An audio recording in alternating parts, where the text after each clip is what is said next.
returning to, this is day 8 of State versus Megan Boswell, S 72869. I think we had finished with Mr. Weiss yesterday. Yes. All right. We'll come back to that issue that was raised. Probably not much time.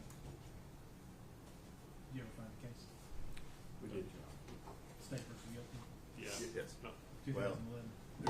There's also State versus Barter, Judge, which was 1994. All right. Use of discretion. Yeah. Not much other guidance other than the Correct. Well, Barter talks about the fact it's rare, and We'll, it's like, we'll take that up probably when we get back from lunch. Okay. thank If you all make me copies of the cases or email them to Would me. you prefer an email? oh, That's fine. okay. Email's fine.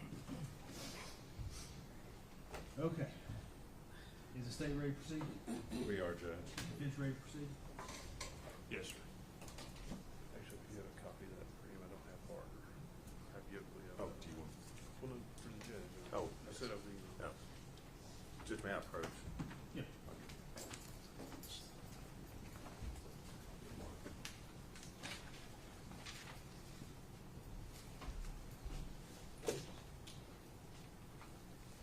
And I've emailed the Oakley case to you.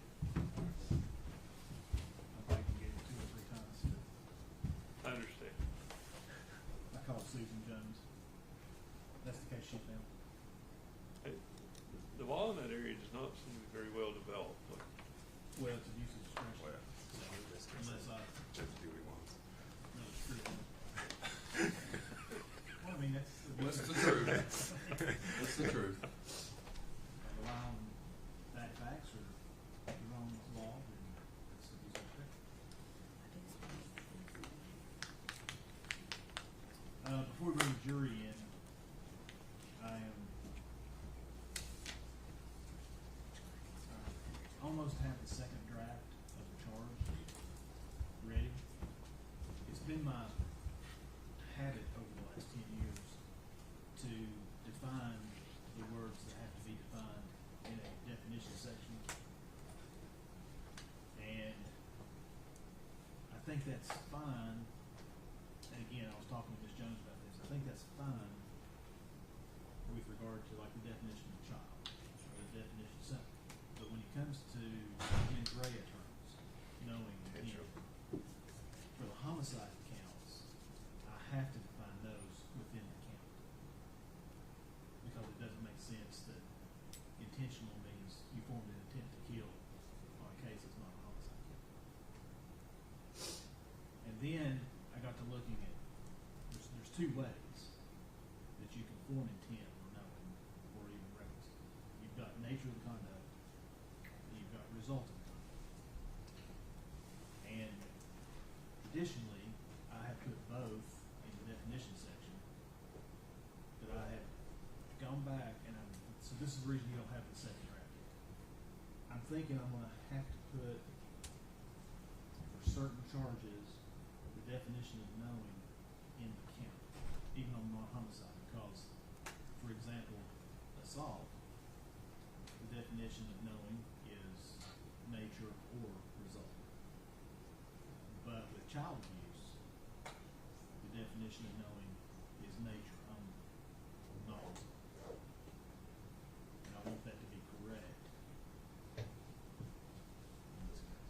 I want to correct in all cases. So it may be this afternoon before we get a copy. I did notice a couple of typos in there. Yeah, I found some. Okay. But we'll go over. I have them marked, but I don't have them in front of me to tell you what they are. I found where on the felony murder, I still have special aggravated robbery. Yes, it will count that you have the wrong name of the defendant. Yeah, on the verdict form.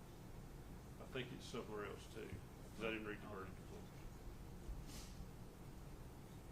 We're up to 77 pages.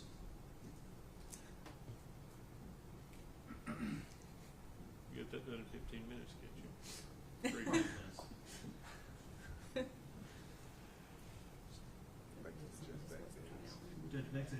2 minutes a page, so that would have been 2.5 hours. Right. Well, that assumes no break. I don't think I want to say on the record. I said it, yeah. Okay. If the jury's ready, Mr. President. If you want to get your next witness headed this way, gentlemen.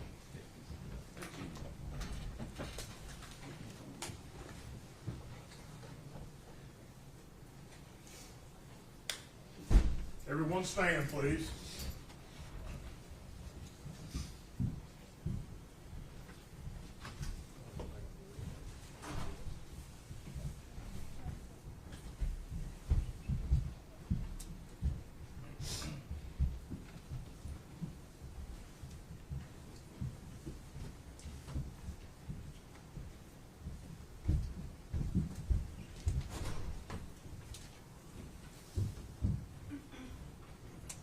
You may be seated. Thank you. Good morning, ladies and gentlemen. As we start off each court session, I gave you certain admonitions yesterday before you left. Does any juror have anything to report with regard to those admonitions? Nope. If you do, raise your right hand. Nobody's raised their hand. General, call your next witness. State will call Christopher Will Hoyt.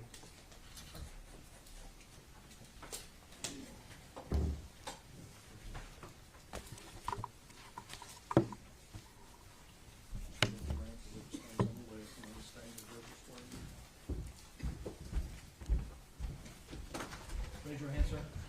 State your name. Chris Willoy. You solemnly swear or affirm the testimony you're about to give will be the truth, the whole truth, and nothing but the truth. Yes.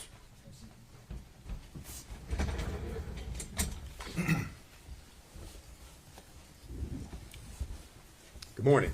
Good morning. You are Christopher Will Hoyt, is that correct? Yes, sir. And where are you employed?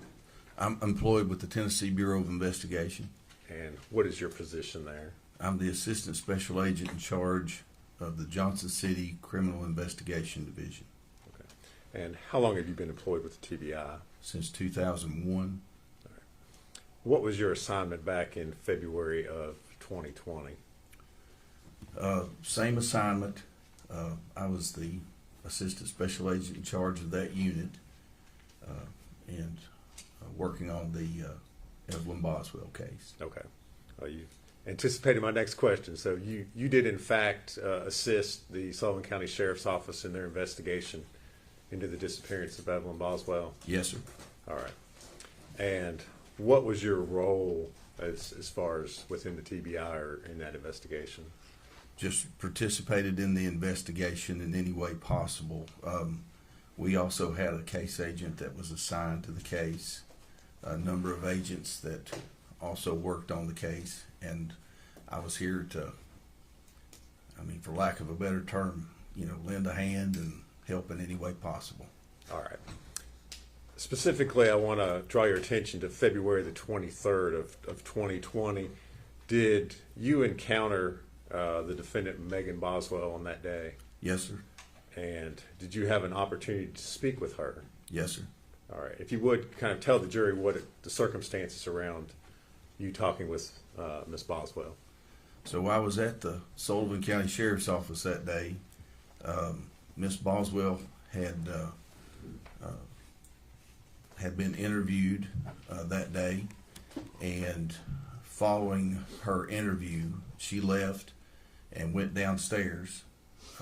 I walked downstairs, or I guess I took the elevator downstairs, and went outside where she was located, and merely asked her if she was waiting on a ride.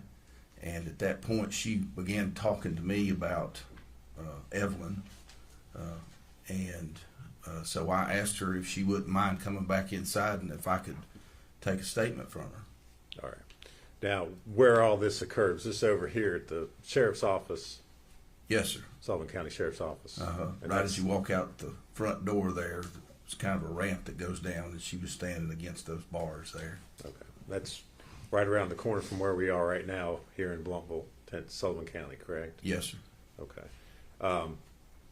You mentioned that she began speaking with you. Did she know who you were? I don't know. I mean, I at some point in time, you know, I'm confident she knew that I was with the TBI or that I was law enforcement. Okay. Did you identify yourself to her? Yeah. At some point in time, I told her, you know, that I was Chris Hoyt and I was with TBI. All right. And I think you said this earlier, but when you actually went to speak with Miss Boswell, where did you go? Where over in the building did you all talk? I went back upstairs because I asked her to come back into the lobby, and I went back upstairs to get a pad, a piece of paper to write on, and a writing to her, a pen. And so I came back downstairs and I sat in the lobby and talked to her there. Okay. So this was downstairs, not upstairs in the interview rooms. Is that correct? That's correct. Okay. Kind of tell the jury how this interview process went about. I mean, how did you conduct the interview with Miss Boswell? Well, I don't know that it's I don't know that this is the correct term, but I call it a cognitive interview. And so what I try to do is just ask her kind of what happened, and when I do, I try to get the details to the nth degree if I can, just to find out, just so that there's nothing missing, just so we can find out what happened. Okay. So did you write that down as you were speaking with Miss Boswell? I did, sir. All right. And did you record this interview? I did. How did you record it? I had a digital tape recorder, or digital recorder. It's not a tape recorder. Digital recorder that I used. So you recorded it audio only. Is that correct? Well, recorded it on paper and recorded it audio. Okay. Yes. I guess to be a little more specific, there was no video recording of this. No, sir, there wasn't. Okay. You had a chance to listen to that recording of the interview that you did with Miss Boswell? Yeah, yes, sir. And the recording that you listened to, was it a true and accurate recording of your interview with her on February the 23rd of 2020? Yes, sir. All right. Judge, I would move to make that an exhibit at this time. No, sir. Be Exhibit 228. Audio recording. Yes, Judge. I would ask at this time to publish that to the jury.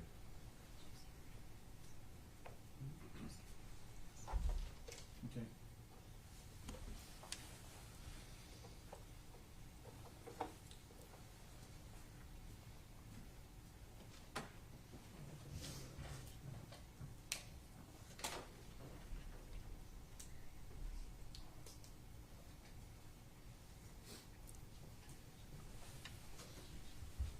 Are we ready?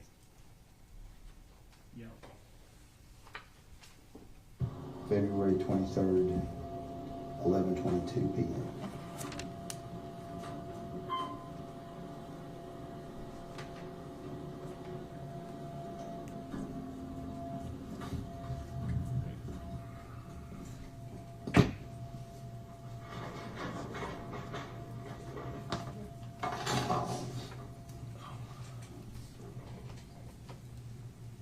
I have been sitting down across from you the whole time.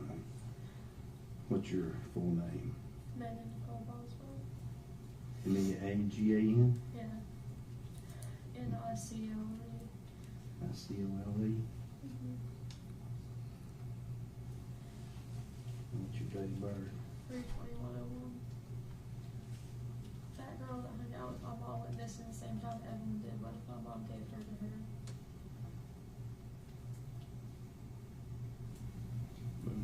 Well, what if you find her and she doesn't want to give Evelyn back to me? I'm just trying to make sure. I'm just being honest with you. Because do you know that's what happened? Well, I mean, no, but they went missing like around the same time. Who did? That Steffi girl, I never knew her name, just like I would see her in the car with my mom sometimes. I'm pretty sure they did drugs together, to be honest with you. Okay. My mom doesn't really hang out with quality people. You told me right outside here that on the 14th and the 16th. Yeah. So tell me what happened again. Okay, I just wanted a break. Because I kept Evelyn for. So did you call your mom? Mm-hmm. Okay. Do you remember what day it was? Was it I don't, to be honest with you. Tell me what had happened that day. Why it was that you decided on that day you wanted a break? I was just so tired, going to work every day and coming back. I just wanted a break. So where was your baby at? Had been staying at before while you were going? You were working at the chicken shack. Yeah, either with a mommy or babysitter. See, I don't know. I was working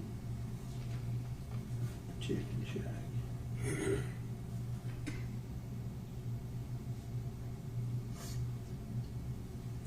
My mom or my Oh, mommy. old mommy. No, I mean, oh, mommy for the first one. I'm a babysitter. I'm sorry. That's all right. Old mommy or babysitter. I won't lie, there's a couple times my mom did watch Evelyn just because, like, I couldn't let Evelyn go. Child.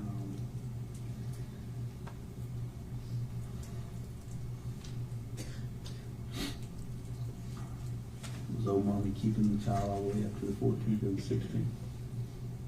I went back and forth between people because sometimes she wouldn't feel good, and like sometimes babies are gonna watch her, and it was just a mess. But she kept her A lot. a lot. Yeah. Okay. So, Can we just start there and then get this over with, please? Okay. I called my mom just because I wanted a break, and she told me that I heard what we were gonna do that night. call my mom. Cause I need a break. This was sometime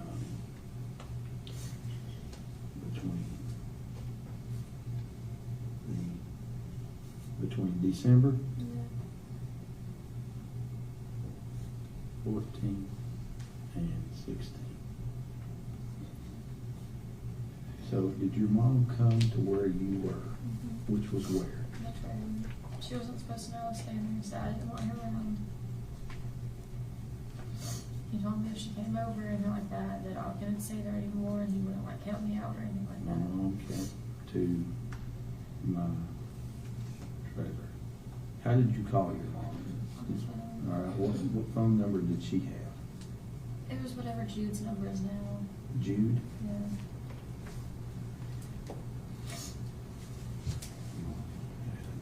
A phone.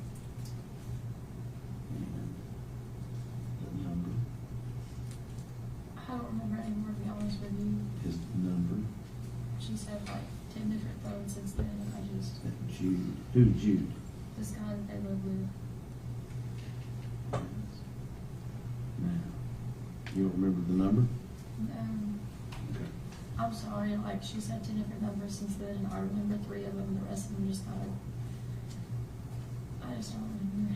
Okay. So you called her, what time was it she came over? Not Tom. It wasn't too long after I was working, maybe like 7. So you got off work Yeah.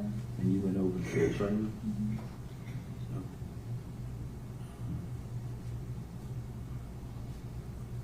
work. To the trailer. What happens if we don't find her? Am I gonna get her back, or if the person wants to keep her? Let's work on finding her, huh? Okay. How can you give me an answer on that? I will. I'll do my best to find out what we can do. I got off work and went to the trailer. That's where you called your mom from? I called her on the way to work. My car, well, the cruise had The way like home from work? Yeah, it had like a touch screen where, you know, you could just hit like phone, contacts, whatever, like you didn't have to like pick up your cell phone. You know what I'm saying? You had the number that you had back then. What was the number? My 579 number.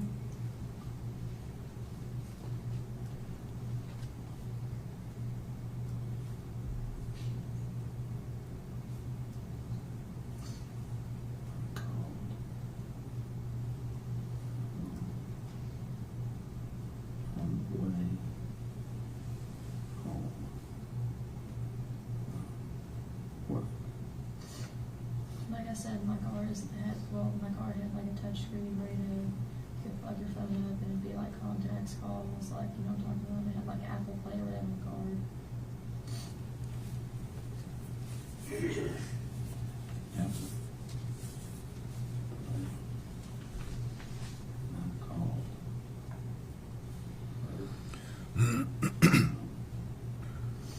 Car.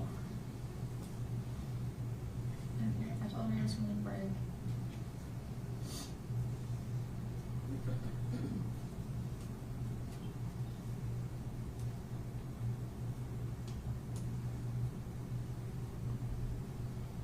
I was supposed to get it the next day.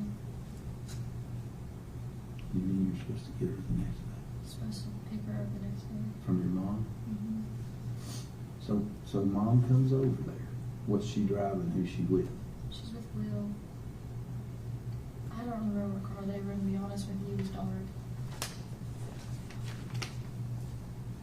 It was a little sedan, if that matters for me. Who's Will? Her boyfriend. You know that. Will, what's his last name?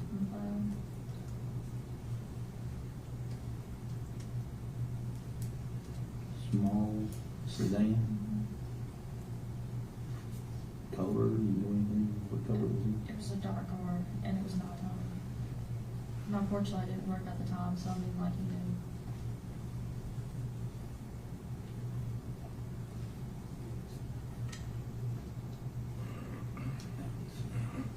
I came in the door for maybe like 10 seconds, handed Evelyn to her, and then went back in. Your mom didn't come in the trailer? Mm-hmm.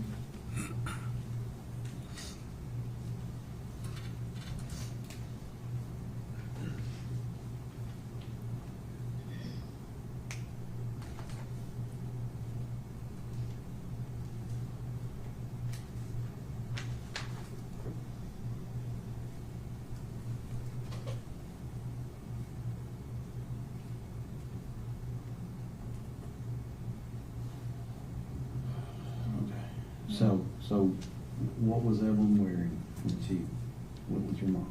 I already told you about that little Puma. I wasn't in there. It was a little hot pink tracksuit, the matching boat and shoes.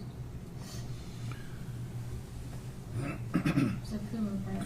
Puma tracksuit. Had she been wearing this all day? Oh yeah. I'm just asking. Does that make it bad because she's wearing it? No, no. No, So she was wearing it all day. Evelyn was wearing She didn't get dirty, so I didn't change her. a small. A Puma. A Puma? Tracksuit. It's hot pink. Track suit. It's hot pink and she had a belly match.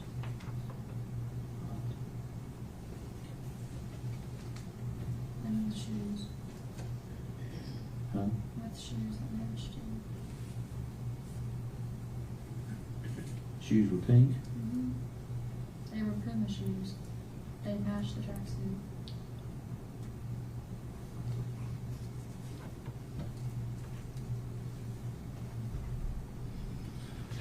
Okay, so she takes her. What time had you picked? So had old mommy had her that day? Mm-hmm.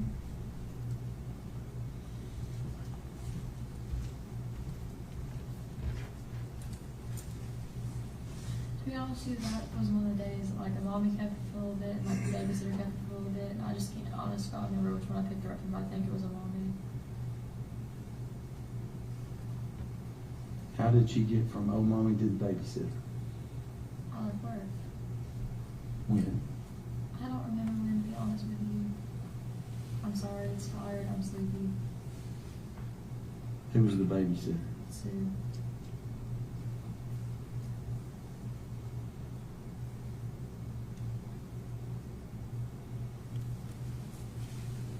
You left work like around lunch or when? It was after lunch. I really don't remember the exact time, to be honest with you. You realize that's important though, right? I mean, these details are very important for us to try to find the child. Also tell you, I left work sometime. Yeah. And then, Okay, so mom picks her up. hold on. Okay. Picked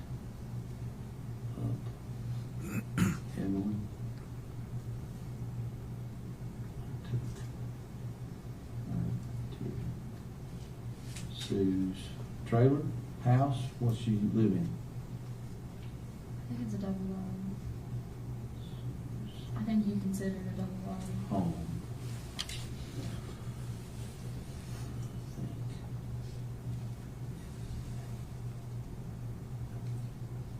Tell me this. Why did you have to pick her up from old mommy and take her to Sue's? Why for the change? Mom may get tired of watching her. So did old mommy call you and tell you she was tired that day? Yeah. She's old. She's 70 years old. So she called and told you, I'm tired, I can't watch her. Mm-hmm. She never meant it in a bad way. And mommy called.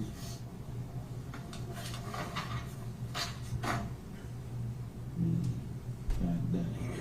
Dad used to do that too, like, if I left somewhere and I was gone long and I was supposed She to. was tired and could not keep her any longer. That is why I took her to Sue. I left work to do that. Did you call Sue before you took her over there? Mm-hmm. Her name, my phone was literally Sue Babysitter. Huh? Her name, my phone was literally Sue Babysitter.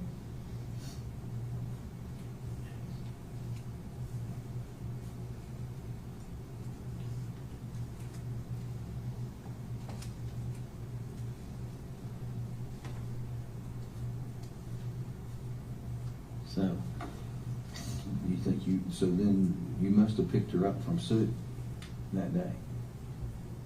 Like I said, I really don't remember who hit her first and who dropped her off. I know, but at this point, we're confident that old mommy had her, that you picked her up and took her to Sue. You wouldn't have taken her back to old mommy at any point in time. Yeah. Right?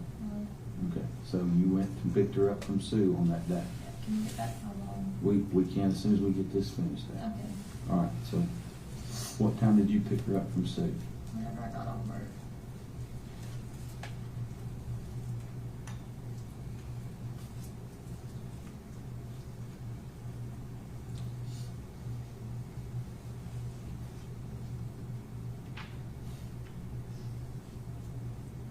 Which was about what time? Probably 6:30.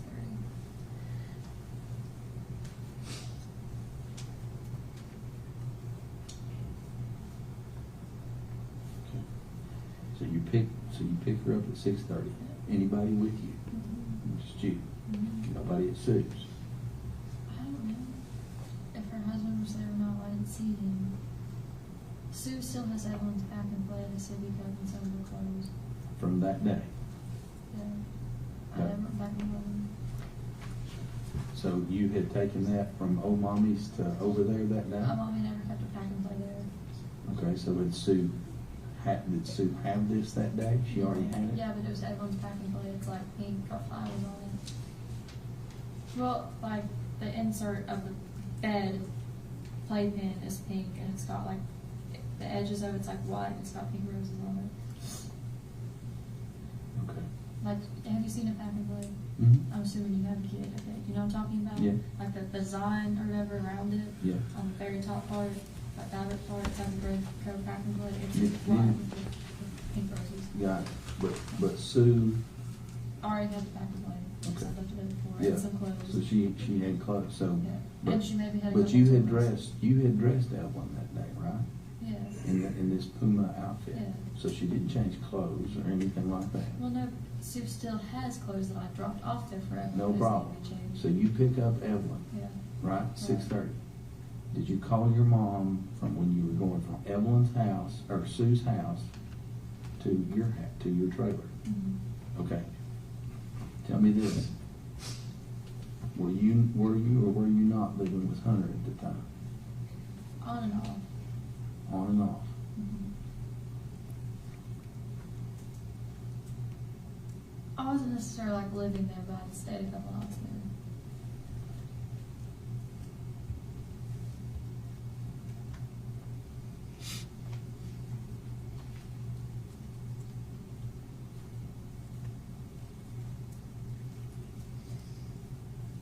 so mom picks Evelyn up. Uh-huh. You know, they're going to Mendota. I'm like, okay. So wait a minute. So your mom doesn't come inside. So is this conversation you're having with your mom, is it standing at the door? She's like, we're going to Mendota. I'm like, here's Evelyn's stuff, bye. Like, it was really quick. Okay, how far is Mendota? I don't know, I've never been. How far is Mendota? Do you know? I don't, the reason I'm asking though is did you ask like, does she need a toothbrush? Does she, or not a toothbrush, but does she need like overnight stuff? I did send her overnight stuff. Mom was supposed to go overnight, supposed to go the next morning. Okay, so you had a bag that you gave to your It mom? wasn't a bag, it was a little basket. It was a basket. It's blue. It had like diapers, and like I gave like some milk. Did Will get out of the car and come with her to the door? No. Okay, so when my mom came to the door, Mhm. okay, were you planning on your mom keeping her that night? Mhm. Okay, So I sent overnight stuff. when mom came to the door, did you tell her that on the phone? Yeah, she knew. Okay. She was aware. Supposed to be the next day. Into the door, I gave her basket It was a blue basket. Does that matter? that was blue. Does that matter at all? Here. It had overnight clothes. Yeah. Well, anytime I ever took Evelyn anywhere, I sent with extra clothes. Because babies get dirty. Overnight clothes Diapers, milk. and extra clothes.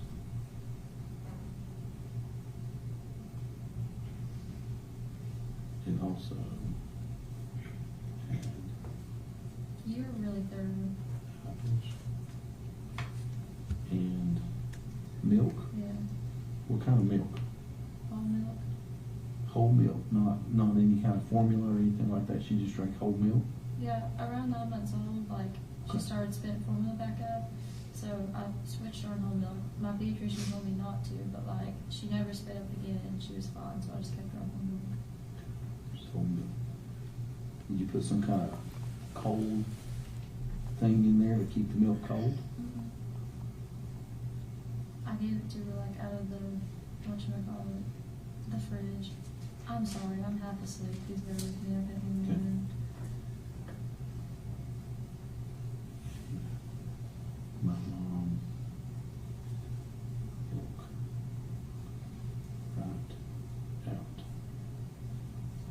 of the fridge. Should I not have done that? I don't know. I don't know where she was going or what the deal was. So, what did your mom say to you when she left?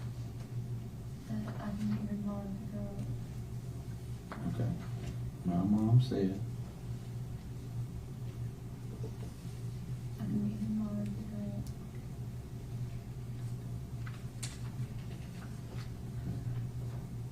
tomorrow and pick her up. So at some point she's got to tell you where she's going.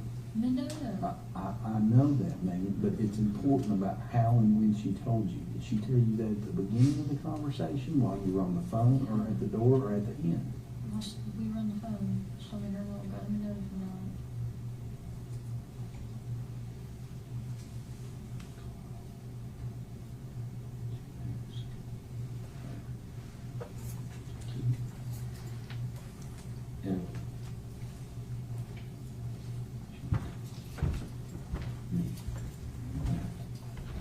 Her and Will, Mhm. we're going to Mendota. Mhm.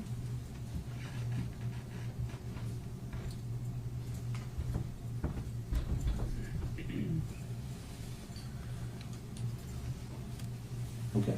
Okay.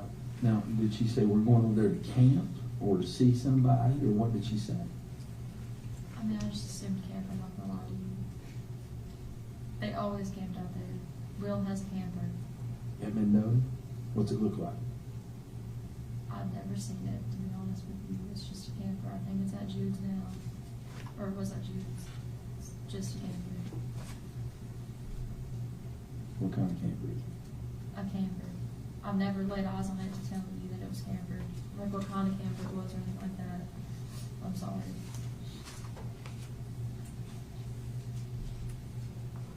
Did your mom say we were going camping?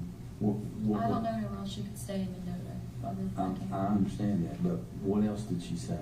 That was it. I was literally like, here's Evelyn, here's your stuff, see you, Bob. It was a quick exchange.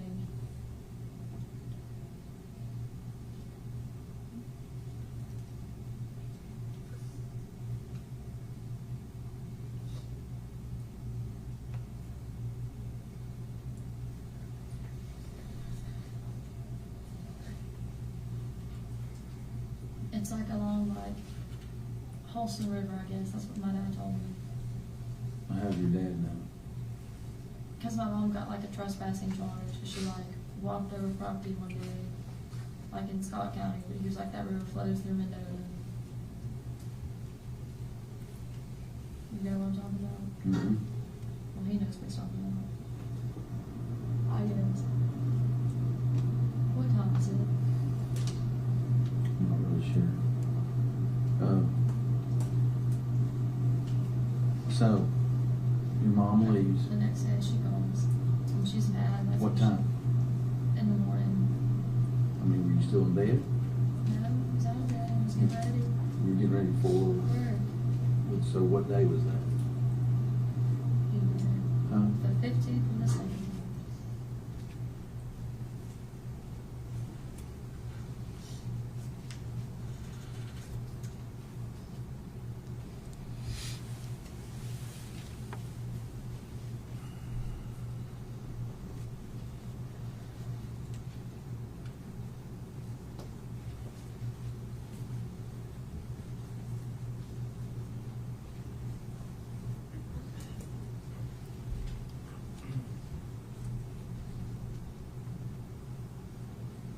And she's like, oh, well, like, you don't deserve Evelyn, you're a bad mom. Like, she's just money better, it's gonna treat you better, take care of you better.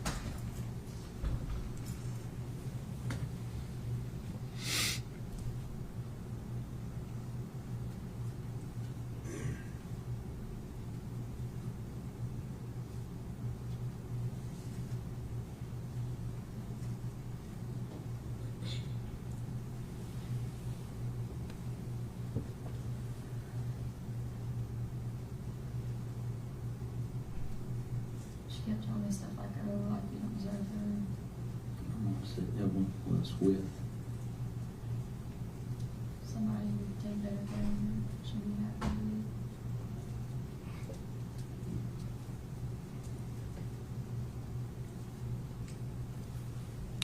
Do you think I was a bad mom? I didn't say that. I don't know that anybody said that. You know why? Because we don't know what happened. And Megan, I'm not sitting here saying this isn't feasible, but I'm confident that you know more than what you're saying to me. That's all. I'm not sitting here saying this isn't. I'm confident that you know I don't know more than what I'm telling you. at the minimum your mom has told you where this child is. At the minimum.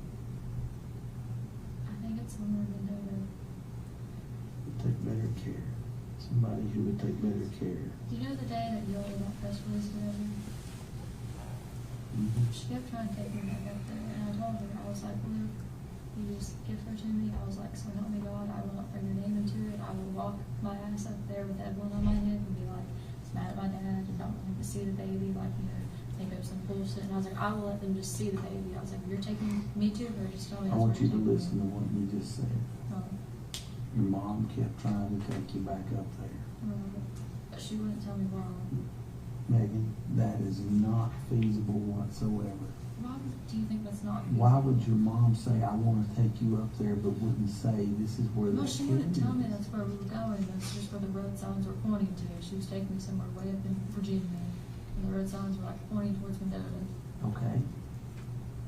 And you didn't go? No, because she wouldn't tell me.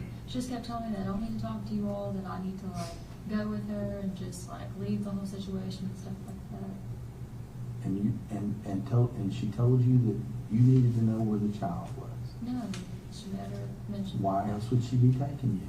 She wouldn't tell me. I kept asking, she wouldn't answer me. That makes no And then I sense. told her that if she didn't take me, drop me off back up there and talk to you, I was reading a press release that I was gonna call and get myself and you come get me. She told me that somebody who would take better care, Evelyn was with somebody who would take better care of the child. She told you that next morning that. No, What else? that I didn't deserve Evelyn. That I was a bad mom, not gonna support her.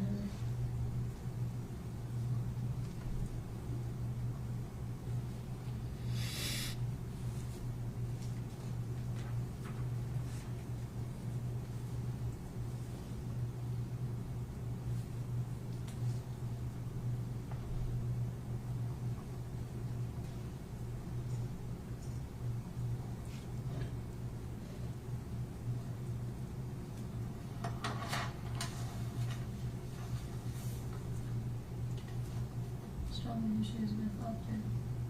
She told you what? That who she was with loved her.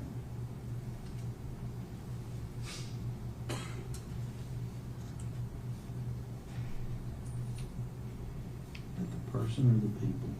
The person she was with loved her.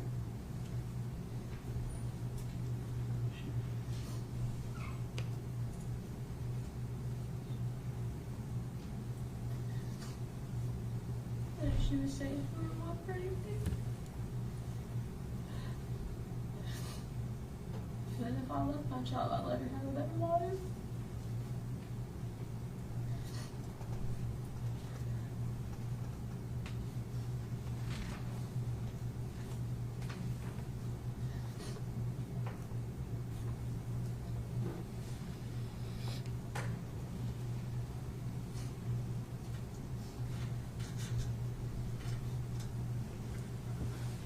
I love my child, what? I would let her have a better life.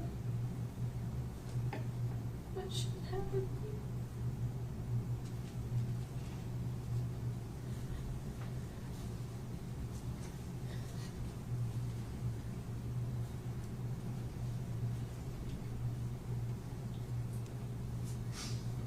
That's all. Megan, did your mom bring you any money? Just ask. The only time she's ever given me money is when me and her started hanging out again. She gave me like $20 one time because I had done in the car was with you on gas and her and everybody. No, I'm talking about this time right here. No, Okay. no, she never gave me money.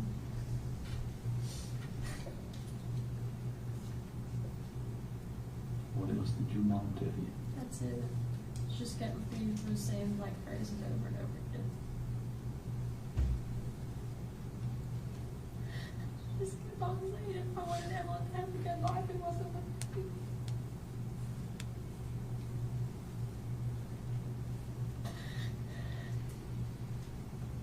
Sorry.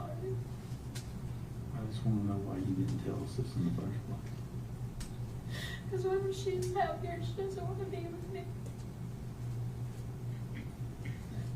Megan,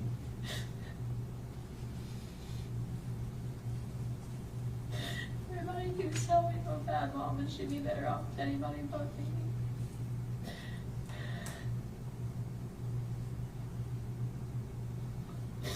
I want to know something. What? Do you think Evelyn is alive? You do. Are you confident of that? You're shaking your head yes. Does that mean yes? Yeah. Megan, Just don't know where. Megan, I want you to know something. Well, If Evelyn is alive and she's okay, it's okay. Okay? And I even go back to the fact that if she's not, and something just accidentally happened, it happens. It's sad, but it happens. I can't go out here though and find this child, no matter how it is,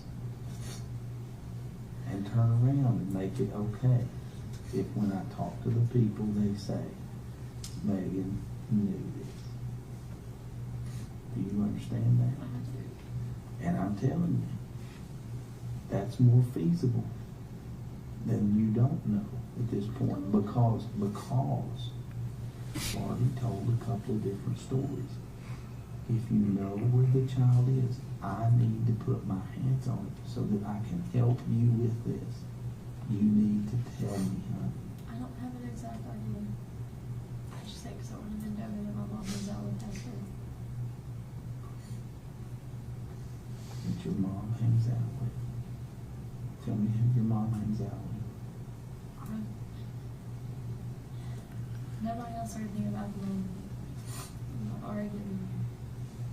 What names do you know? You're gonna have to give me a second, I think. But there's like Travis, Tristan, Billy, Christian. These are all people in Mendoza. No. I don't know anybody that she knows in Mendoza. My mom has a lot of like sketchy friends and they move around a lot. And Will has a lot of sketchy friends that move around a lot.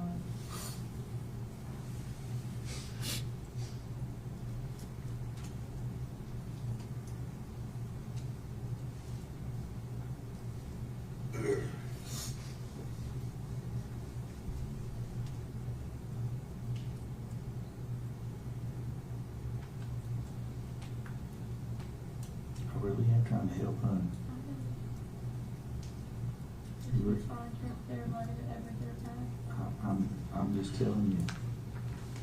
This is the problem. The only problem is this is, I know that you want to sit here and say, hey, this first part or whatever, but if that story was true, there's no reason why you wouldn't have told me the whole thing, or told those guys the whole thing the first time.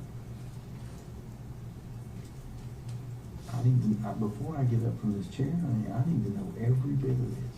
I'm telling you everything I know. Even when we started hanging out again, that's just all she would tell me. You do realize, Megan, that I know that you sat in that seat up there and you told those guys the last time that was everything you knew. But it wasn't, was it? I'm going to take a lot of text so I think you promised you that I would. You schedule in the morning. You'll have to come get me. I'll come right up to you, but I'll take you.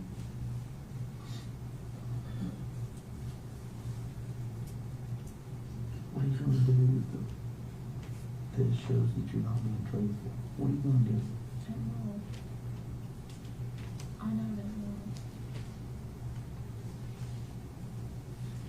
See, I've got to sit here and believe you, honey. I also believe that you feel confident that your child is still alive. Right? Well, is that a bad thing? No. But what the bad thing is if you have an idea of where it's at and you're not telling me. I know a general area. All right, where? Mendoza. That's the general area. You know what I mean. I don't know exactly this section of Mendoza, like that one. I feel pretty confident that your mom probably would have said she's here or she's with so-and-so. She never gave me a name. The only coincidence I could think of that was really like, oh, that's weird, is like that girl that mom used to hang out with just kind of disappeared, like almost exactly when Evelyn did. And the day mom got arrested, like she messaged him on Facebook and he was back into like whatever.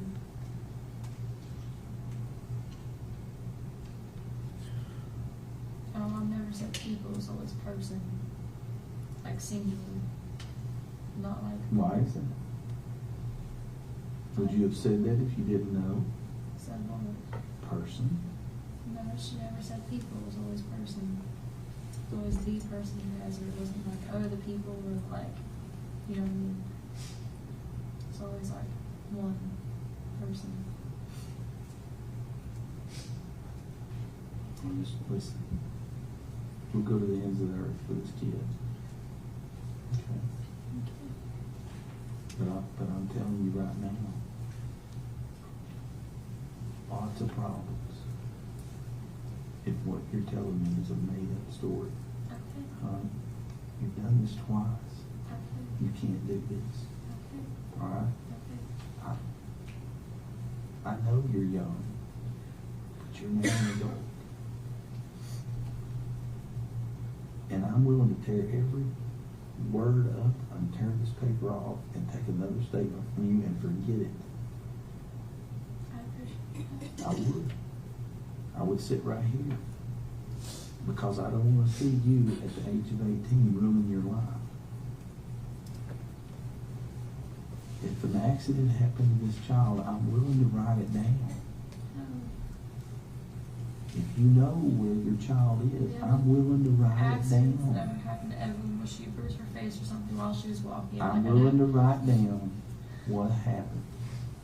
I told you. And if there's more that you know, I've got to know.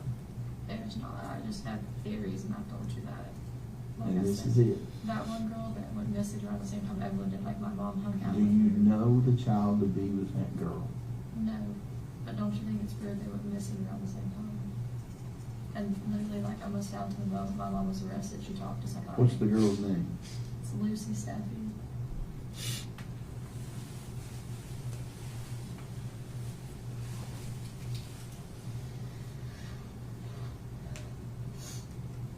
Do I need to find a ride home for me and Christy? Thank you, Lord.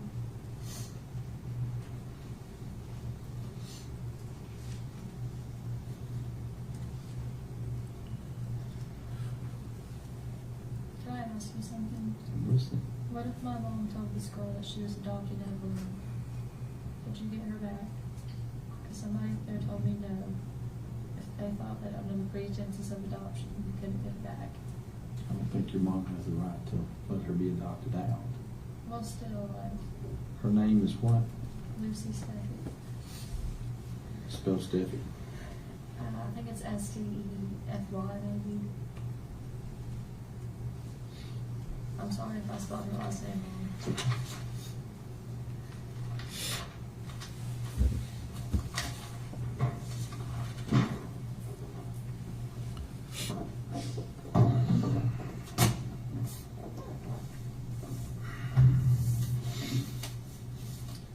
I was working at the chicken shack. Oh, mommy or the babysitter was keeping the child. I called my mom because I needed a break.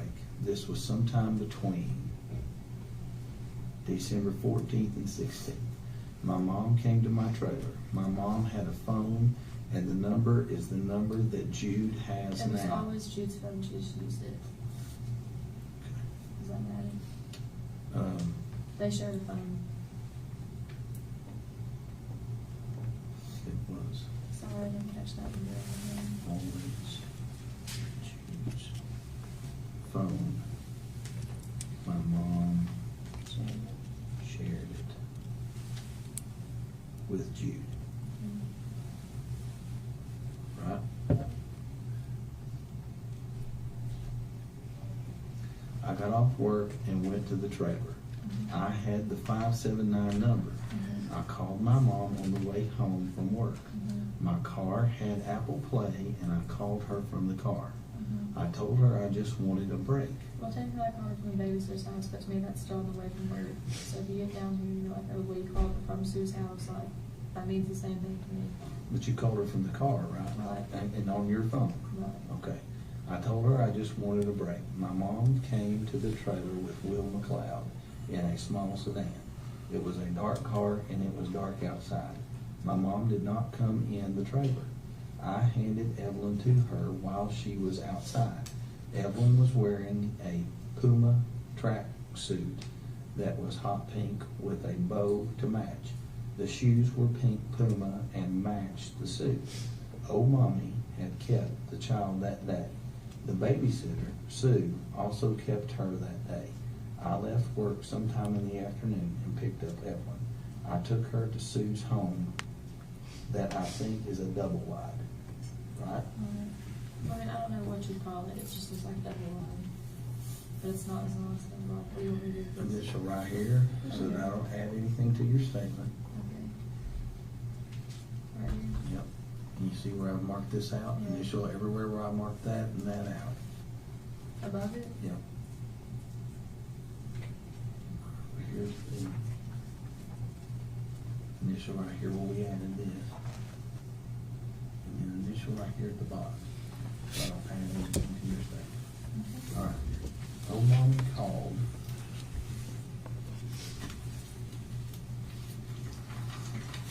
me that day and said she was tired and could not keep her any longer. That is why I took her to Sue. I left work to do that. I called Sue and asked her to keep Evelyn that day. I went to Sue's and picked up Evelyn after work, which was around 6:30 p.m. I called my mom on my way from Sue's to my trailer. When my mom came to the door, I gave her a basket that was blue. It had overnight clothes and extra clothes. It also had diapers and milk, which was whole milk. I gave my mom the milk right out of the fridge. My mom and I could meet her tomorrow. My mom said I could meet her tomorrow and pick her up. When I called her to ask, here, I'm going to say Evelyn, and pick Evelyn up. When I called her to ask her to keep Evelyn, she told me that her and Will were going to Mendota. I assumed they were going camping because Will has a camper, and that is why I assumed that. My mom called the next morning. I was getting ready for work. It was either the 15th or the 17th. My mom said that I was a bad mom and that I did not deserve Evelyn. My mom said Evelyn was with somebody who would take better care of the child. My mom said I did not deserve Evelyn. She said I was a bad mom and could not support her. All that right? Where I mark things out? Uh-huh.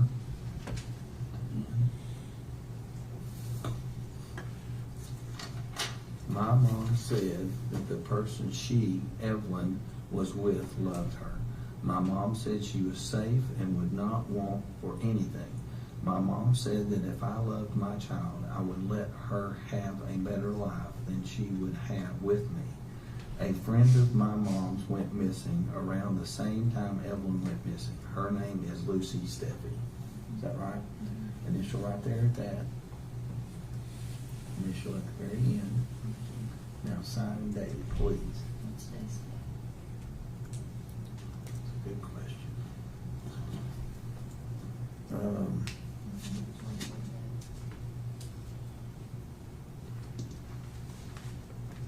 24th. That's awesome. It's like a midnight. Mm-hmm. 20. Okay. Did you want to tell me that? How was it? It's a good question.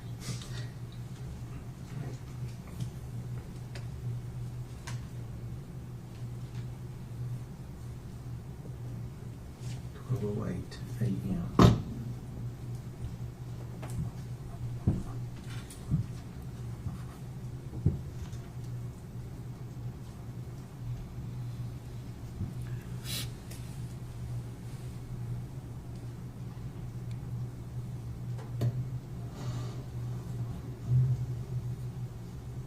I'm pretty sure, I'm just thinking. Megan, don't mommy quit touching the baby before that. No. She must have her dates wrong because she didn't know it. I know for a fact that she didn't know it. Because I had nobody else to watch her except for 2 people.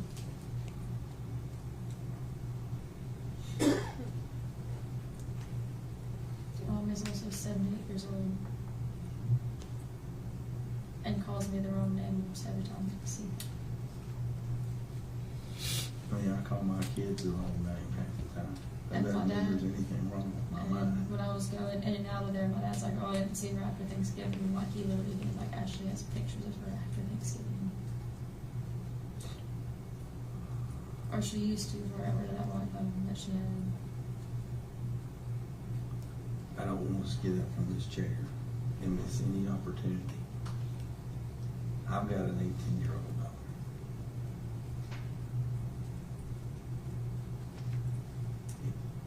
It worries me that if I said get up from this chair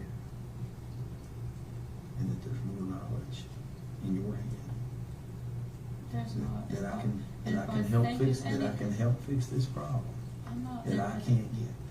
If I think of anything, I'm like, oh, like, you know. You I need just to think thought of was- it right now. I can't think of anything else right now. It's just like 12:08 and I'm not too bad. child's missing. I'm worried about you. I'm worried about your child. Okay? Anything else? Sure.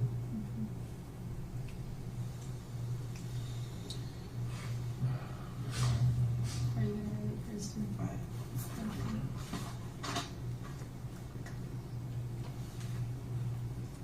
Are you taking it home or somebody else?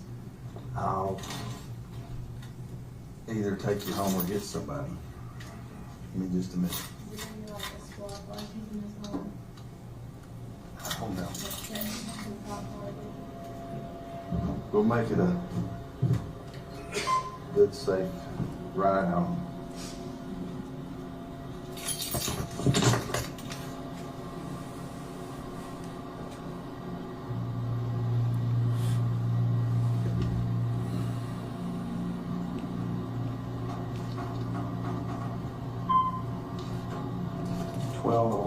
AM.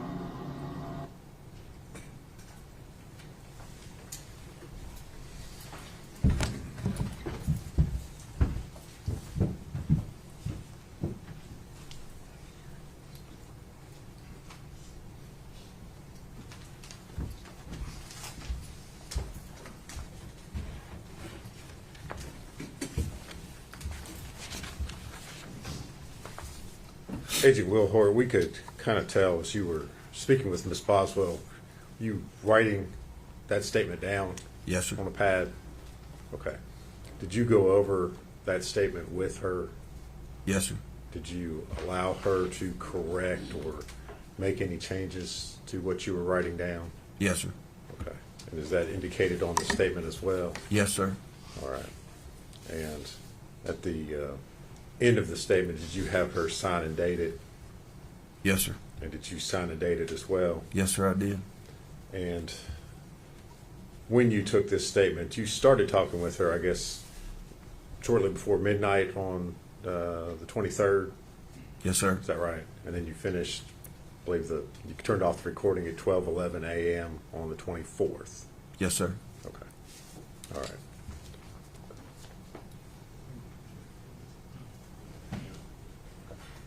Objection.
Agent Will Hoare, I'm going to hand you a document and ask you if you can identify it.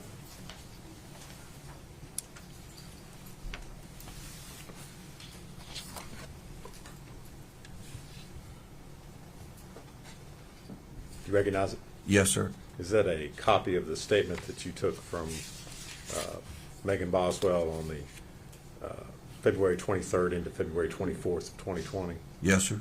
All right. And you recognize her signature at the end of that statement? Yes, sir. And do you sign that as well? Yes, sir. All right. Judge, we'd move to make that Exhibit 229. The full exhibit 229 over the defense's objection.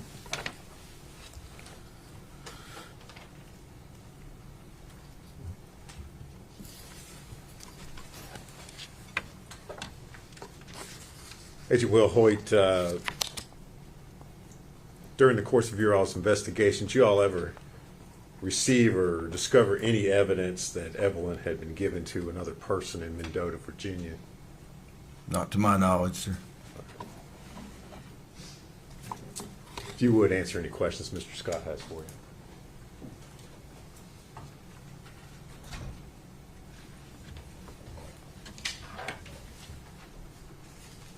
Good morning, Agent Will Hoyt. How are you? Fine, sir. How are you? Good. Thank you for asking. You took this statement on February the 23rd. It appears it started up into the night. Is that a fair statement? Yes, sir. How long had Megan been at the sheriff's department that day prior to that statement being taken? You know? I don't. Did you Mirandize her? No, sir. The statement, the subject matter of the statement, obviously you're aware that several other statements had been taken from her. Yes, sir. Okay. You're in charge of the field office in Johnson City, basically, right? Yes, sir. So that means you review and sign off on everything that's done in every case. In the field division, yes, sir. So everything that Agent Gratz is doing, you're reviewing and you're signing off on. Yes, sir. So you were aware that she had been interviewed several times prior to your interview. Several being, I guess, I don't know, but yes, she had been interviewed prior to that, Mr. Scott. You are correct. Okay. And your interview was essentially a continuation on the same subject matter of the prior interviews. Could you repeat the question? Your interview was a continuation of the subject matter of the prior interviews, being the disappearance of Evelyn Boswell. Well, it was a different interview, but I guess I was questioning her about Evelyn, which I think was the subject of every interview. Sure. That's all the questions I have, Judge. Actually, no, I can ask one more thing. Were you aware that the TBI had provided Megan with a cell phone on the 23rd?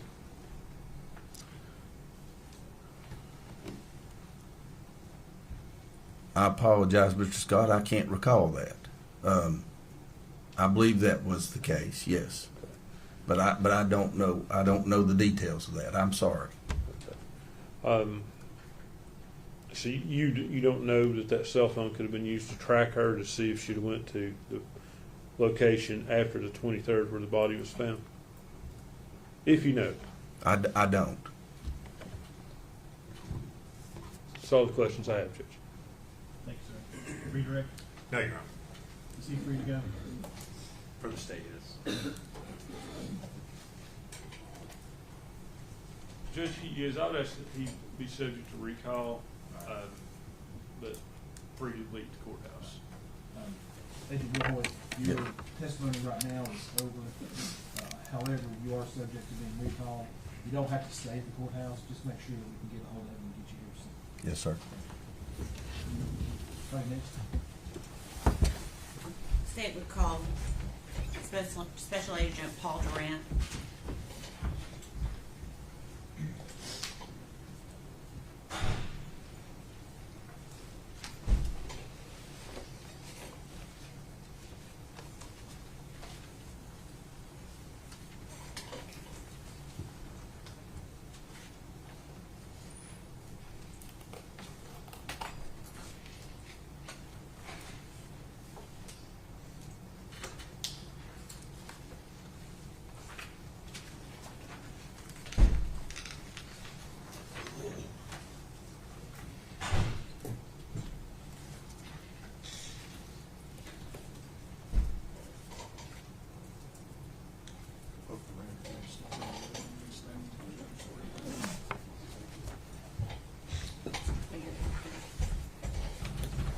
Raise your right hand, sir.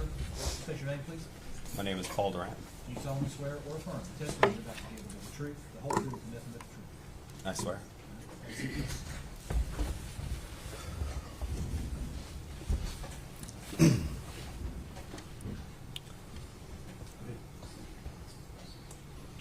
Please tell the jury your name and where you're employed.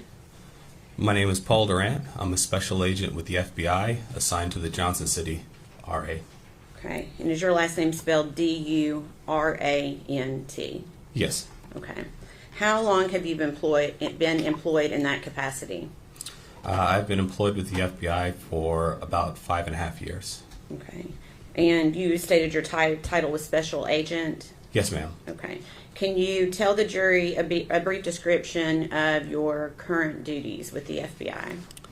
So, as a special agent with the FBI, I'm primarily assigned to investigate crimes against children. So anything with sexual exploitation, kidnapping, human trafficking, things of that nature. Okay. Can you give the jury a brief summation of your education?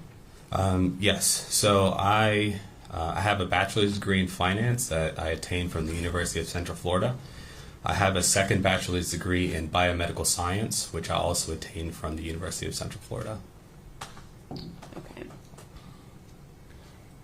And during the time you were employed with the FBI, were you asked to aid in the investigation of missing child Evelyn Boswell? I was. What were you tasked with doing at that time? So the FBI in general was tasked with supporting our local and state partners.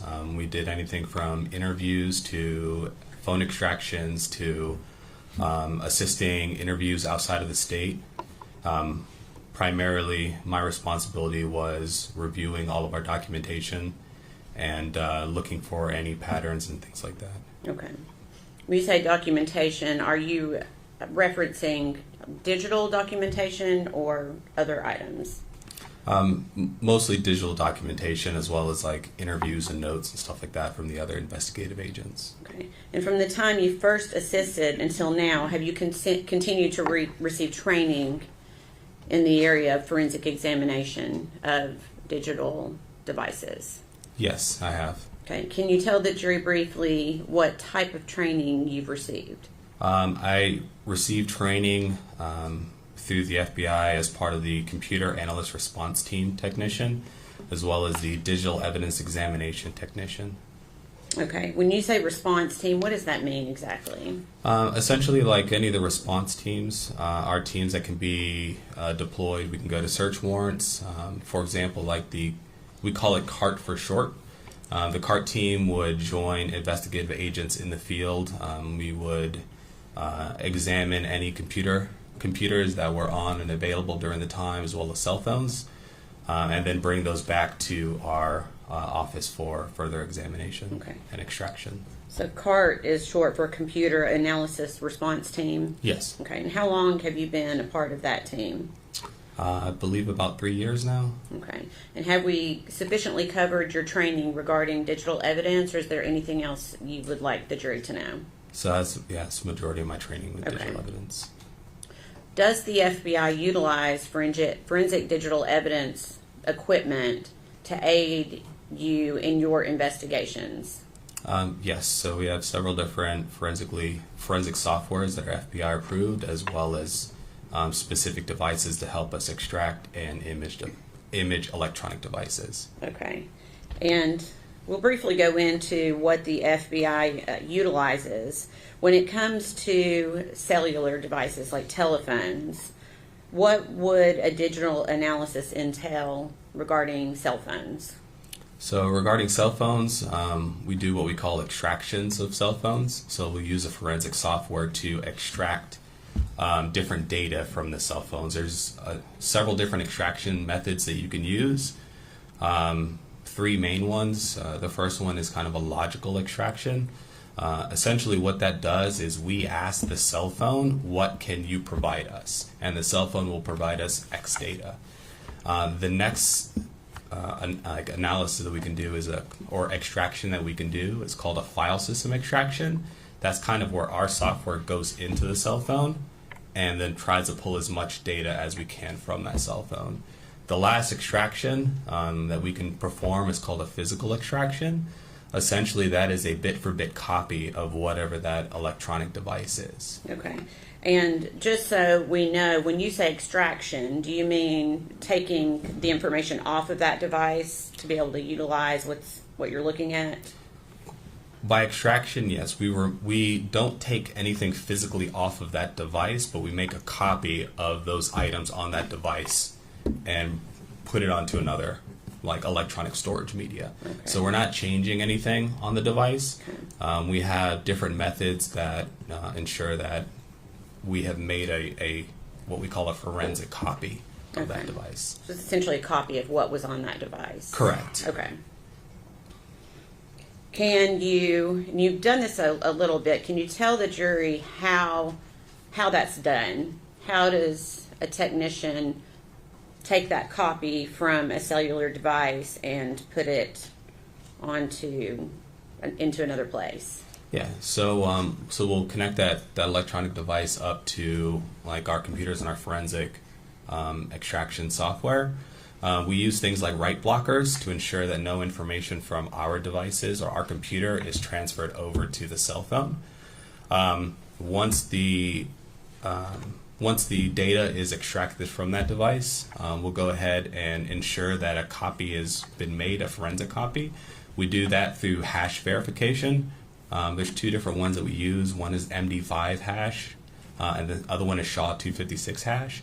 Essentially what a hash is like a fingerprint of that electronic device. It just shows that we made a exact forensic copy of that content. Okay. Once that content is created, we transfer that to another electronic storage medium, whether that's a USB drive, whether that's just any kind of external media drive. And then we run a hash verification to ensure that that copy was not altered during that transfer process. Okay. That is typically what is done best practice. Okay. Can you tell the jury what types of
have just a moment, Your Honor.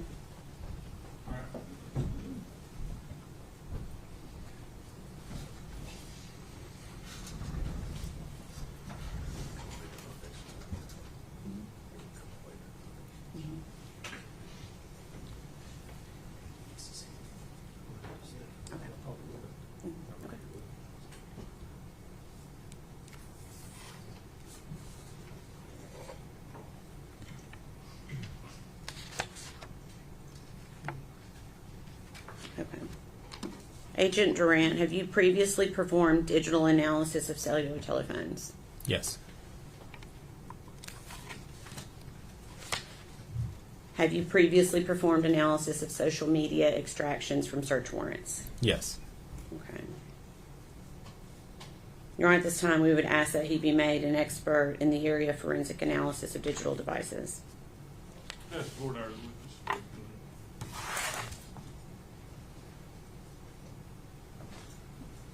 Sir, how long have you been employed by the FBI? I've been employed by the FBI for about 5.5 years, since September of 2019. And in that time, how many times have you been qualified as an expert in court? Or have you? I don't believe I've been qualified as one as per a digital evidence extraction. So I've been qualified in the areas of child investigation, like child crime investigations. But as far as digital forensics, you have not been qualified previously? No, I don't believe so. And if we could go back to your training, if you would go over that again with me, specifically as it relates to digital forensics, what training do you have?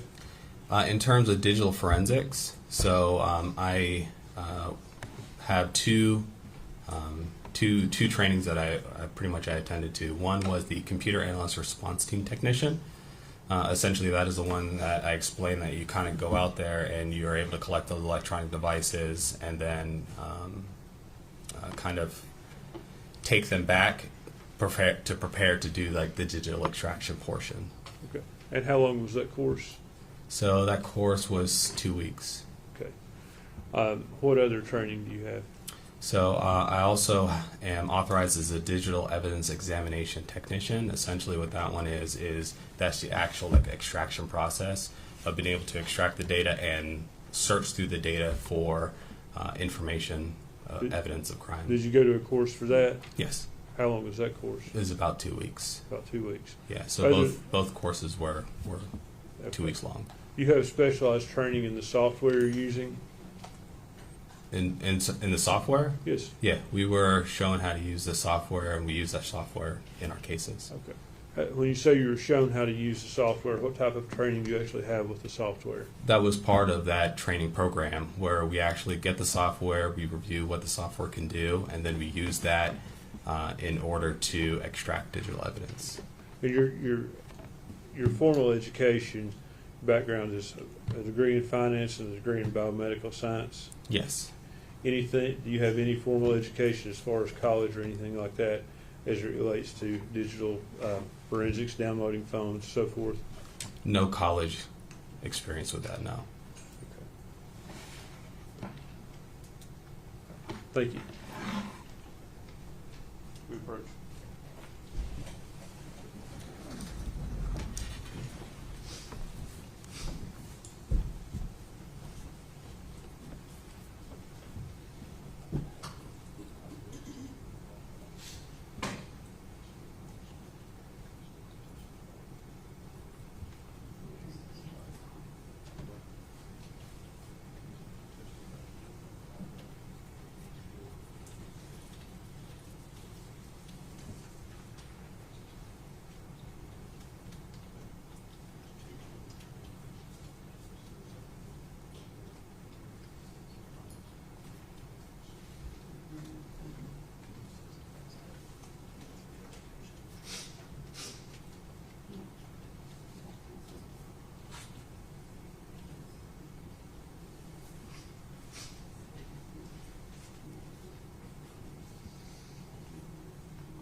Agent Grant, Yes. during the course of your career, how many of these digital forensic analysis have you performed? I've extracted and analyzed, I would say, approximately 30 cell phones or mobile devices, kind of cell phones, iPads, stuff like that. And in terms of computers, probably about another 20 for computers in terms of like laptops, external hard drives, and things like that.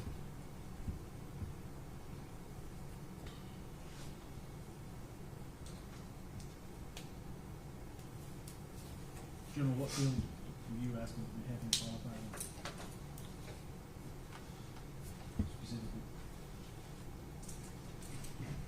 In forensic analysis of digital devices.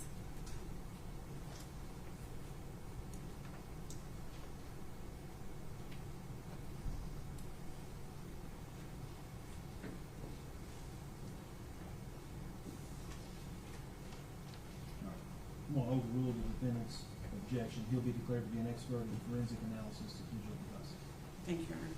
based on his training and his experience.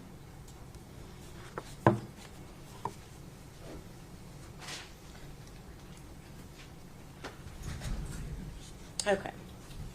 So we're going to back up just a few questions back to the cellular. I believe you were testifying as to the cellular phone analysis and software that the FBI used.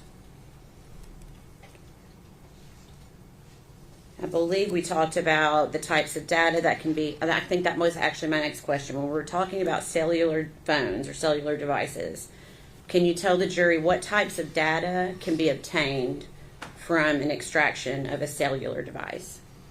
Yes, so extractions of cellular devices can provide a lot of different data, such as images, videos, text messages. You could do web searches, GPS. Pretty much anything that could be stored on a cell phone can be found through an extraction of the cell phone. Okay. And is every cell phone the same, or are you able to obtain duplicate copies of, like, say, two individuals have Facebook on their phones? Do you always get full records on each device, or can that be different depending on the device itself? It really depends upon the device, depends upon what the software update is, if some have older software versus newer software updates. There's a lot of different factors that can play into what can be extracted from an electronic device. In terms of social media, when you're extracting social media information from the device, it's only the information that is found on it. So a lot of social media companies will store stuff in like the cloud or off of your cell phone. So when you do an extraction, you may only get a couple of days of social media conversations. You may get more, you may get less. You may not get any at all. It really just depends upon the extraction method used and the data that was stored on the actual electronic device. Okay. Do you also, as part of your training and experience, also analyze social media extractions based on search warrants? Yes. Okay. Do those tend to offer more information than pulling social media directly from a cellular device? Yes. So information that you obtain through a search warrant for a social media company is going to have a more complete record of the conversations and the activity on that account, as opposed to one that is pulled from an electronic device. Okay. And can you tell the jury why that is? So kind of like I stated before, the information that you're going to get from an extraction of an electronic device is only going to be the information that's found on that device when you do the extraction. So so one of the things that we do when we do an extraction is we put, like, for example, the cell phone in airplane mode. And in airplane mode, the cell phone is not able to communicate with any of the servers, the social media servers. So it's just whatever's on that device at that time is what you can get. However, when you do legal process through social media, they have access to all the information that they would store. All that information that would be on a cloud account can then be provided to law enforcement through legal process. Okay. You may have already asked this when the judge asked you these questions. Have you previously performed a digital analysis of cellular telephones? Yes. Have you also performed analysis of computers? Yes. And what about social media extractions from search warrants? Yes. And were you provided with digital extractions in the case we're here on today? I was. Okay. Do you know what types of digital extractions you were provided with? Yes, so the two main ones were a few cell phone extractions as well as social media search warrant returns. Okay. Were any of those directly linked to the defendant, Megan Boswell? Yes. Okay. What were you specifically asked to do with the information that you were given? I was asked to review the social media the social media search warrant proceeds from Ms. Boswell's Facebook account and Instagram account. Okay. And tell us what proceeds are. Proceeds, so when you submit a search warrant to social media companies, essentially what they send you back is the proceeds of that warrant. So when I say search warrant proceeds, I mean all the information that's Facebook or Instagram or any social media has provided the law enforcement officer. Okay.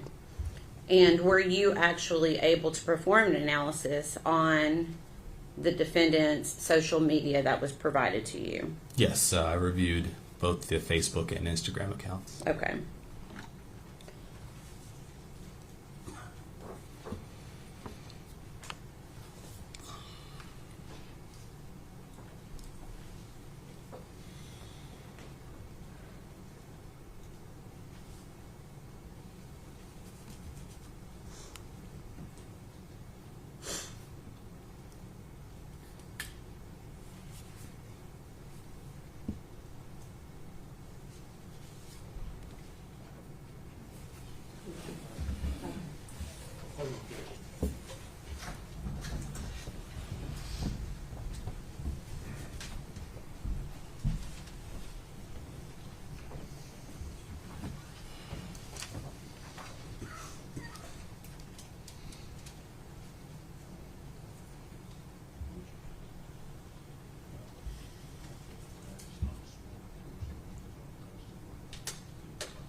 Ladies and gentlemen, I'm ready to go, y'all. Everyone stand, please.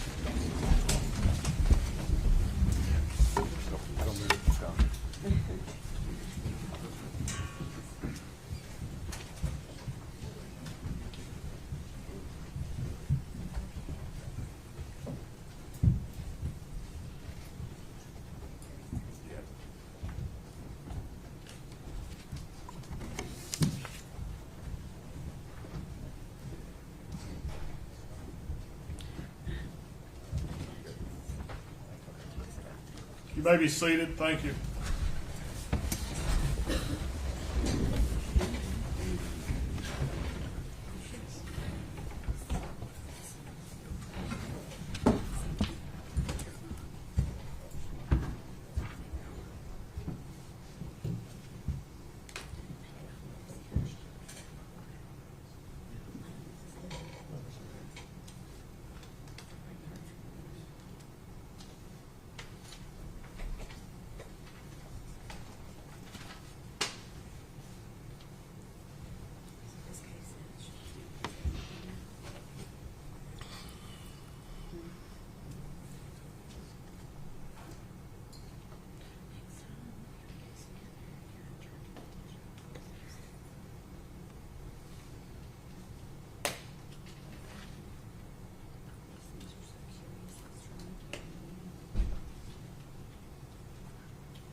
All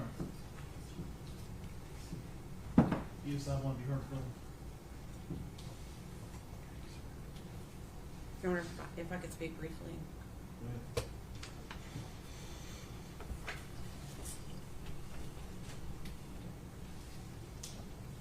Well, first, the state of Tennessee has fulfilled the notice requirement by filing a written notice of intent to introduce these documents, and we were not at any time notified by the defense that they were going to be opposing these. But also under Rule 902, it falls under a self-authenticating documents because it is records of regularly conducted activity, and the case law is clear that a self-authenticating affidavit is sufficient on being able to bring these records in.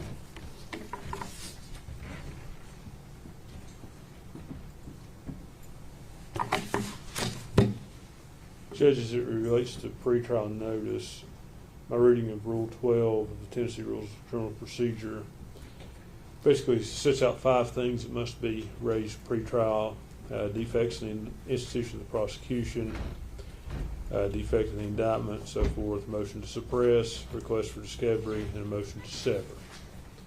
None of those things include this. I've objected because that affidavit is not an affidavit; it's a statement, and it should be sworn to in front of someone who is qualified to give an oath. And for it to qualify under 902, I think it has to be an actual affidavit sworn to by someone qualified to give an oath.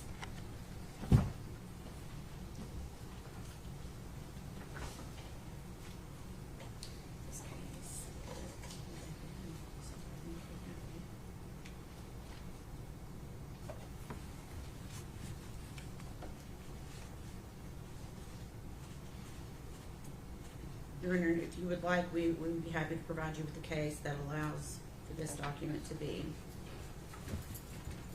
sufficient.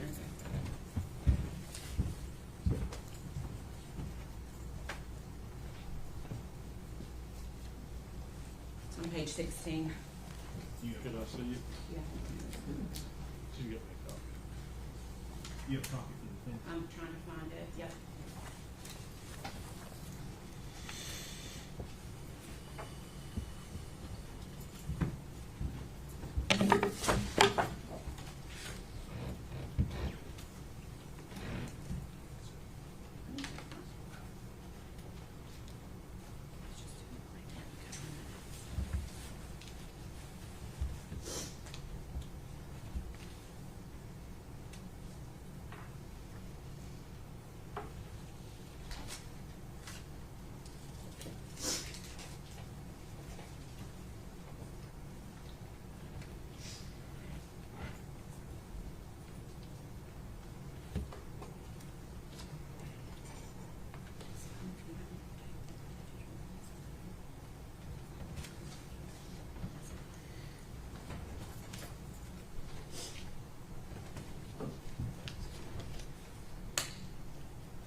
certificate of service signed by General Harper says it was emailed to Defense Counsel on the 31st day of January 2025.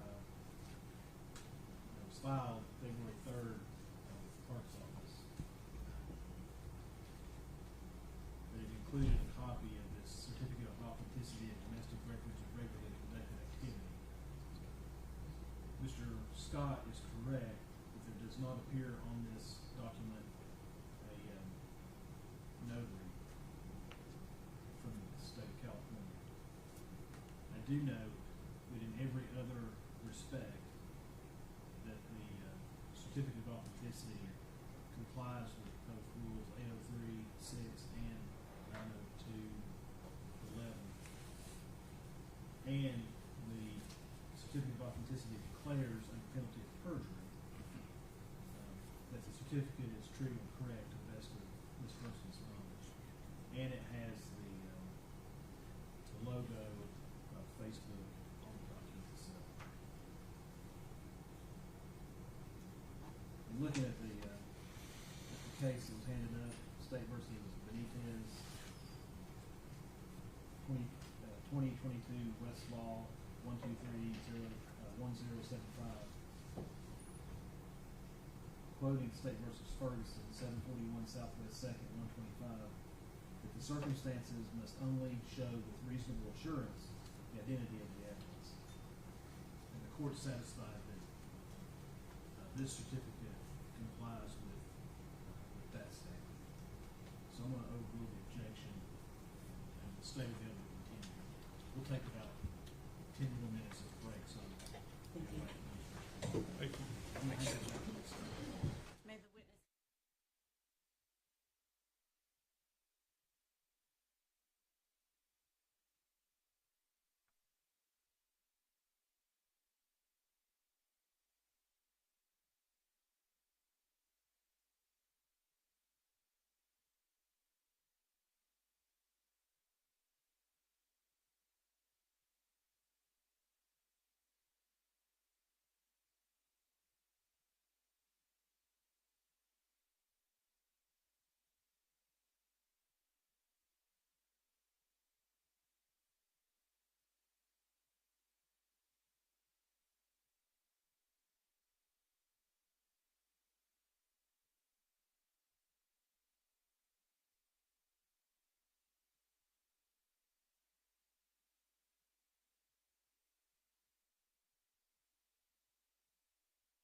And can you tell the jury why something like this is important pursuant to an investigation?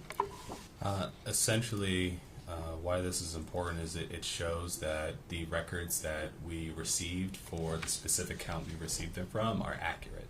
Okay. All right, that can be passed back down. Thank you. To your knowledge, do you know who owns Instagram? Yes, Instagram and Facebook are both owned by Meta. Okay. And were you able to conduct an analysis on Facebook and Instagram records of the defendant, Megan Boswell? Yes.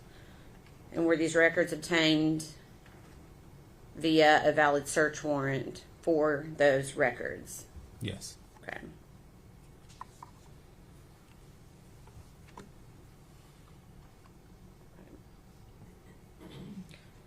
In reviewing, I guess let me ask you this, were you able to review all of the information, not just the Facebook and Instagram records, but all of the information that you were provided regarding digital evidence in this case?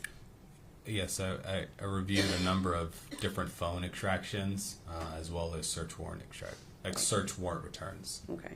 Based upon this, were you able to identify conversations pertinent to this investigation? Yes. Have you identified and reviewed those in preparation for court today? Yes.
I'm going to pass you 2 pages here.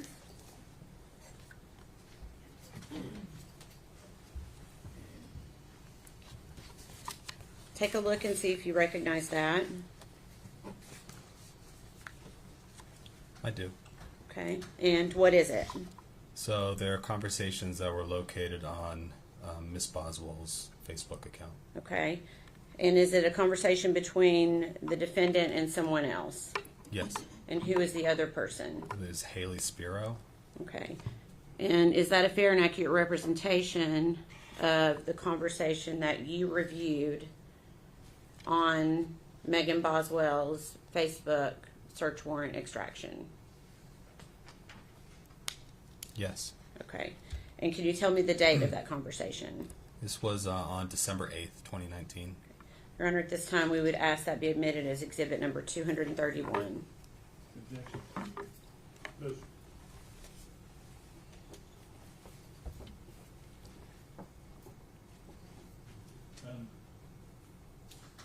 Approach up here for a second.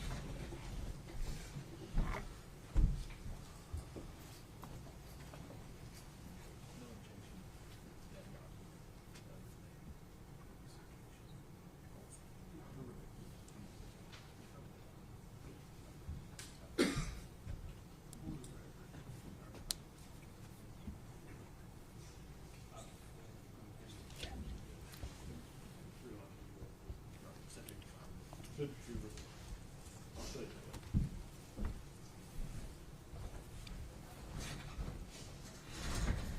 There's no objection to 231, subject to the court's previous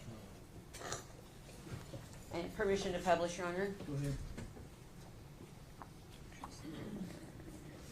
Okay.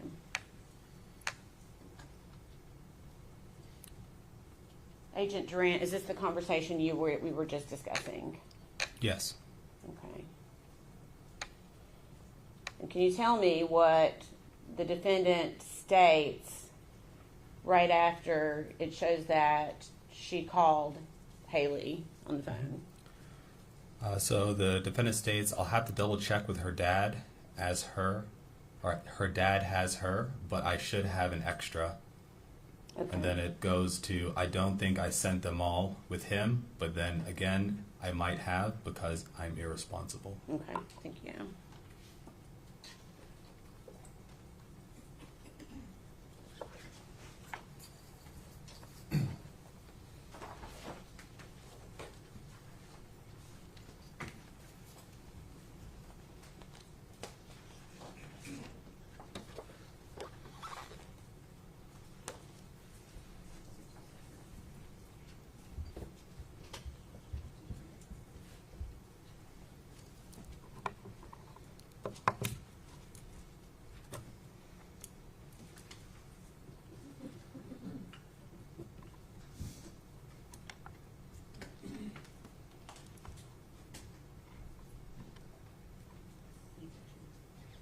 Judge, this will be subject to my prior objection before so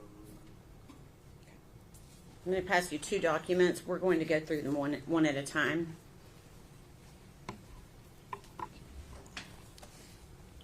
You could look first at the one with the earliest date on it, please.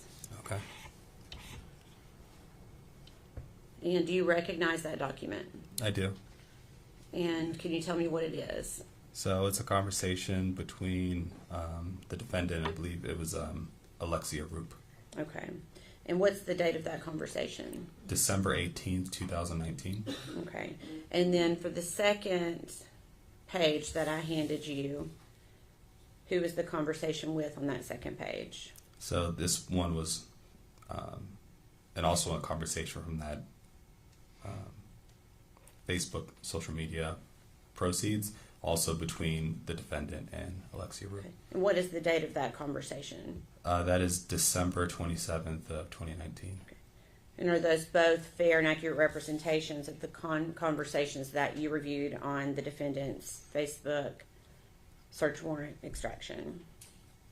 Yes. Okay. Your Honor, we'd ask that those be made as separate exhibits for the 12/18 date, exhibit number 232, and for the December 27th date, exhibit number 233. For the full exhibit, subject to the defendant's prior objection and full approval. Thank you.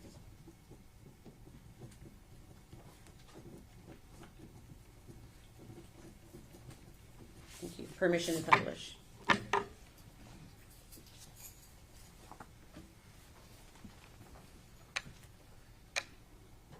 Okay, first we'll go to the December 18th message. Alexia Roop says, so I'm probably never going to get this money, am I? LOL. And what does the defendant say? The defendant says, I'm really sorry. I've been busy. I've been so busy. My child's father took her from me, and it's been one thing after another, and I'm sorry I've not been able to meet and stuff. Sundays are my only day off, and the only time I really have to meet. Okay.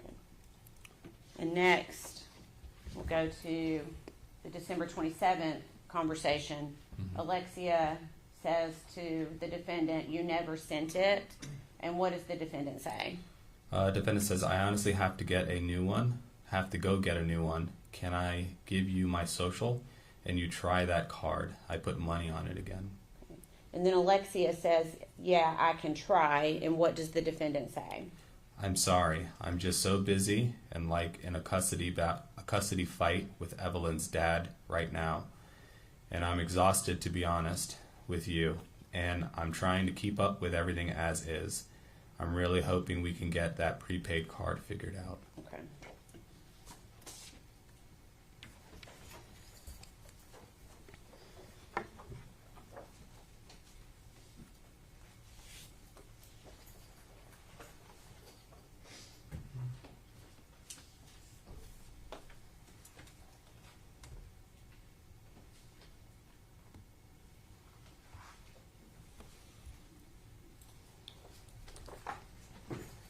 Pass you one page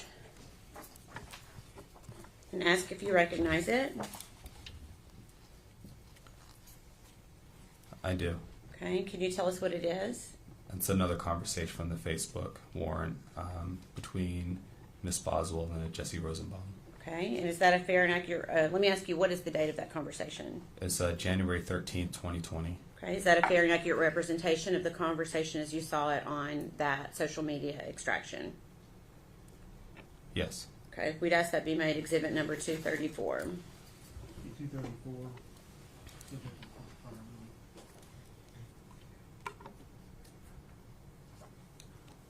Okay, permission to publish.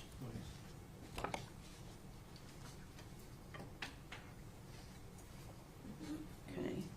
If you could tell us what the defendant says on January 13th of 2020. So the defendant says, I lost custody of Evelyn to Ethan, and I've been in a mood. I really don't want to deal with their shit right now. I've not told anyone but you that. He told me our court date was a different date than what it was, and I didn't know, so I was late to it. Okay. And then Jesse Rosenbaum says, damn, that sucks. Effed up shit. You could call a retrial. And then what does Megan say? I'm trying to. I've not even told anyone that happened yet. I just don't want to deal with them, you know. And then she also says, like they always drag me into their problems, then bitch at me for being in their problems after they put me in the middle. LOL. Okay.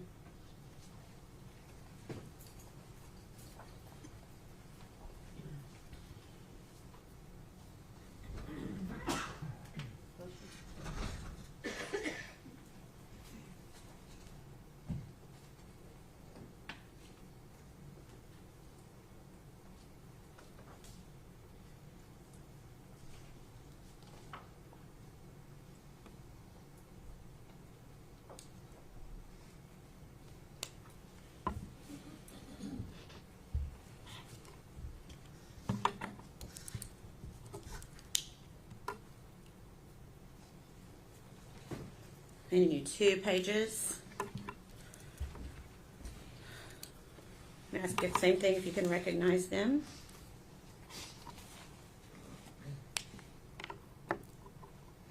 I do.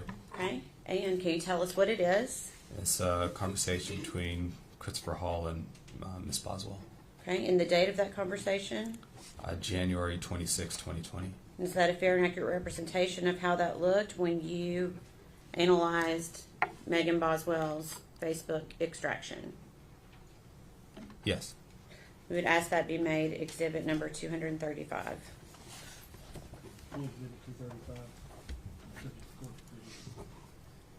What was that date again? January 26, 2020. Permission to publish?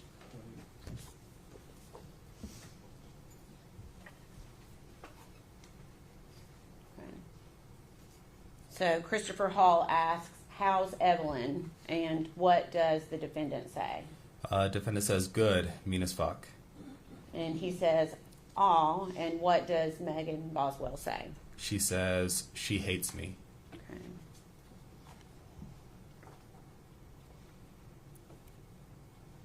Okay.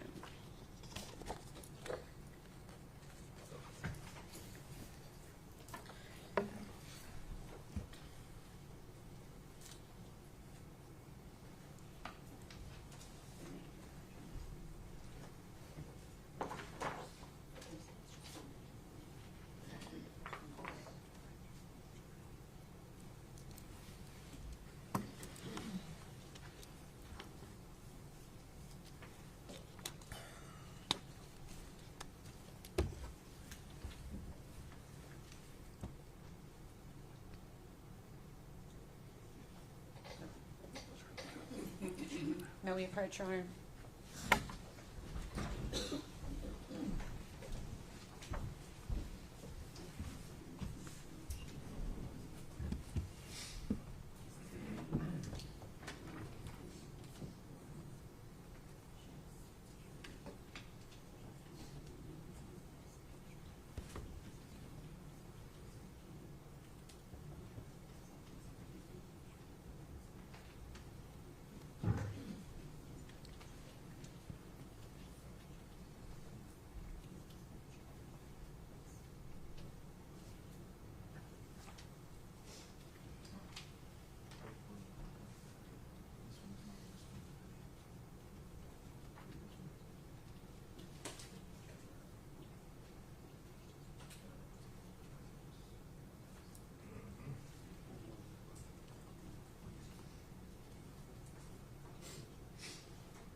I'm going to pass you 2 pages.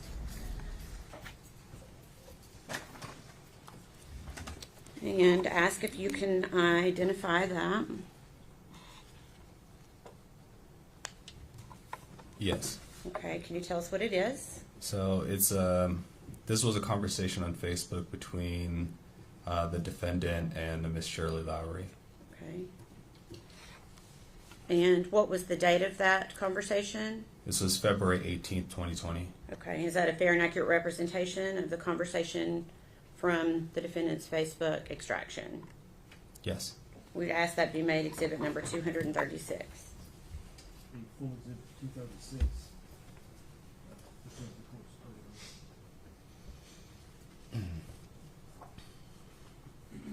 Permission to publish. Go ahead.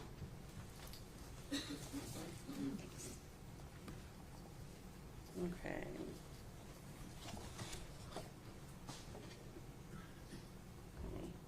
For the first page of this, I'm trying to get a little bit bigger. Can you just read to the jury what the defendant says on February 18th of 2020? So the first message that comes through is hello ? The next message is, if you want to know what's going on, I couldn't bring Evelyn over because Ethan wouldn't let me pick her up, and I have court in the morning. I'm sorry, and I hate to be rude about this, but you don't have any rights to my child, and what goes on between me, her, and her dad stays between me, her, and her dad. So the following message is, I have court in the morning to set up a specific plan where he has her 1 week and I have her another. Okay. And is that conversation, let me make it smaller. Okay. And then for the record, there's a photograph there, is that right? Yes. Okay, and what does the defendant say after that photograph? She says, this was her when I saw her last weekend, and then follows up with, if Dad didn't flip out when I come on the property, I'd bring her by. Not that it's any of your business, though, and don't involve anyone else in it. Okay, I'm going to leave that up for just a second because I want to ask you some questions about this photograph. So again, we're looking at the date, February 18th, 2020. Is that right? Yes. And that's the date the message was sent to Shirley Lowry. Yes. Okay. Were you able to determine, based upon your analysis of the defendant's Facebook, is that picture an accurate representation of being taken the weekend before February 18th of 2020? No. Can you tell me how you know that that picture is an old picture? While reviewing the conversations from the search warrant proceeds, I located that same photo, which was sent to Ethan on November 30th of 2019. Okay.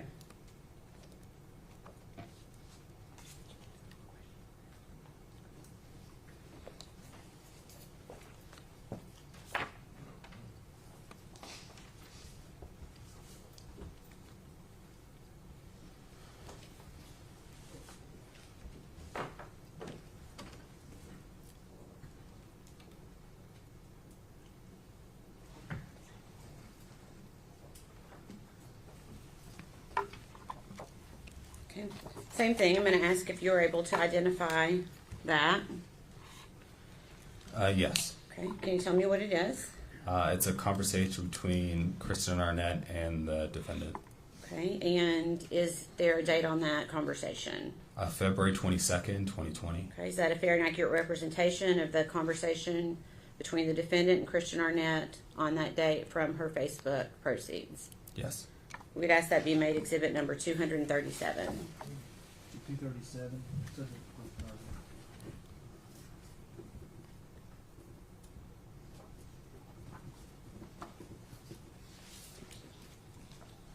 Permission to publish. Go ahead. I'll try to make this one a little bit bigger.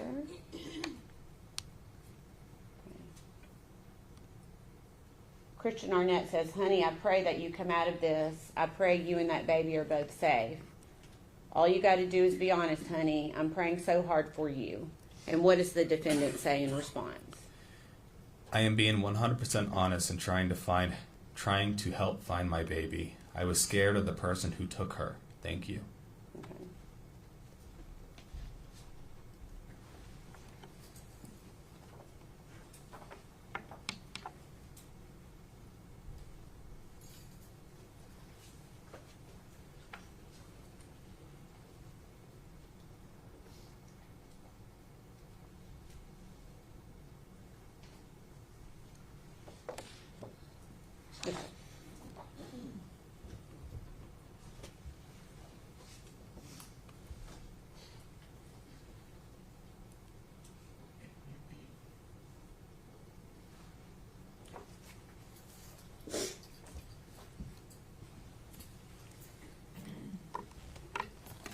Okay, passed you a document. Do you recognize that document?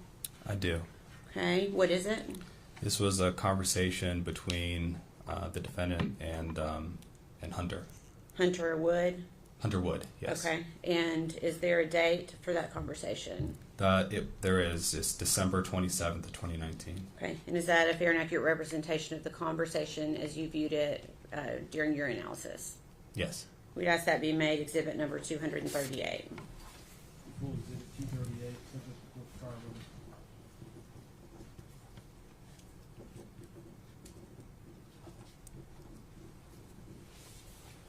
And permission to publish.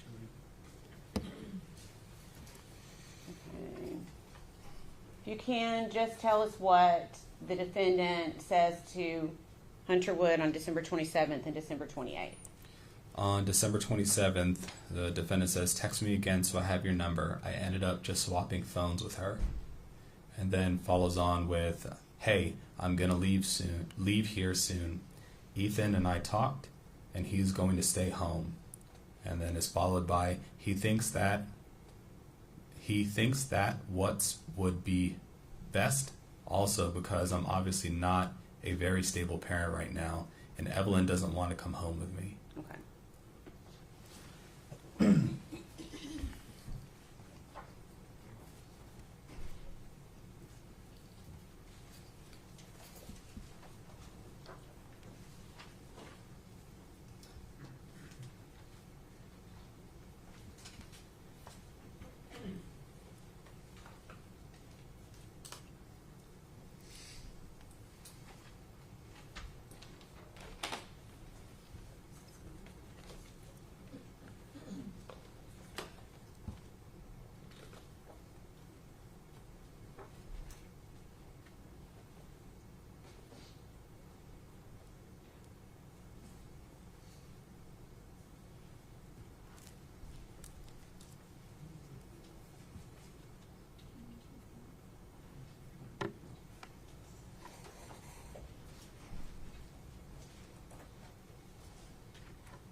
Okay, same question.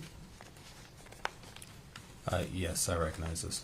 Can you tell me what it is? So it's a conversation between the defendant and Hunter. Okay, and what is the date of that? The date of this one is February the 19th of 2020. Okay, and is that a fair and accurate representation of the conversation that you viewed pursuant to your analysis of the defendant's social media? Yes. Okay, we'd ask that be made exhibit number 239. Full exhibit 239, subject to court trial.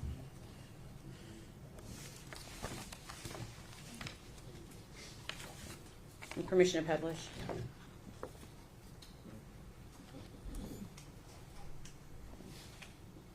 If you could, read to the jury each of these text bubbles from the defendant to Hunter Wood on February 19th of 2020. Yes. It says, "Hey, I have no clue why you're mad at me, but I've been waiting for Mom for fucking hours at the BP. Can I please come sleep in your truck if I get a ride there?" And she says, "Like, seriously, I've done nothing. I've not done anything for you to be mad at me. I love you, and I was supposed to leave so long ago, and I tired as fucking hell. I'm also pregnant with your child, so you could let me sleep in your truck. I'm gonna just come anyways and sleep in it when I can find a ride. I'm so tired and I needed you tonight, but thank you, Hunter. I might just say fuck it and come in.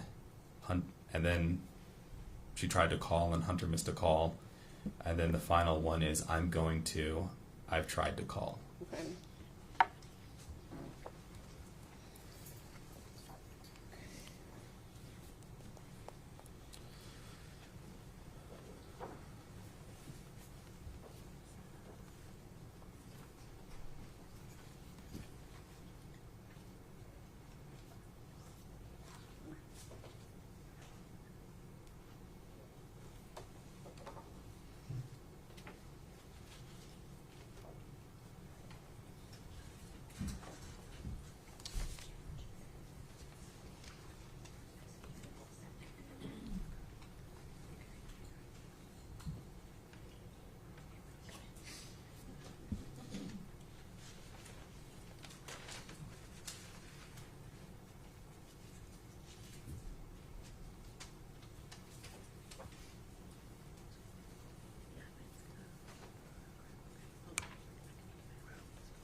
Okay, I'm going to pass you 7 pages.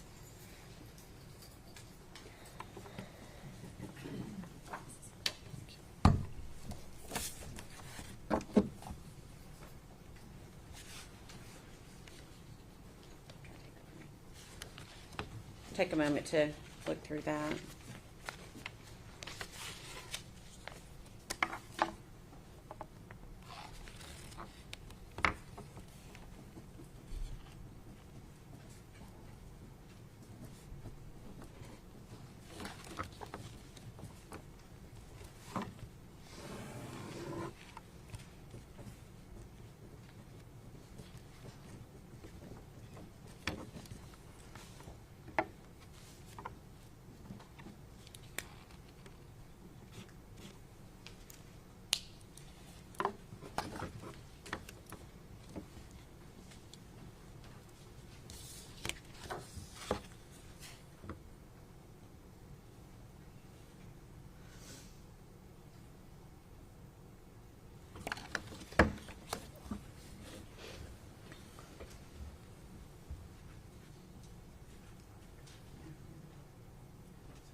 Are you ready? Yes. Okay. Have you had an opportunity to view that exhibit? Yes. Okay. Can you tell me what it is? So it's a conversation between the defendant and Hunter.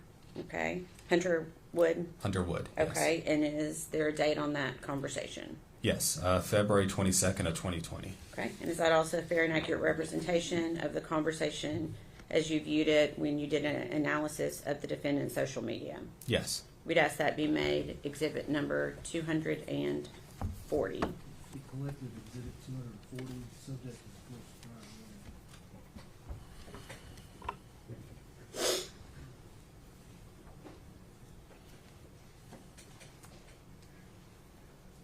Permission to publish. Go ahead. We're just going to go through it page by page. Okay. Okay. Okay. What does Megan Boswell start out saying on February 22nd of 2020? The defendant states, "Hey, I texted you just so that you know it's really me." And Hunter Wood says, change your Facebook name. And what does the defendant say? "I will in a few. Will you please bring me a change of clothes? TBI is in North Carolina with my mom. Literally, I don't care what clothes are. I just don't have anything at the moment." And Hunter said, they said there was no baby with her though. I'm at my mom's. And what does the defendant say? She's still under arrest and being questioned. Can you please do that for me, though? And then Hunter says, yeah, but where's the baby? I just want the baby to be found safely. And what does the defendant say? Dad won't let me go anywhere because of the situation. Hunter, I can't disclose stuff to you on here about what TBI is doing. Then Hunter says, but please assure to me that the baby will be found and brought home safely. Let's see if I can make this a little bit bigger. Then what does, I'll scroll down in a second, what does the defendant say in response to that? Hunter, I have full faith in the TBI and everyone I've spoken to that they will get the truth out of my mom and bring my baby back to me. Can you come talk? ? Or your mom? ? I just can't disclose anything much more over the internet at this point in time or over the phone, and I hope you can understand that. Okay, I'll move that up a little bit, and if you could continue. If you don't want to, I'll speak to your mom and she can tell you. Also tell her thank you for reporting the car missing. If mom has told you anything that is off-putting, please let me know. If she told you anything at all. Please tell me, please, anything at all. Did she ever mention Mendota to you? She kept trying to take me there, and I'm trying to find a ride up there to go looking. Okay. Oh, I'll make this one smaller. Okay. And what does the defendant, I guess it's a continuation from the last page, what is she saying? So please let me know if you know anything about Mendota. I know it's late, but can you take me somewhere in Mendota, along a river? Mom used to talk about it. And Hunter says, get your dad or TBI to take you. And what does the defendant say? I can't get a hold of David, and there's no way in hell Dad will take me. Okay. And then what does the defendant say?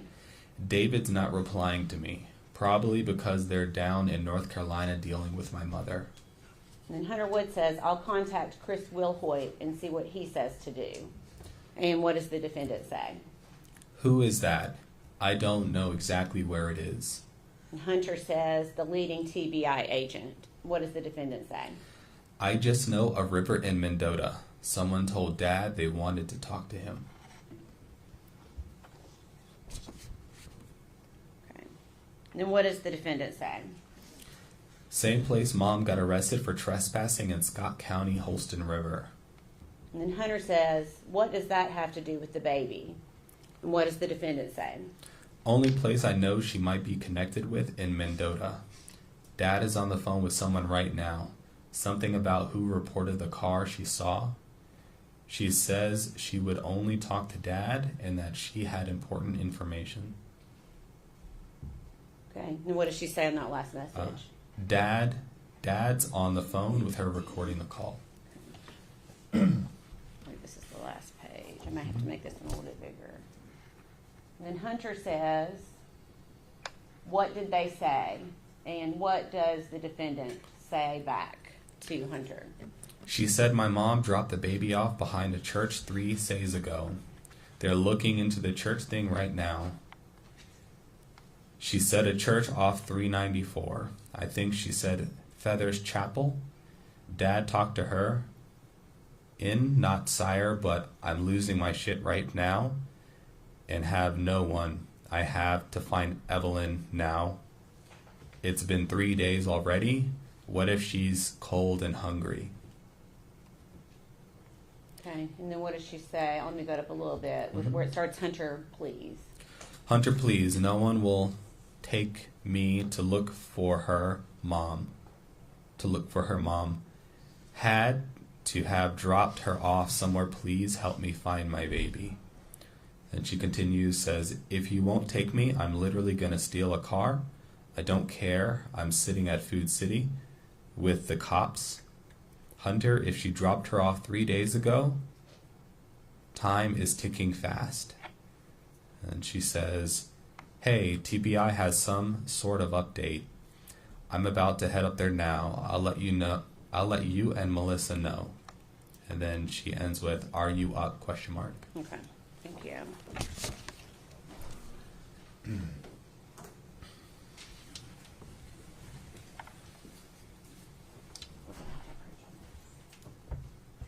Your Honor, may we approach?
Ladies and gentlemen, I'm gonna have you go with the officer. I've just been informed your lunch is here. We'll start back at, probably 1:15. Everyone stand, please.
Take it seated. Thank you. Gentlemen, you may continue with your direct. Thanks, Your Honor. May I please have exhibit number 79?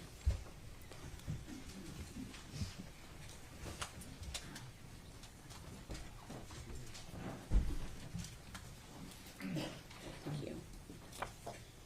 Okay.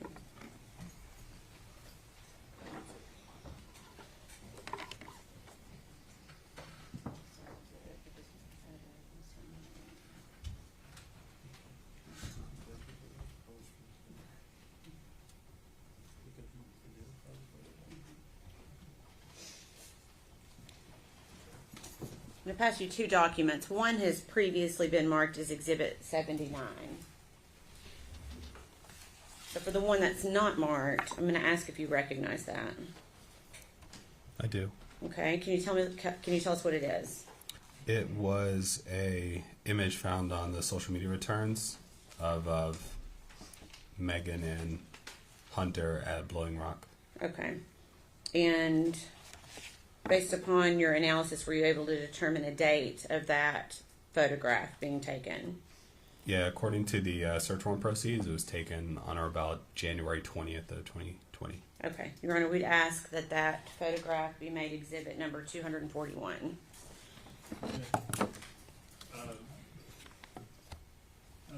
Subject to your prior ruling, yes, sir.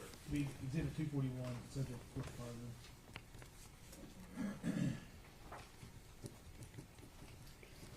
And did you also recognize the exhibit that I handed up along with that?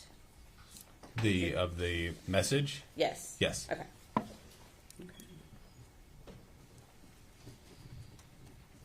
Permission to publish, Your Honor?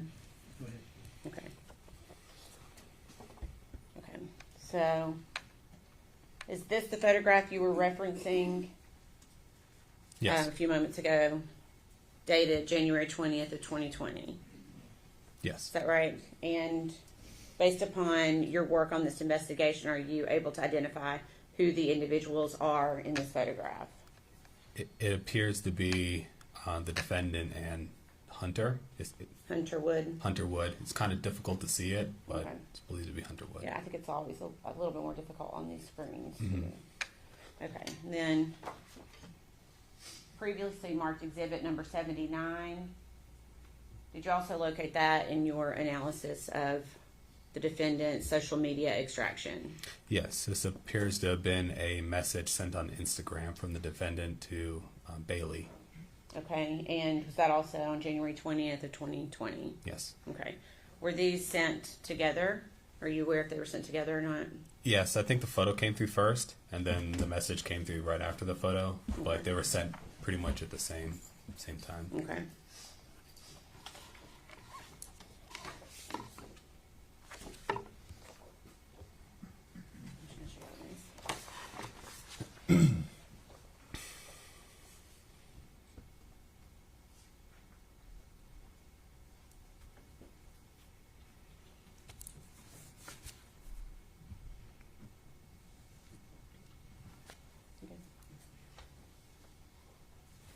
I'm going to pass all three up to you, but go through one at a time. Okay.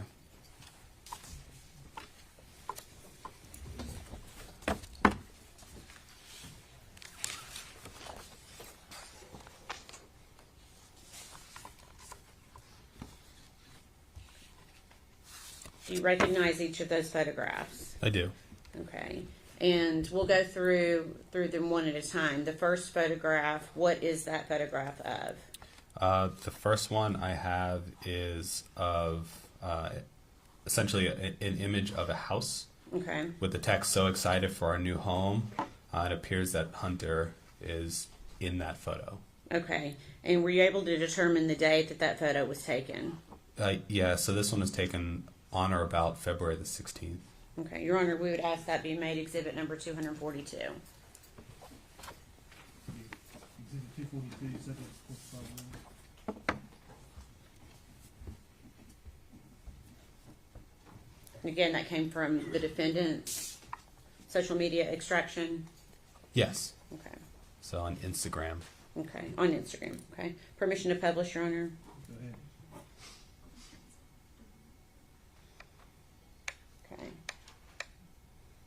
And is this the photo that you were referencing from February 16th of 2020? Yes. Okay. Okay. If you can tell me the next photograph that you have in your hand. The next one I have appears to be Hunter laying on a bed with the caption, "Picking out furniture for our new house," heart emoji. Okay. And were you able to determine a date of that photograph? Yes, so this was posted, this appeared to be posted on Instagram on or about February the 17th. Okay. So for both the one before and this one, they were actually posted on the dates that you gave? They appear to be posted, Okay. according to the proceeds. And posted by whom? The defendant. Okay. Your Honor, we'd ask that be made exhibit number 243. 243.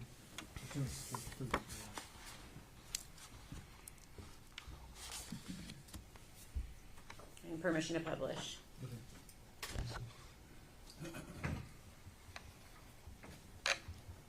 This one. Okay. So the photo you're referencing is being posted on February 17th of 2020 Yes, on the defendant's Instagram. yes. Okay. And then you've got one more photograph, I believe. Yes. Okay. Can you tell me what that one depicts? This is a picture. It appears to be Hunter in the picture with a car behind him. The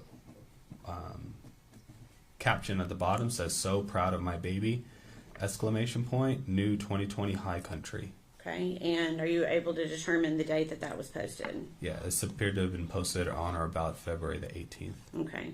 And did you also obtain that from the defendant's social media search warrant? Yes. Okay. We ask that be exhibit number 244.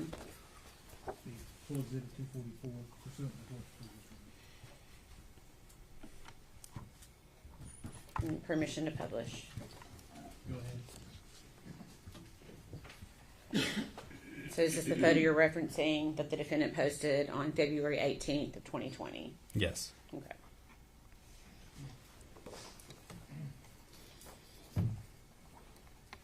One second.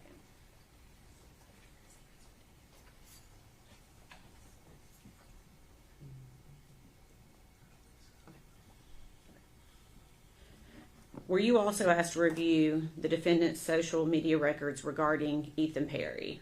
Yes, And were you aware, pursuant to this investigation, of who Ethan Perry was? I was.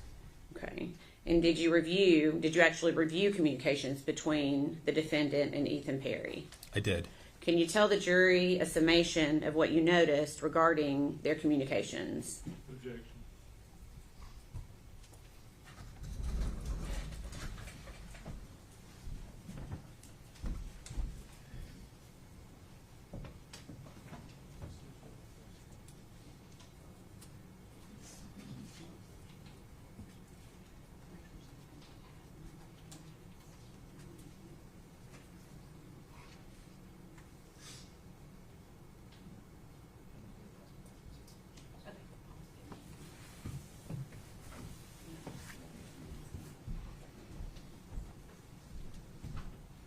Sustained as to the form of the question.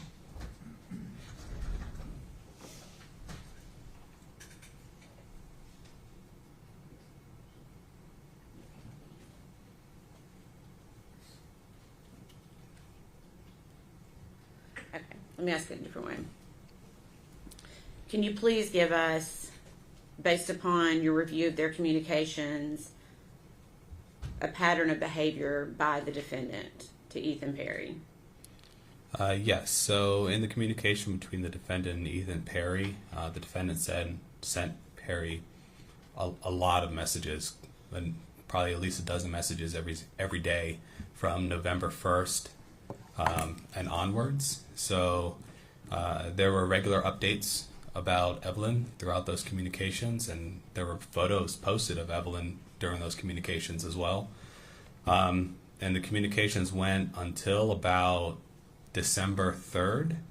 As soon as December 3rd hit, the amount of communications between Ethan and Megan went down quite a bit, and no unique images of Evelyn were seen afterwards. So she did send more pictures of Evelyn, but they were old pictures of like Evelyn and Ethan together. So I didn't observe any new photos after approximately December the 3rd. Okay. All right. Thank you. Please answer any questions the defense has for you. Yes. Grab just a minute, Judge. You may.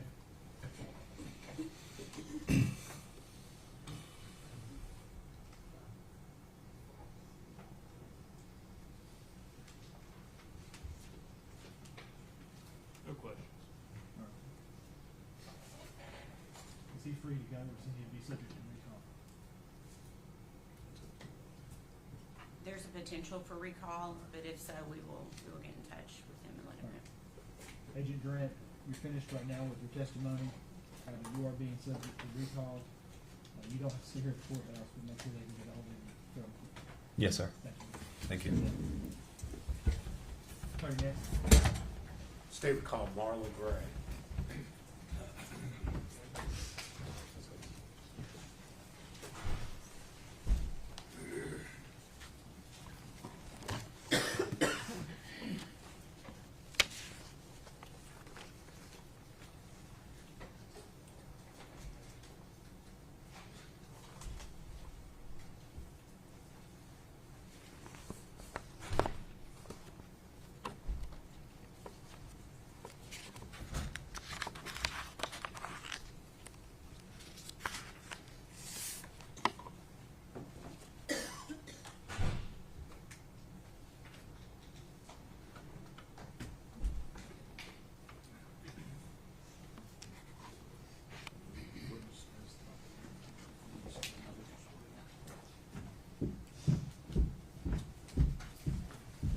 State your name. Marla Gray. You solemnly swear or affirm the testimony you're about to give will be the truth, the whole truth, and nothing but the truth. I do.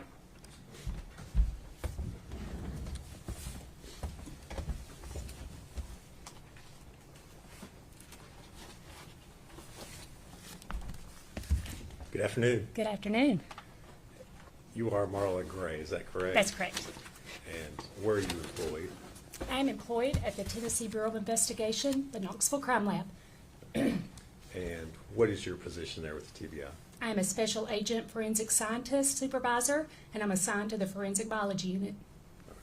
And Agent Gray, if you would, kind of give the jury an overview of what your duties are there within that division.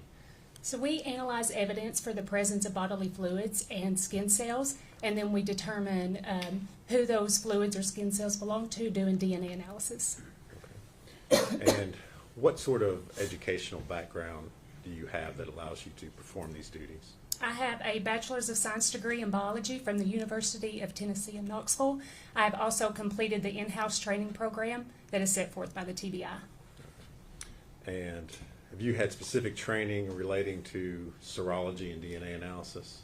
Yes, during that 18-month training program, we cover serology, all the testings that we do, DNA analysis, and interpretation.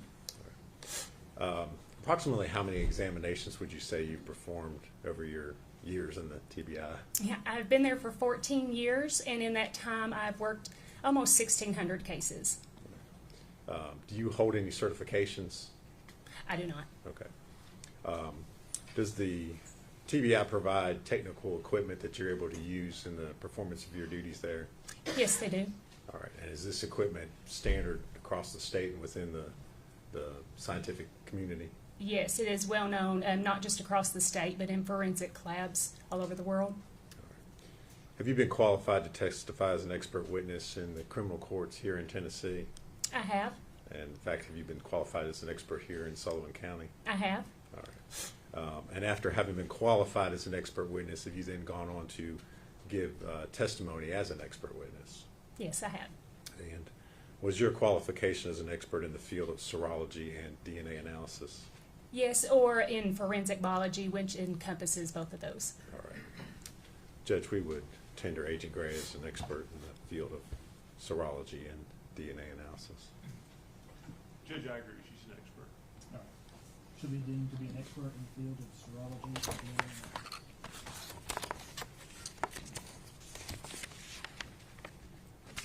Agent Gray, you touched on this a little bit, but if you would kind of tell us a little bit about the differences between serology and DNA and what they are.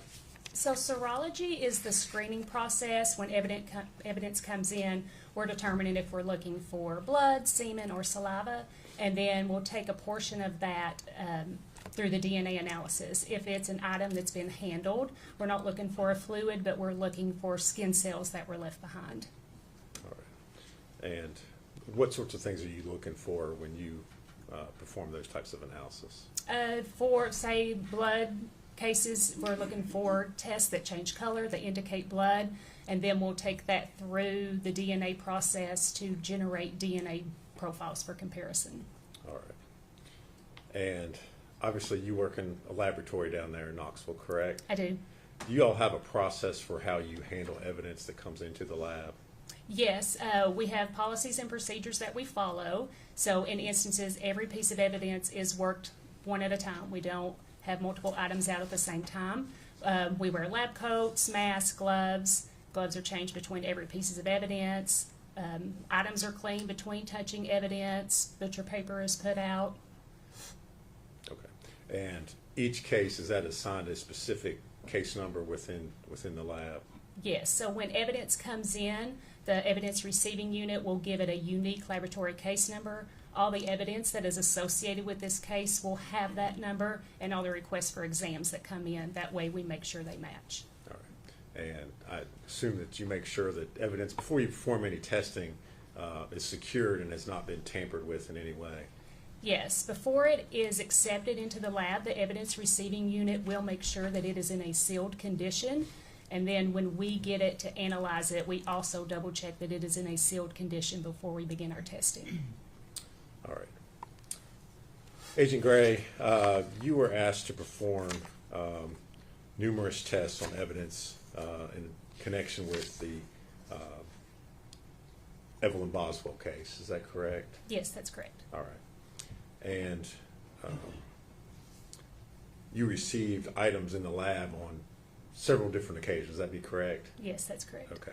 So I'm going to start with the first batch of items that you received on March the 4th of 2020, which resulted in your first report that was issued on March the 10th of 2020. When you received those first items, what were you attempting to do or to find within the evidence that it was sent to you? For this first batch of items, the Evelyn had not been found yet, so these were items that said that they belonged to her. So I was trying to generate a DNA profile that could be put in the missing persons database. Okay. So at this point in time, you had no profile with which to compare because the body had not been found, correct? Yes, that's correct. Okay. And if you would, kind of describe for the jury the process that you went in trying to develop a profile from those items. So this was a box of clothing that said belonged to Evelyn, bracelets, a baby book,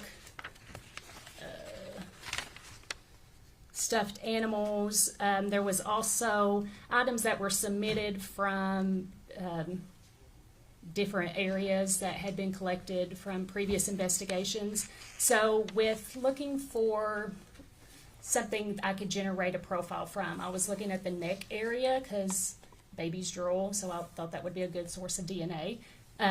For the first batch, I didn't get anything. The items could have been washed, so her profile wasn't generated until the next report with the next batch of items. Okay.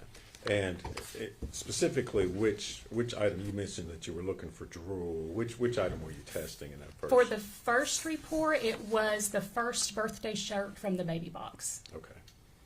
And I noticed in the report it says that staining was observed with alternate light source screening in the neck area. Okay. And was there any sort of profile you developed at all? It was a mixture of at least two individuals, but since it was a mixture, I could not use that as her DNA standard since it wasn't single source. Okay. So essentially, and also in looking at your report, it looks like there was a silver clip that you also, I guess, attempted to Yes, develop hair a profile clips and a diaper. I believe these were found in Mendota, Virginia. Okay. And again, were you able to develop a profile from those? No, there was no DNA on any of those items. All right.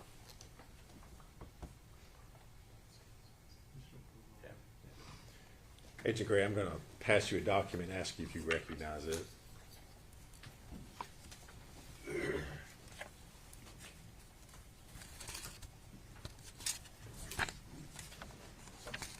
Yes, this is a copy of my forensic biology report dated March 10th, 2020. Okay. And does that reflect your findings or lack thereof Yes. on the first batch of testing that you did? Yes. Judge, we move to make that exhibit number 245. No objection. Exhibit 245.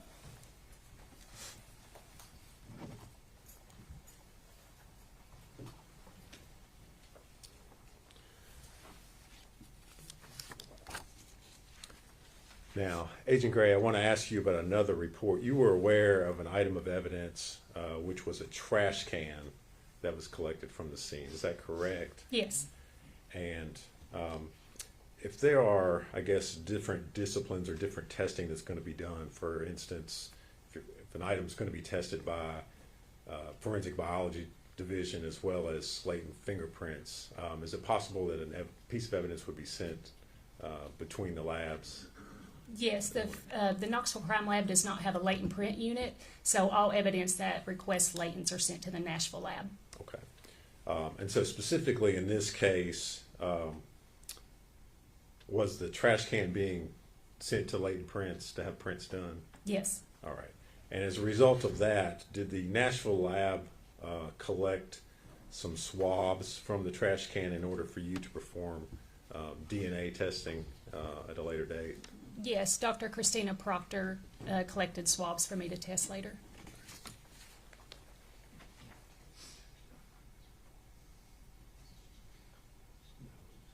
Okay. And Agent Gray, I'm going to hand you another document and ask if you recognize that.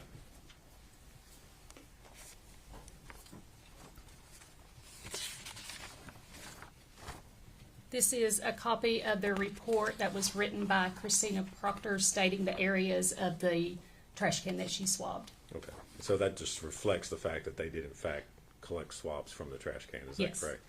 Judge, we move to make that report number 246. Objection? No, sir.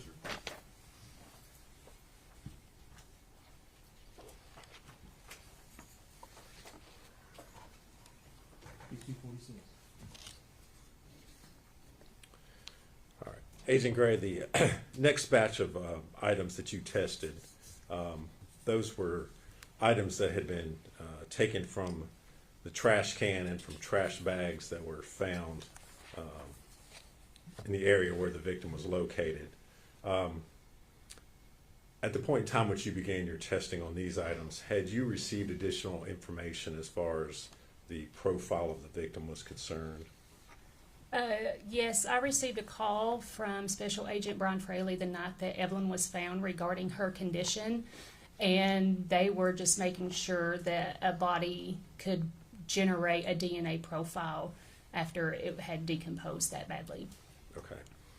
And did you subsequently receive items from the forensic pathology department at ETSU after the autopsy had been performed? Yes, I received a blanket that she was found wrapped in, her diaper, clothing, and an FTA card, which is a DNA standard from blood of the victim. And so after you received the FTA card, were you able to generate a profile of the victim? Yes, I went back and worked the pants belonging to Evelyn Boswell and a shirt that belonged to Evelyn Boswell. I compared that to the FTA card that was submitted, and it matched. Okay. So you were able to perform testing on those items that you've previously been unable to? Yes. Is that correct? All right. And if you would kind of walk us through the items. The first item, was that the pants?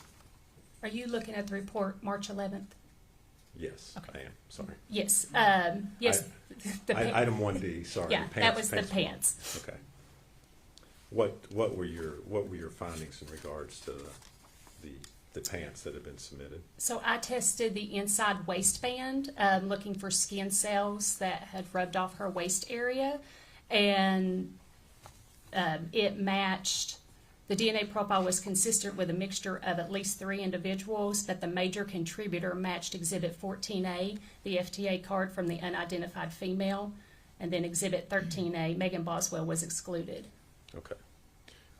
Is that unusual to see mixtures of 3 individuals on a piece of clothing? No, it is not. And why is that? Just because of co-mingling in the laundry. When they get washed, of course, DNA is getting mixed together. Even with articles of clothing, if they hadn't have been washed prior to her wearing them, you're looking at people that might have picked up the clothing at the store or people that manufactured the clothing. We could still get their DNA on clothing items. All right. And again, you identified the major contributor as being the victim in this case, correct? Yes, there was enough major DNA profile to do a comparison. And on item 1F, which was the shirt, what were your findings in regards to that item? So the neck area was swabbed for that item, and the DNA profile was consistent with a mixture of at least 2 individuals, including at least 1 male. The major contributor profile matched Exhibit 14A, the FTA card from an unidentified female, and Exhibit 13A, Megan Boswell, was excluded. Okay. Now, talk for a minute just about the fact you said that it included at least 1 male. How do you know that? From the DNA profile that we generate, it has a sex indicator marker, which is, of course, the XY chromosome, and in this instant, the Y chromosome showed up. Okay. But you cannot tell anything else about the profile other than the fact that it was male. Is that correct? It was too low to do any comparisons with. Okay.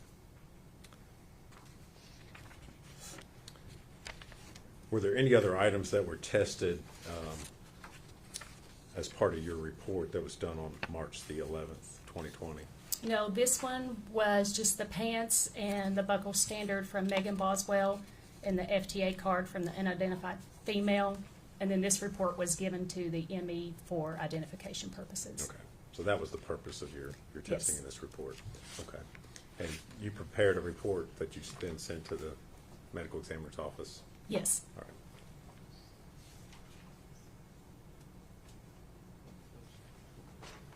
I'm going to hand you a document, Agent Gray, and ask you if you can recognize that.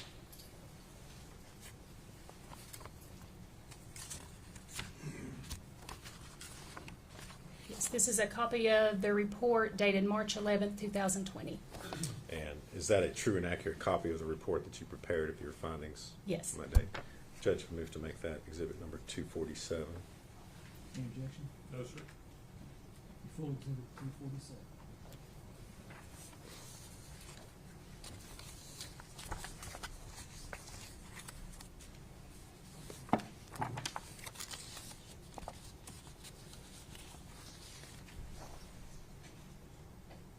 The next results that you reported, those would be on your report from March the 25th of 2020. The items there were ones that were taken from the trash can and the trash bags. Is that correct? Yes. And we'll start with the first item, which was a piece of chewed gum from the trash can, identified in the report as Exhibit 7A. Did you perform testing on that I item? did. Yes, Okay. I did. If we could we pass Agent Gray exhibit number 197? It should be a bag, small bag.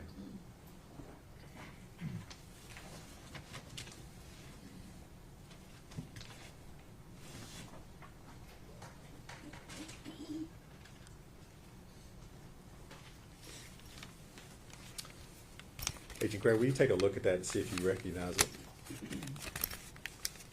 Yes, this is my exhibit 7A, which is the chewed gum. This is the seal, has my initials on it. This barcode, this is what is generated by the evidence receiving unit that has that unique laboratory case number. And this is how the internal chain of custody is maintained throughout the lab. And these are, of course, my initials. Okay.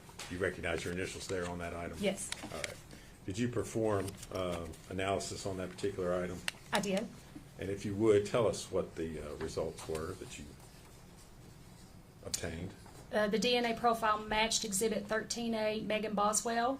The probability of randomly selecting an unrelated individual who would be included as a contributor of the DNA profile is 1 in a number greater than the current world population.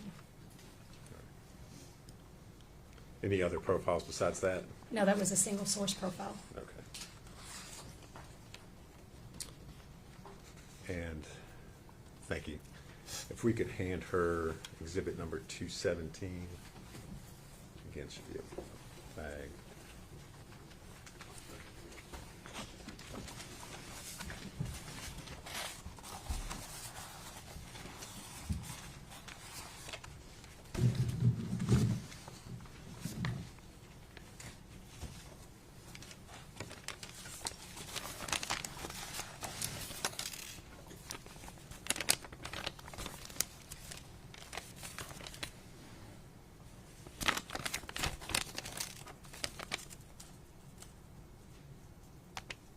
It says blue gloves. Yes, do you recognize what's been handed to you? It does not have a barcode or my ID on it, so I don't know if I work this or not. Okay, all right. Hand that back for a second.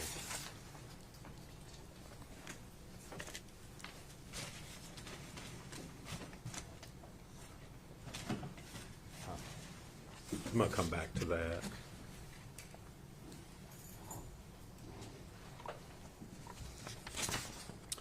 If we could hand her exhibit 218.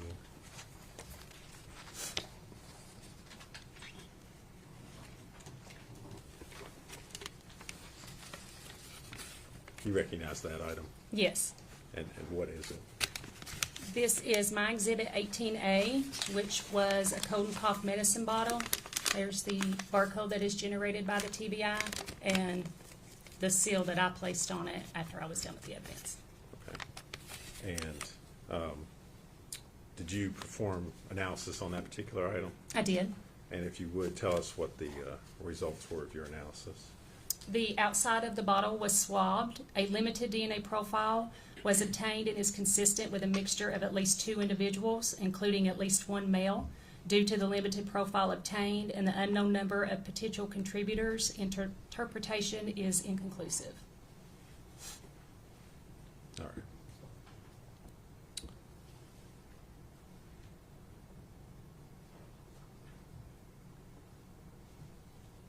So you were not able to form any kind of profile at all, is that correct? That's correct. So regardless of whose DNA, other profiles you would have had, there would have been no way for you to match that with anyone, is that? Correct. It has to meet a certain strength before we do any comparisons to it, and this did not meet that quality.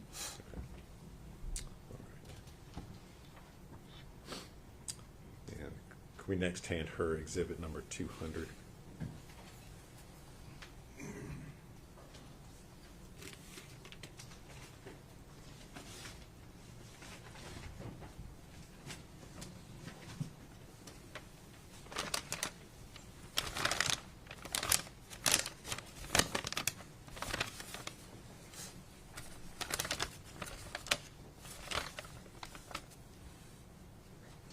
You recognize it?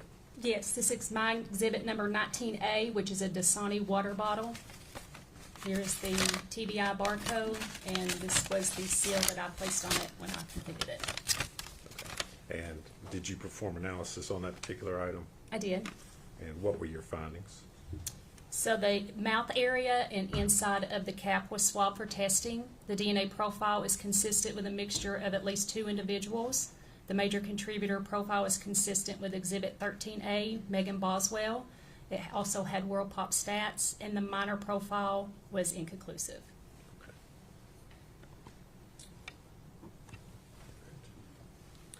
And if we could next hand her exhibit 211.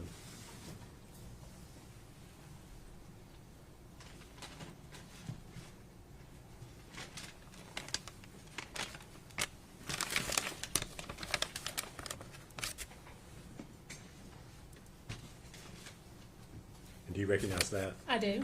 And what is it? This is my Exhibit 20A, which is a great value water bottle. There's the TBI barcode, my ID, and the seal that was placed on it with my initials. Okay. And again, I'd ask you, did you perform analysis on that particular item? I did. And what were your findings? The mouth and inside the cap area were swabbed in this item also.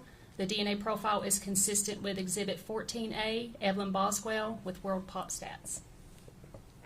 No other profiles on that particular item? There was an additional allele at one of the locations, but nothing was, it was inconclusive. Okay. Next, if we could hand her number 212.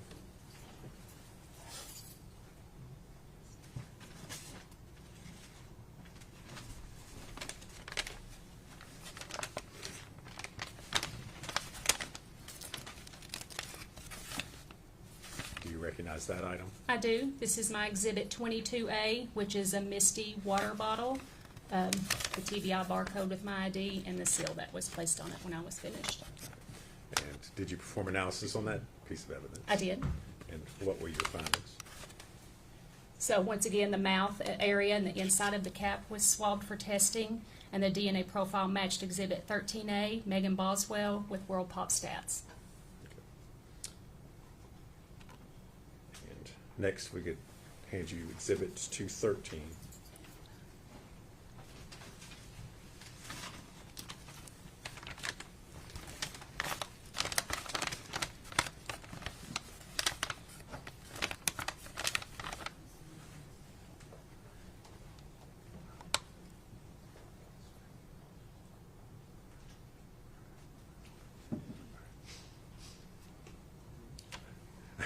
I'm sorry. I picked up what were you just handed 213? Yes. Do you recognize that? I'm sorry. That's okay. Yes, it is my Exhibit 24A. It is a Food Club water bottle.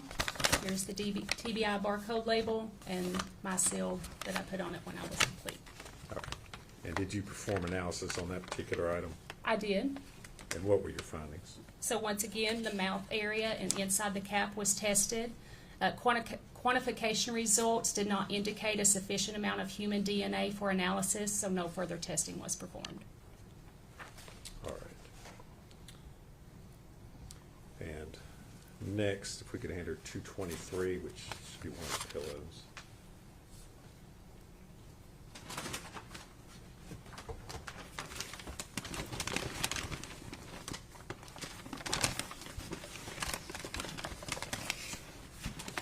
Do you recognize that item? Yes, this is my Exhibit 33A, which is a white pillow. There is the TBI barcode and my seal with my ID on it. Okay. And did you perform analysis on that? I did. Okay. If you would, tell us what your findings were. So the first thing I did was screen the item with the ALS looking for saliva where somebody slept on it. And the center of the area did indicate a positive result, so that area was cut for testing. And the DNA profile is consistent with a mixture of at least 2 individuals, including at least 1 male. The major contributor profile is consistent with Exhibit 14A, Evelyn Boswell, and with World Pop Stats, but the minor contributor profile was inconclusive. The edges were also tested on the pillow, and this DNA profile obtained is consistent with a mixture of at least 3 individuals, including at least 1 male, but due to the complexity of the mixture, it was deemed to be inconclusive. All right. So the only profile you were able to develop was the victim, Evelyn Boswell. Is that correct? Yes, from the center of the pillow.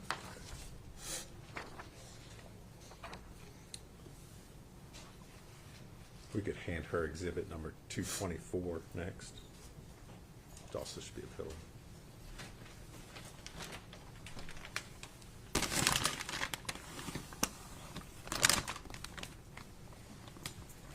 Do you recognize that item? Yes, this is a white pillow with yellow staining.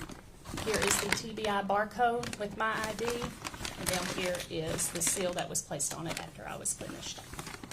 And did you perform testing on that particular item? I did. And what were your findings? There was staining on this item, so I first tested it for the presence of blood, but it was negative. The center of the profile was tested, but quantification results did not indicate a sufficient amount of human DNA for further analysis.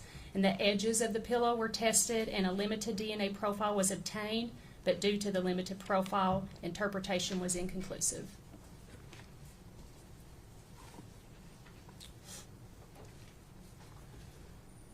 If we could hand her at 2:15 next.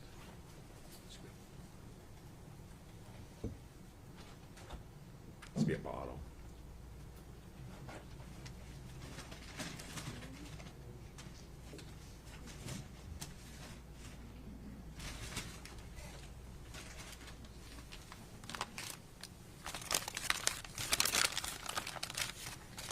You recognize what's been handed to you?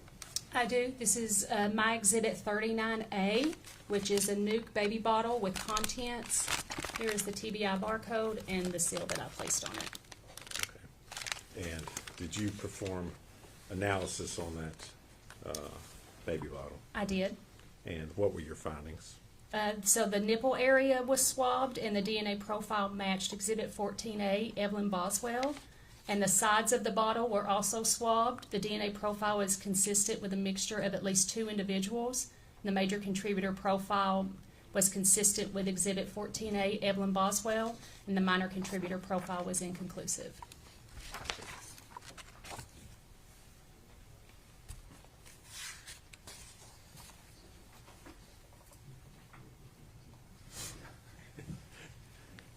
Agent Gray, I'm going to hand you an item, ask you if you can recognize that.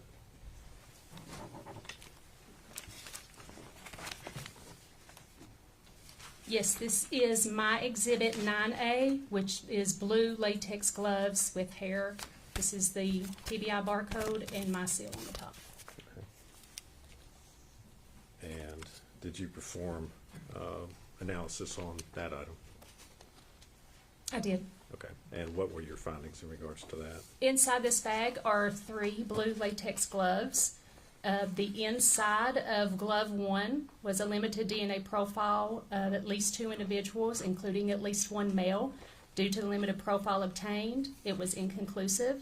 The outside of glove 1 was a mixture of at least 2 individuals. Due to the limited profile obtained, it was also inconclusive. The inside of glove 2, a limited profile was obtained, including at least 1 male. Due to the limited profile obtained, interpretation was inconclusive. The outside of glove 2, a limited DNA profile was obtained. It was also inconclusive. Possible hairs were collected from this item but returned with the evidence because the TBI does not work hair. The inside of glove 3, a limited DNA profile was obtained. It was inconclusive. And the outside of glove 3, a limited DNA profile obtained, which was also inconclusive. Sure. So no conclusive profiles on any of the No. gloves, is that correct? That's correct. And no, Evelyn didn't find any DNA profiles consistent with the victim on any part of the gloves, is No. that correct? Okay. Judge, at this time I would move to make the gloves as Exhibit 248. Any objection?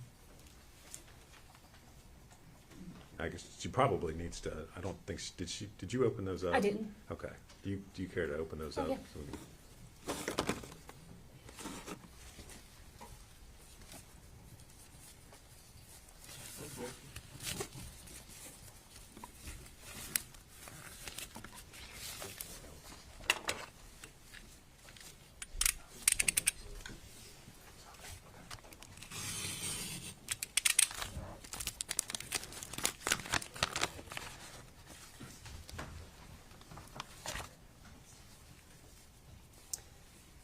This is the first glove, glove 1. It has a 1 on it.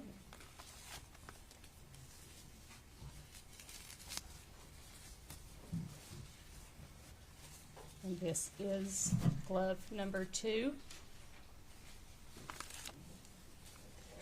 Or, sorry, that was glove number 3. This is glove number 2. As you can see, they're shredded. Okay. And those were the gloves that you tested and Yes. testified to? Okay. Judge, I think we, 248. You've already done it. All right, I just want to make sure.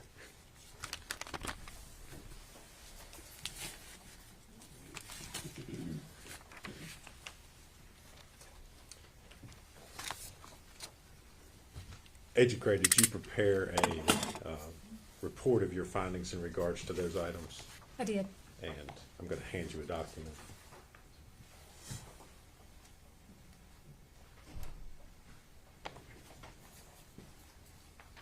Ask if you recognize that.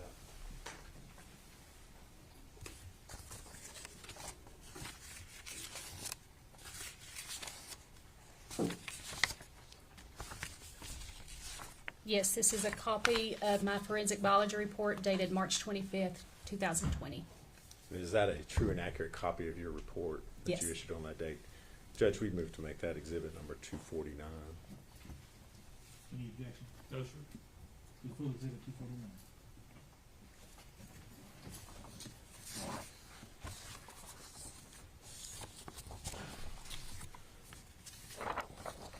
Now, Agent Gray, obviously you've tested a number of items in regards to this case. Is it common when you're working a case, especially a situation like this where you've got a missing child that's later recovered, do you speak with investigators who are working the case in order to determine which items are best for you to test and which might have more or less evidentiary value? Yes, we do. And was that done in this particular case? Yes, I spoke with Agent Brian Fraley and Agent David Gratz on multiple occasions regarding this case. And as a result of that, were certain items, I guess, initially you thought may not have had evidentiary value, but then later on you decided to test anyway to see perhaps they had more value? Yeah, there were some items that weren't tested on the front end because, like the baby food containers, just because we expected if there was DNA, if it was Evelyn's, we didn't know how probative that was to the case. But later on, we did decide to go ahead and test those items. Okay. And specifically, I want to ask you about a blanket, which I believe was your item number 36C. Yes. Was that in fact a blanket? Yes.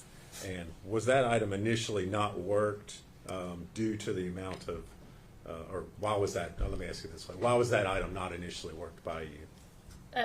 Due to the amount of decomposition fluid on the blanket, decomposition fluid contains waste and bacteria and water, and what that does is it finds the DNA and it doesn't destroy it, but it defragments it enough that we can't generate a DNA profile. So if I were to put it on my instrument, it's so fragmented that it can't resequence it. So in this instance, it wasn't originally worked due to the amount of decomposition fluid on the blanket.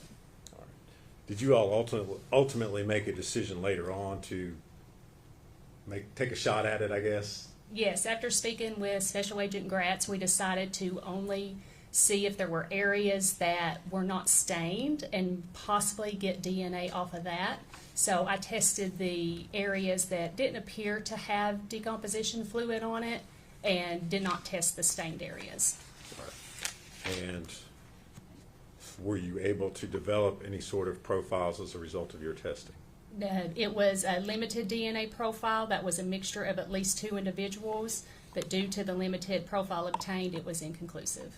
All right. And did you prepare a report of your findings in that regard? I did.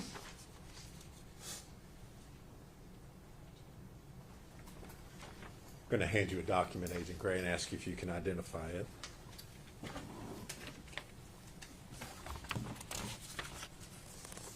Yes, this is an accurate copy of my biology report dated April 22nd, 2020. All right. And is that a true and accurate copy of your report in regards to your findings on the blanket? Yes. Judge, I'd move to make that full exhibit number 250. Any objection? No, sir. Full exhibit 250.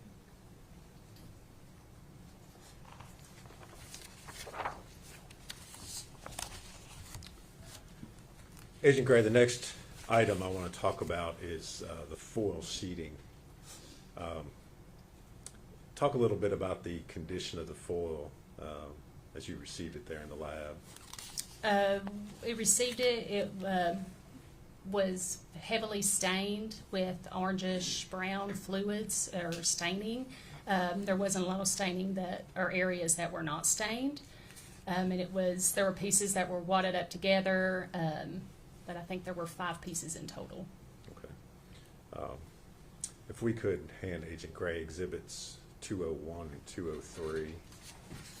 One is that white box sitting right there. Yep.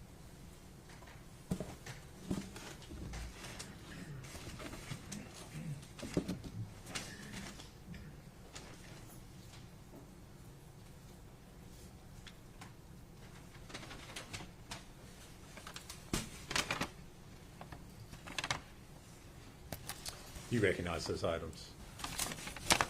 Yes, this is my exhibit 15A. This was my seal down here at the bottom. And this is my exhibit, also 15A, but it was just piece 3. And then my seal is at the bottom. Okay. And is that the foil sheeting that you tested? Yes. If you would, tell us what the result of your testing on those items were.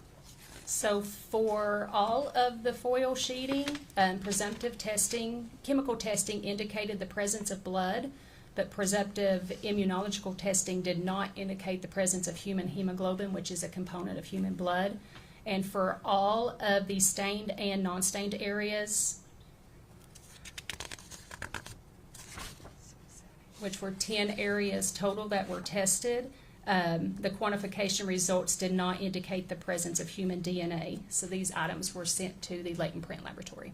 All right. And did you prepare a report of your findings in regard to the foil sheeting? I did. I'm going to hand you a document and ask you if you can identify it.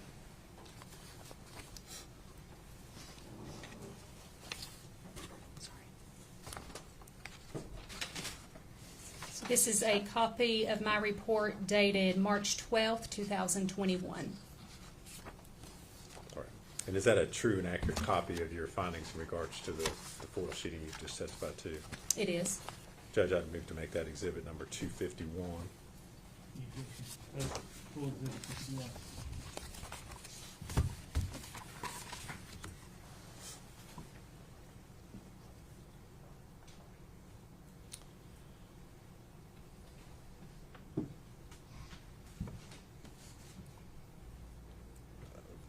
Finally, Agent Gray, I'm going to, again, we mentioned the fact earlier that sometimes through communications you were asked to test additional items. Is that correct? Yes.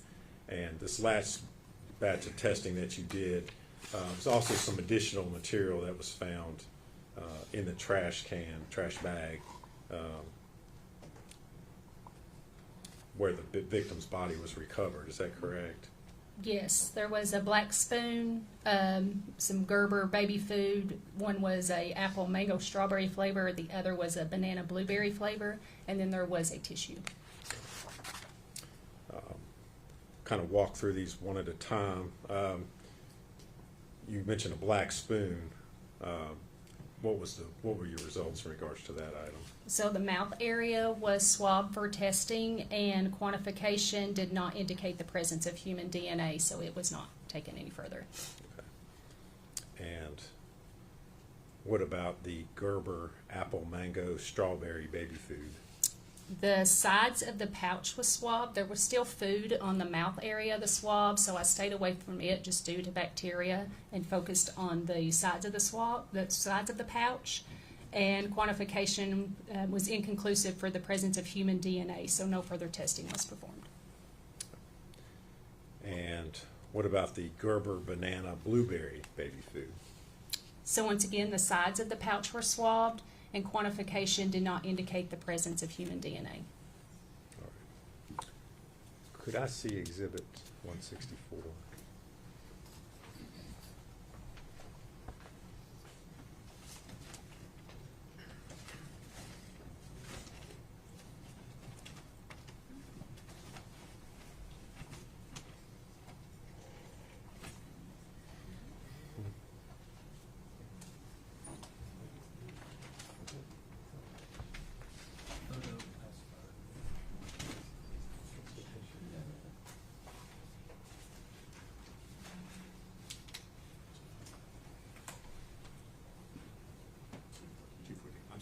214.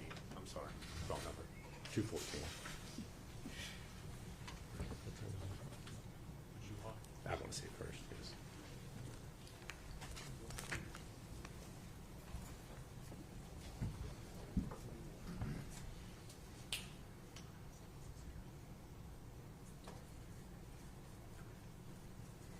Yeah, that's it.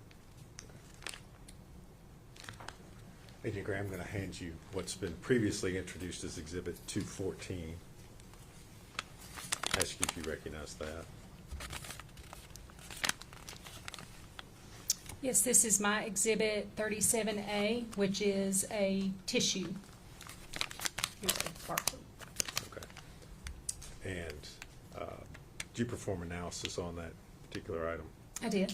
Okay. And what were your findings in regards to the tissue? So this tissue was heavily saturated in a reddish-brown stain, so I initially tested for the presence of blood. And presumptive chemical testing indicated the presence of blood, and presumptive immunological testing indicated the presence of human hemoglobin, which is a component of human blood. And the DNA profile matched Exhibit 13A, Megan Boswell, with World Pop Stats. Okay. Using the expression World Pop Stats, what does that mean? So right now the current world population is over 8 billion people, and out of 8 billion people, no one in the world has the same DNA profile as the one that generated. Okay. So you can say with pretty certain confidence that this was Megan Boswell's profile that you found. Is that Yes. correct? Yes.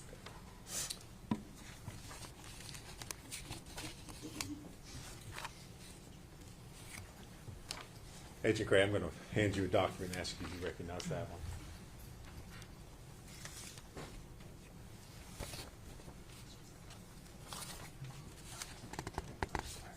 This is a copy of my forensic biology report dated October 22nd, 2021. Okay. And is that a true and accurate copy of your findings? It is. That was issued.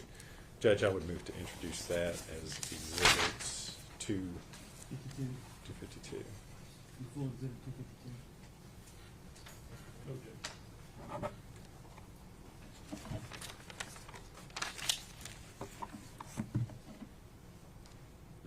Agent Gray, in addition to your responsibilities and duties within the lab there, are you also a member of the TBI's violent crime response team? Currently, I am not. When I became a supervisor, they took me off the VCRT, so that was 2022. But in 2020, I was a team leader and a forensic biologist for VCRT. Okay, so back in February of 2020, you were a member of that team. Yes. And specifically in regards to this case, were you asked as a member of the violent crime response team to perform a couple of searches? Yes, I was. All right, and specifically on February the 19th of 2020, did you go to Middlesboro, Kentucky to search a 2018 red Chevy Cruze? We received the request on February 19th. We went to Middlesboro on February 20th. Okay, and did you in fact perform a search on a 2018 red Chevy Cruze? I did. And what were y'all looking for? In this instance, we were just asked to process for the presence of blood to see if maybe, since the victim had not been located, if there might have been blood in the car. All right, and did you all find anything of evidentiary value searching through the car? No, it was negative for the presence of blood, and we did not collect anything from the car. Okay.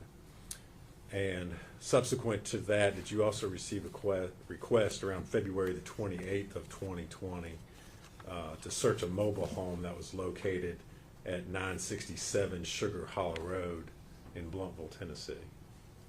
Yes, we received the request on February 27th, and we went on February 28th to 967 Sugar Hollow Road. All right.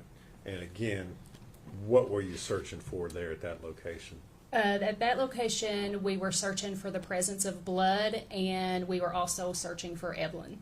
Okay.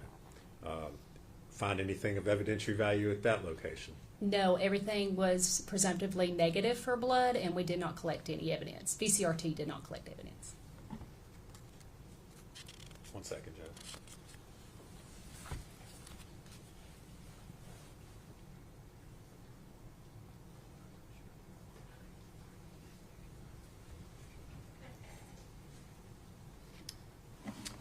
Thank you, Agent Gray. If you would answer any questions Mr. Scott has for you. Could I see Exhibit 249, please?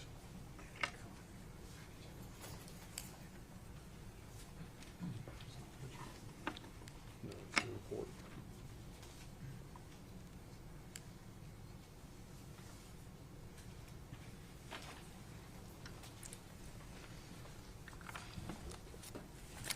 Good afternoon, Agent Gray. How are you? I'm good. How are you doing? I'm good. Thank you for asking. I am currently looking at Exhibit 249, which is your report of March 25th, 2020. Do you have that in front of you? I do. Okay. I want to ask you specifically about the blue gloves. Okay. The blue gloves, there are 3 blue gloves. Is that correct? Yes. And 2 of those gloves had male DNA. You can confirm that. Yes. The inside of glove 1 had male DNA. And the inside of glove 2 also had male DNA. And that was it. And if you would explain to the jury how you determine something is male DNA versus female DNA, just briefly. So when we see, it's called an electropherogram, which is a visual representation of an individual's DNA profile. You have your sex determining marker, which is called amylogenin. If it's an XX, that means it's a female individual. If it's an XY, then it is a male individual. And on those instances, that Y marker showed up. Now, you talked about some of these DNA profiles not being able to be tested further. Is that correct? Yes. Is that because of the TBI standards for testing, or it's just impossible to do? No, we could do it, but we've done multiple testing, and there is a quantitation limit that we know we're going to generate a DNA profile versus we're not going to get anything. So in this instance, I do believe that all of these were taken through all the way through the DNA analysis, and just it was too limited to say anything about. But mostly across the nation, we follow the same QAS guidelines, which are set forth by the FBI, so it's not just TBI specific, and they are specific into the quality of DNA before we can interpret it. Would other labs have greater capabilities? Not to my knowledge, is if they are accredited by the same accrediting body. They have to follow the same QAS guidelines. Okay. So it's your testimony that no lab in the world would be able to perform more specific testing than the TBI lab? There's probably labs out there that might do a different type of DNA that we do, but that we follow like STR DNA. Okay. So to your knowledge, these profiles were not tested by anyone after you got finished with them. Is that correct? That is correct. Okay. What about the glove, outside of glove 2's mentioned hairs were collected from that exhibit? Yes. Did you photograph the hairs? No, I did not. I just documented the hairs. Okay. Did you make a note of, are they long hairs, are they short hairs, color, anything like that? I do believe.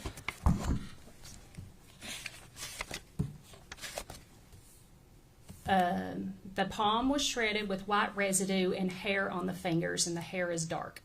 Okay, the hair is dark. Yes. But you didn't make any issue, nothing about length or anything else? No, it was just that it was dark in color. Okay.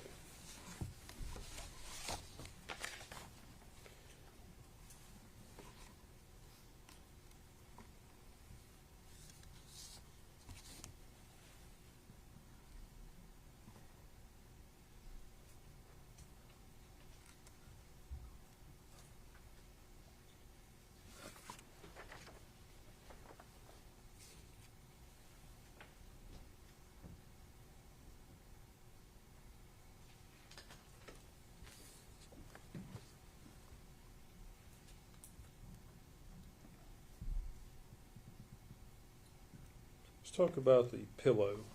I'm having a difficult time on this finding the pillow. 32A. Thank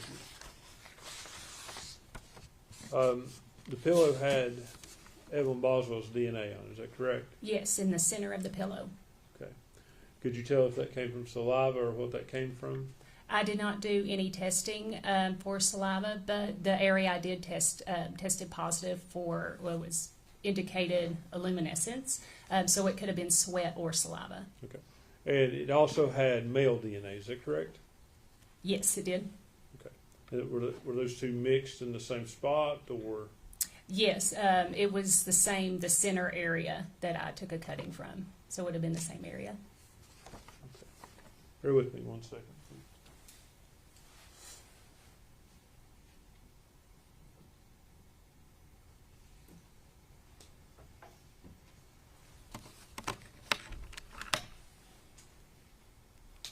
And finally, there was a bottle, like a medicine bottle, Yes, found in the trash can. What number was it? Do you have that? it was Exhibit 18A. Yes, ma'am, 18A, that's what I'm looking for. And that item, it was tested, and were you able to determine if it had male DNA?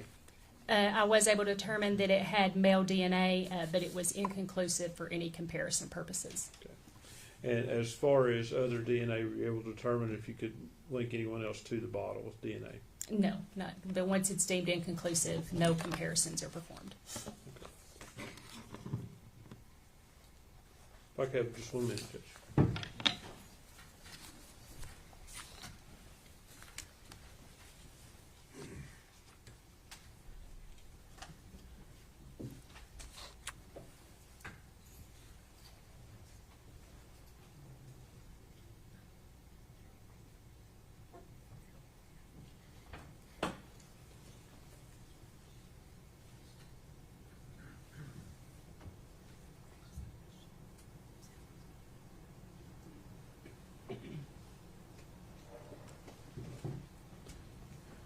Ms. Gray, were you ever asked to compare any of these items to Hunter Woods or Preston Hunter Woods DNA? I never received a standard for Hunter Wood, but I did not need it. Thank you. Agent Gray, I guess I'll follow up on your last answer there. When you said you didn't need it, why didn't you need it? I didn't have any unknown male profiles to compare it to. Okay, so there was nothing there that you would have been able to compare it to anyway, correct? Correct. So all these male profiles Mr. Scott's asked you about were also limited. There's no way you could have drawn it. If I had submitted to you every DNA sample from every male in the world, you would not have been able to tell me Correct. who it was, correct? I wouldn't even ran them since I didn't have any unknown male DNA. All right, thank you. That's all I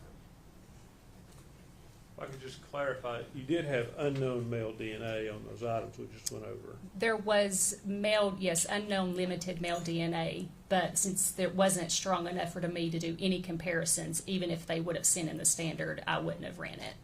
Thank you.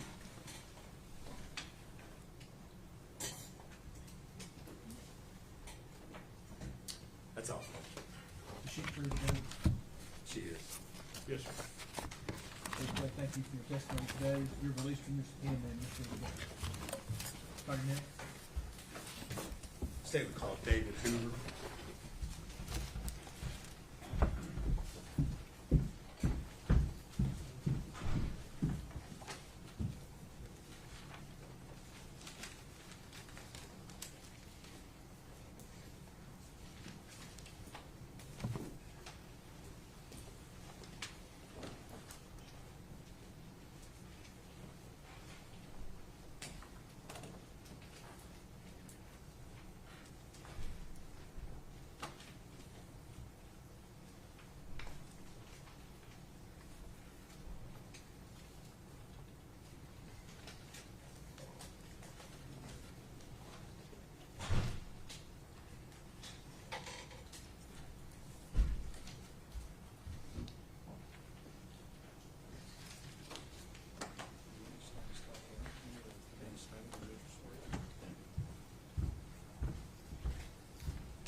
Raise your right hand, sir. State your name. David Hoover. Do you solemnly swear or affirm the testimony you're about to give will be the truth, the whole truth, and nothing but the truth? I do. Seeker.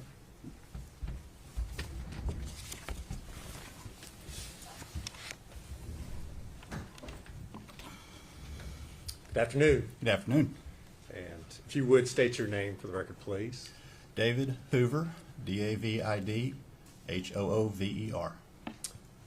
Thank you. And where are you employed? I'm employed with the Tennessee Bureau of Investigation at the Nashville Crime Laboratory in the latent fingerprint or latent print unit. And what is your title or position there? I'm a special agent forensic scientist. All right. And Agent Hoover, if you would kind of give the jury a brief overview of what your duties are there within the latent print division. My duties typically include processing evidence for fingerprints, any developed fingerprints or any developed prints that I find on the evidence I photograph or in some way capture them, then compare them and make identifications to individuals if that's possible. Also enter stuff into the APHIS database, search through the database for individuals as well. I also write my reports and testify in courts of law. You mentioned the APHIS database. Could you explain what that is? The APHIS database is essentially a database of fingerprint cards that we have on file at the TBI, and then we're able to search unknown fingerprints against that database to see if we can find an individual who may have left that print. And how long have you been doing this there at the TBI? I started in March of 2000, so about almost 25 years. If you would, tell us a little bit about your educational background that allows you to perform those duties there at the TBI. My background includes a Bachelor of Science degree in biology from David Lipscomb University with a minor in chemistry.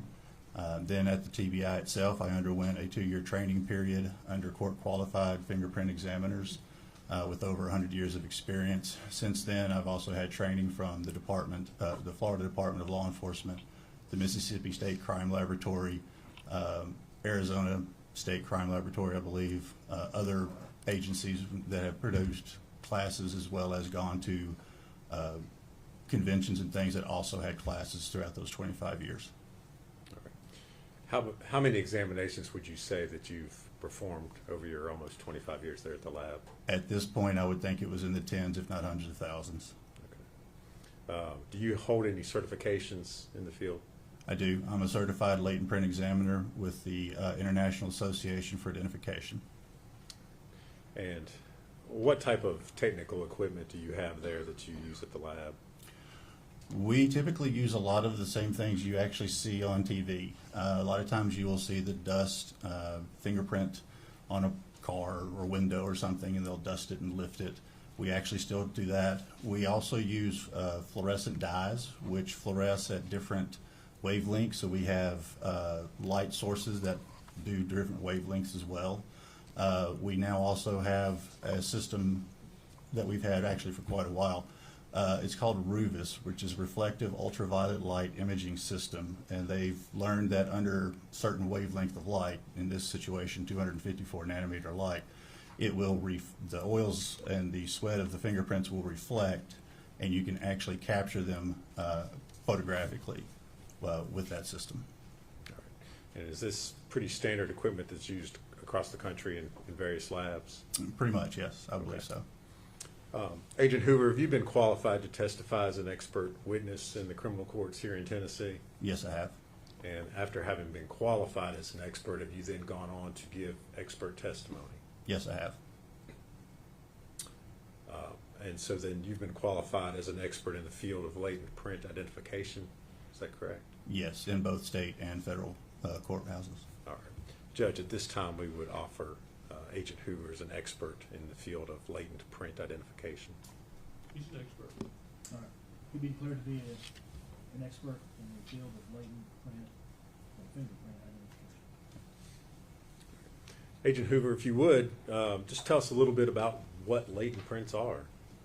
A latent fingerprint is essentially a reproduction of the ridges of your fingers or palms, and it can also include your feet. This is called friction ridge skin. It helps you hold on to things. So a latent print is essentially a reproduction of those ridges on a surface after you've touched them. Essentially, you've touched something, you've left sweat or oil in that reproduction of your ridges behind on that surface. Okay. And as a latent print examiner, when you look at an object or you're looking for prints, what exactly is it that you're looking for? I am looking for the ridge formations that we have in our fingerprints. Predominantly, we'll look for what is called level 1 detail first, which is the ridge flow and the pattern types within the fingerprint. Sometimes we don't have the pattern types and we can only look for the ridge flow itself. We're also looking for what we call level 2 detail, which is bifurcations, ridge endings, dots. These are the types of things that happen within the ridge flow itself. So a ridge is flowing along and then it suddenly stops and the two ridges on either side continues to go. That's an ending ridge. A bifurcation is essentially like a fork in a road. So you have the same thing except for that ending ridge touches one or the other side of that, those other two ridges, forming essentially a fork in the ridge flow itself. A dot is essentially what it describes. It's defined. It's just simply a small area that's just a ridge and it's just a small dot that shows up. All right. Are latent prints more than just what we talk about as being fingerprints? Yes. Okay. What all is? There can be fingerprints, there can be palm impressions, your joints of the fingers also have the same type of detail that we can use to identify people. And like I said a little earlier, your feet even has the same thing where you can actually develop feet footprints and then compare them to individuals, their footprints, and see if it's the same individual or not. It's rare, but it can be used for identification purposes. Okay. If you would, talk for a second about how a latent print is created or left on a surface. Like I said, when you touch something, you can leave behind that sweat and oil on that surface, and it can remain there, and then I can process it and develop it to be able to actually see it and capture it. Okay. Do certain things affect whether or not you're able to develop a latent print on a surface or an object? Yes. Some surfaces are not very good at retaining a latent print. Rough surfaces typically are not something that's very good in retaining a usable latent print, because as you touch a rough surface, that rough surface is going to break up that ridge flow. What you're touching, what you're using to actually leave behind, like I said, is sweat and oils, which typically also have a lot of water to them as well. So you're talking about a liquid medium, and if you're touching something that's very bumped and bubbled up, then some of that medium is going to be lost in the valleys and crevices of the rough surface. Some of it's going to be left on top. So it's going to be very broken up, and you're not going to be able to see or use it to actually identify somebody. Because what we're looking for is enough information and enough clear information to be able to say this latent print was left by this person's finger or palm or footprint. Okay. And does whether or not a surface is clean or dirty, does that affect? That can also affect it, yes. Okay. Now, you work at the lab in Nashville, is that correct? That's correct. Okay.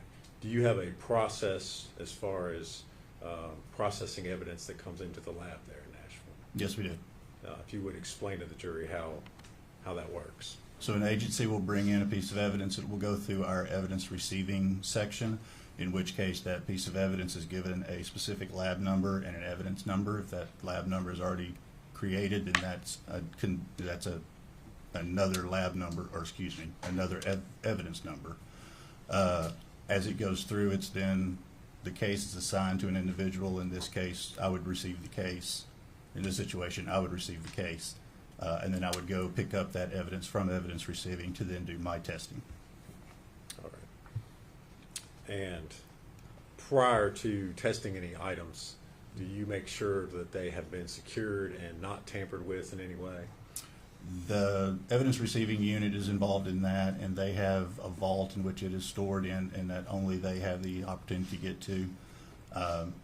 Once I get the evidence, I make sure that the evidence is in a sealed condition in some way, and then I go from there and then open it, process it from there. All right. If we could at this time, I'd like to hand Agent Hoover exhibit number 196, trash can.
So this is the trash can that I received. It has our laboratory number. It has our exhibit number as well as my initials. This is the sticker that was on the side of the trash can. It also contains the exhibit number and my initials. And these are pieces of the rim of the trash can that I removed to be able to process better. Okay. So at the time that you received the trash can there at the lab, the pieces that you just held up, they were actually it was attached. Yes, It was a full trash can with those pieces of the rim attached to it. Okay. You removed them. They were not broken or anything like that. Is that No, correct? they were not. And you mentioned you held up a sticker. Is that like a sticker that would come from the manufacturer? Yes, That was on there. yes, it was on the side of the trash can. It's a Sterilite sticker, manufacturer of the trash can. Okay. And you removed that as well? I did. Okay. All right, Agent Hoover, did you attempt to develop any latent prints off of that particular item, the trash can? I did. And if you would kind of walk us through what your approach to analyzing that piece of evidence was. May I refer to my notes, Your Honor? Is that all right? Yes. Thank you.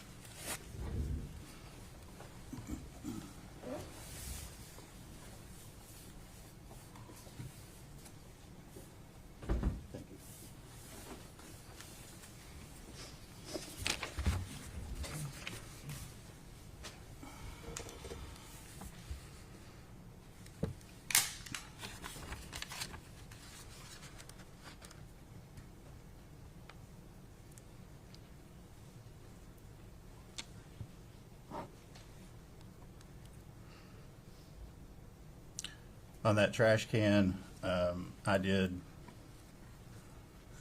pretty much a full process of just about everything that we can do at the laboratory, or that we normally do for fingerprints at the laboratory, including super glue, dust, the Ruba system that I mentioned, the ALS, the fluorescent dyes that I mentioned as well. The rim, especially the body itself, no, it looks like I did everything on even the body itself as well. Okay. And what were you able to determine, or what were you able to find as far as the prints were concerned? On the sticker, I found a palm print, and up underneath the rim, which is the reason why I removed the rim, I found the very far tip of a fingerprint. And when I mean a far tip of the fingerprint, I'm talking about the areas up here at the very tip top of your print, right as it goes into the nail. Okay. Talk about the palm print that you found for a second. The palm print that I found was very small. In fact, it was probably about my size of my palm. The whole palm would have fit in about that much of the palm print. So I'm confident that it's probably a child's print. Some women, some people do have smaller hands, and so I couldn't totally discount comparing it to some other people. But it was a very small print. Certainly didn't. Would you say it was not the size of a normal man's hand? Objection to leave. Sustained. Well, I'm sorry. okay. Oh. So you've already stated what you thought as far as that size was concerned. And so you excluded Megan Boswell as being the contributor. I did compare it to Megan Boswell, and I was able to exclude it from her. Okay. And you mentioned the fingerprint. And again, where did you locate that? Up underneath the rim, I believe it was on the right side. All right. And were you able to make any conclusions as far as that fingerprint was concerned? I was. And what did you conclude as far as that was concerned? Well, eventually I was. Okay. But, well, on the date that your initial examination was done and the report was issued on April the 2nd of 2020. That was inconclusive to her because, in general, when you do a fingerprint card, if you look at the finger when you touch it, if you're doing a fingerprint card and you're rolling the person's finger, this part of the finger does not touch. So you don't really get a good recording of that tip area. That happens actually quite often. All right.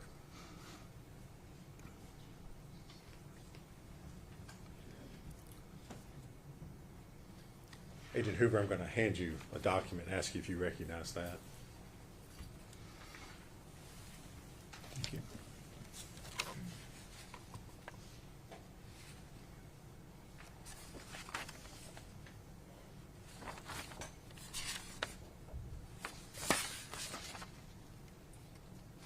Yes, I do. And what is that? It appears to be a copy of my report from April 2nd of 2020. And is that a true and accurate copy of your report?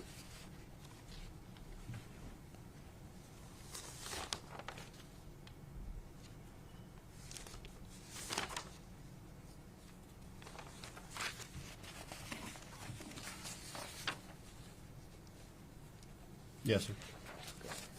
Judge, I move to make that exhibit 253. Full exhibit 253.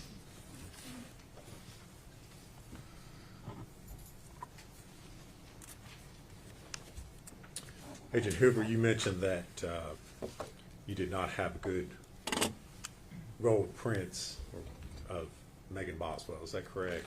I would say I did not have complete prints, Okay. at least in that tip area. Sorry. Sorry.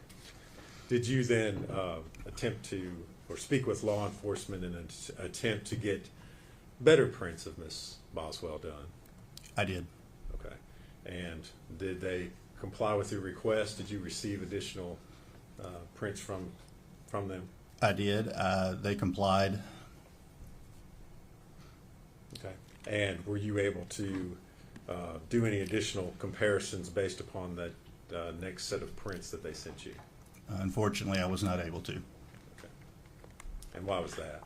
The prints that I was sent still were not of a good enough quality to actually compare to.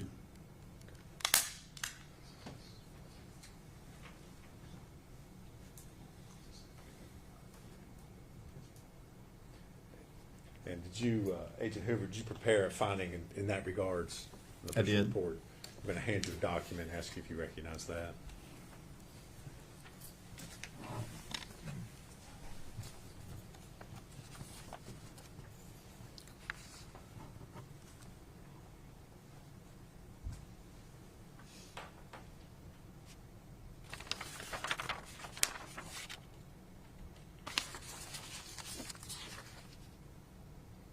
Yes, sir, I do.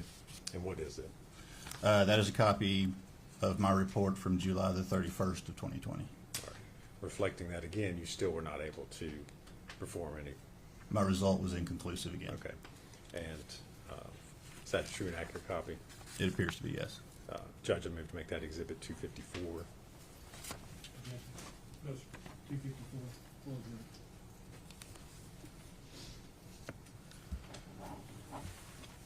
And so, Agent Hoover, did you then again speak with law enforcement? Yes, I did. And what was the nature of your conversation at that point? That I still needed better prints, especially those around the tip area. All right. And did they try yet again to get you a good copy of prints from Miss Boswell? Yes, they did. All right. Did they use a different technique this time? Slightly different. Okay. If you would tell the jury what type of technique they used. They tried to use what is called hinge lifters. These are a product that some forensic warehouses produce, and it essentially is a small plastic, can be a square, can be a rectangle piece with tape over it, so that what happens is when you lift the tape, you're able to then lift it or put the tape over the print and then lift it, and it has its own backing already. And they attempted to do that and use, again, the same type of material to try to lift that print, or to try to lift that area of her finger, and send it to me. All right. And any success this time on being able to do a comparison? Unfortunately, no. Okay. And did you, again, prepare a report to reflect that you were unsuccessful? I did.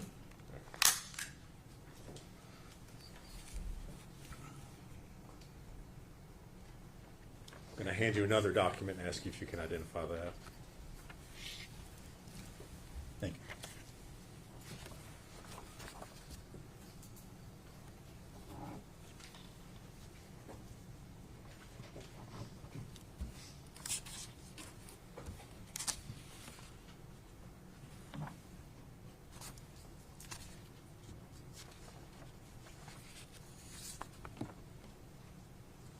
Yes, I do. And what is it?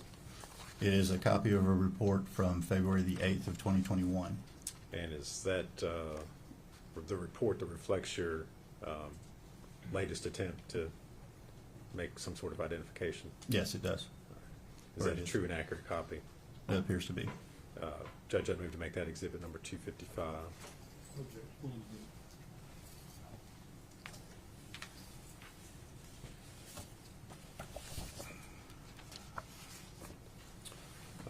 Agent Hoover, at that point, what did you speak with law enforcement about what needed to be done further? I did. Okay, and if you would kind of tell us how that conversation went. I finally volunteered to come to Bluntville and fingerprint Ms. Boswell myself. And did you in fact do that? I did. All right. Were these prints that you obtained clear enough that you could make some sort of analysis or identification? Yes, they were. All right. And did you in fact make findings in that regard? Yes, I did. And what were those? I was able to identify the fingerprint from the underneath the rim of the trash can to Megan Boswell's number 2 or right index finger. Okay. And so that was, again, you found that underneath the rim of the trash can? That is correct. Is that correct? Mm-hmm. All right. And did you prepare a report of your findings in that regard? I did. And I hand you another document and ask you if you can identify it.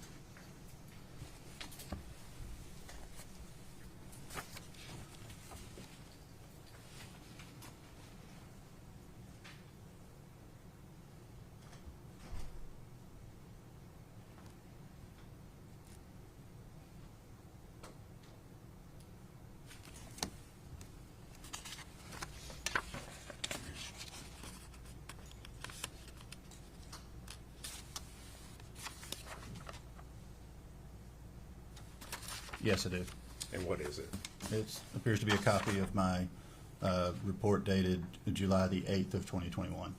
Is that a true and accurate copy of your report? Appears to be. Judge, that would move to make that exhibit 256.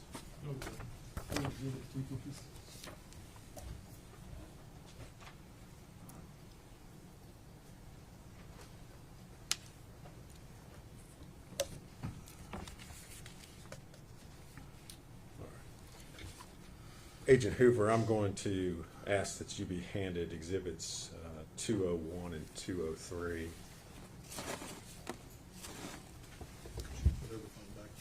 Yes, you can.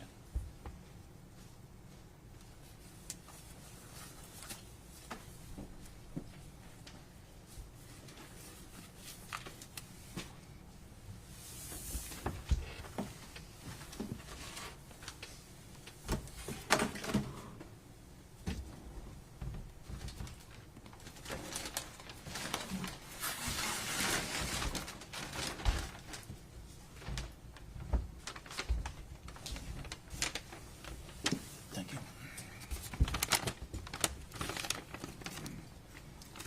Do you recognize those items? I do. And how is it that you recognize them? Again, I have our laboratory number, exhibit number, and my initials on the bag, as well as on the box itself. Okay. And these items, were they the foil sheeting that you were requested to develop latent prints from?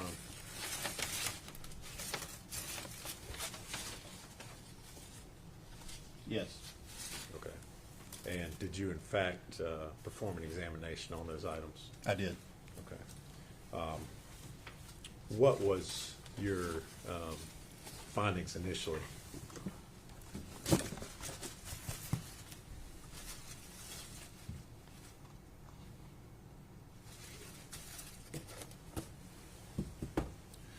My initial findings Yes.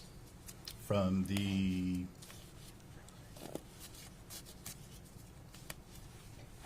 May the 10th, Yes, 21 sir. report, Yes, sir. that I did not find any fingerprints of identifiable value on the foil. Talk about the challenges of trying to develop prints off of that foil. That foil was very wrinkled, for one thing, which is also very detrimental to fingerprint reproduction. The ridges of the wrinkling will break up the fingerprint. Secondly, there was either trash or decomposition that was all over much of the foil. All of that would also affect the ability for the fingerprints to remain or to develop on the foil itself. All right. And did you prepare a report of your initial findings I in did. regards to the foil? I'm going to hand you a document and ask if you can identify it.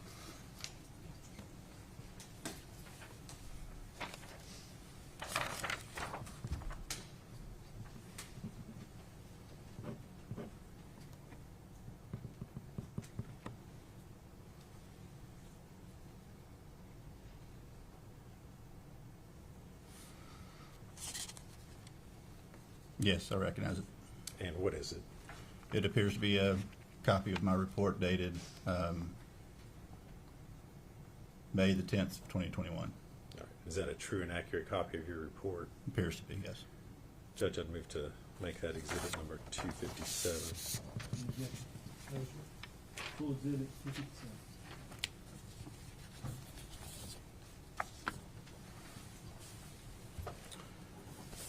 Now, Agent Hoover, in regards to the foil, were you later contacted by scientists within the lab about performing additional testing on the foil?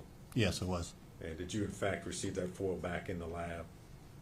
Yes, it originally went back to the Knoxville laboratory, and then it came back to us in the Nashville laboratory. Okay. And do you remember why that was? Yes, part of the original packaging was a large box, and then inside that box was these other pieces as well. And this box had markings on it that looked like it was only for forensic biology. And so I ignored that box and focused on the other pieces of aluminum foil because that's what I was the understanding was to be working, to be processing. That was the actual piece of evidence. I did not know that the forensic biologist had separated one piece out because she actually saw ridge detail that would be considered fingerprints. And so she actually separated that piece out and sent it separate so that nothing got destroyed or damaged. And it was my mistake that I did not recognize that that box was actually also part of the full exhibit. Okay. And when you say the box, you're talking, it's actually in a separate, it's exhibit 203, is that correct? That is correct. Okay. And so you had not performed testing on that piece initially? No, I did not. Okay. After it was received back in the lab by you, did you perform testing on it? Yes, it did. And were you able to develop any sort of latent print profiles as a result? I developed a couple of prints on it. One print was not identifiable, meaning it did not have enough clarity or detail to be able to use to identify to an individual. One print was identifiable, and that print I identified. You're right. Yes, go ahead. Sorry. My findings on that one was that it did identify to Megan Boswell's left middle finger. So you had one print that there was no identification, you can't make any idea It wasn't of it. useful for it, no. Okay. And the only other one was identified to Megan Boswell, is that That's correct. And did you prepare a report of your findings in regards to that piece of foil? I did.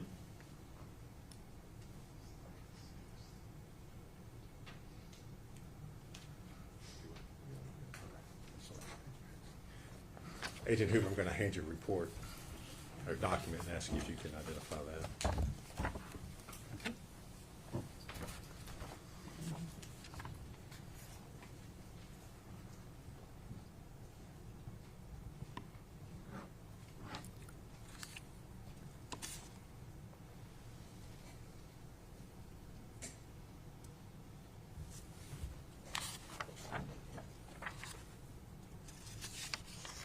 Yes, I recognize it.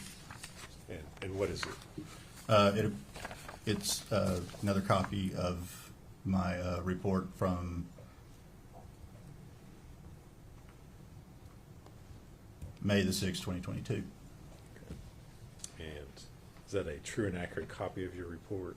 Yes, it appears to be. All right. Judge, we would move to make that exhibit number 258. Full exhibit 258.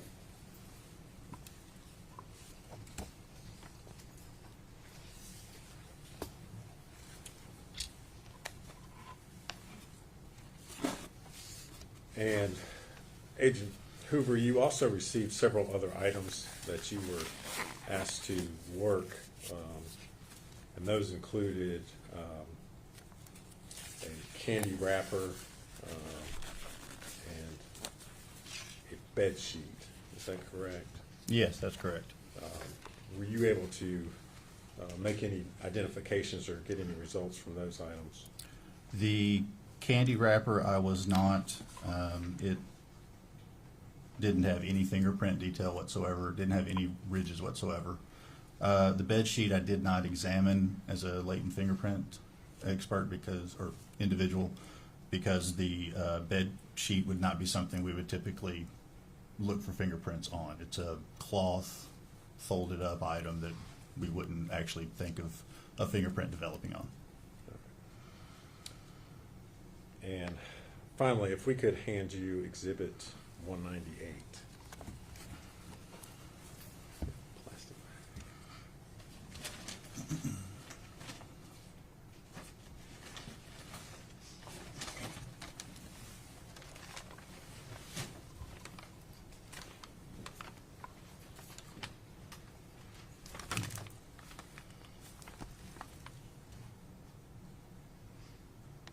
You recognize that item? I do. And how is it that you recognize it? Again, this one happens to be a sticker, but we have our laboratory number as well as the exhibit number and my initials. And that item is a black, if you could remove it, is that a black plastic bag?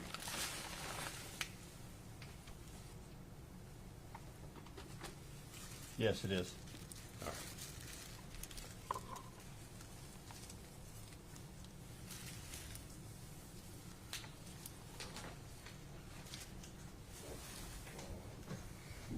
And did you perform print analysis on the bag?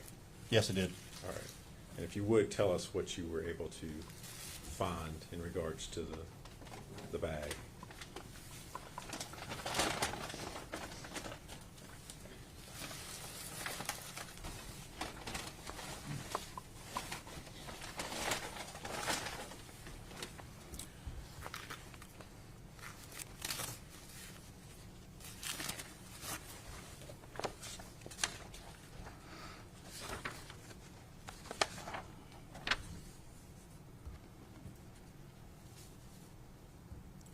On 17A, I originally developed 2 identifiable latent fingerprints and 1 identifiable impression. And what I mean by an impression is I can't determine if it's a finger, a palm, a joint.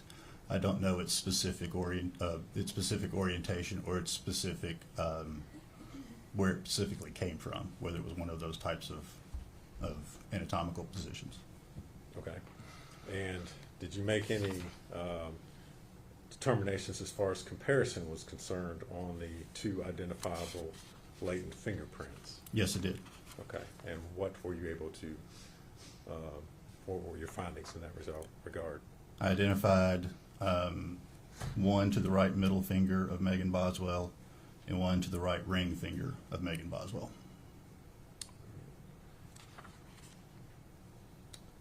And what about the latent impression? At that time, I reported that it was inconclusive with Megan Boswell. And did you prepare a report of your findings? I did. On that day? I'm going to hand you another document, Agent Hoover, and ask if you can identify that.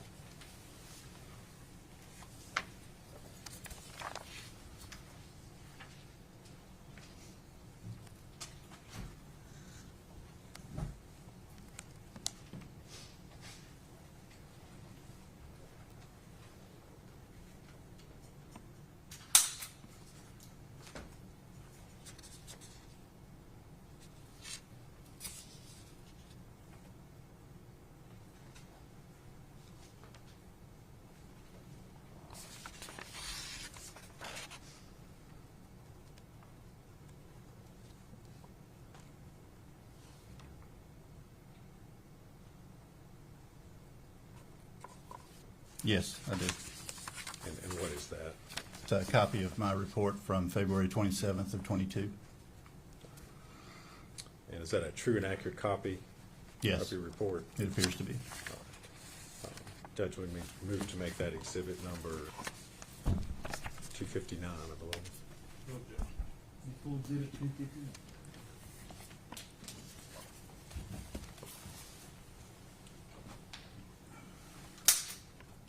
Agent Hoover, did you develop any other prints or any other, make any other findings in regards to evidence that was sent to you on in this particular case?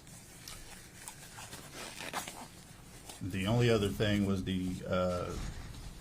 that latent impression I eventually determined was insufficient quality for identification purposes due to its distortion, and some of the other detail and stuff was not as clear as I originally thought. Okay. And that was from the black Plastic bag. trash bag. Is that correct? That's Okay. correct. And did you make a report of that particular finding as well? I did. Okay.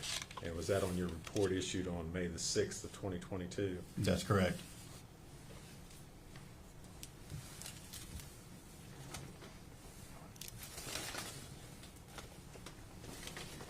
Agent Hoover, I'm going to hand you a document in that regard. Okay.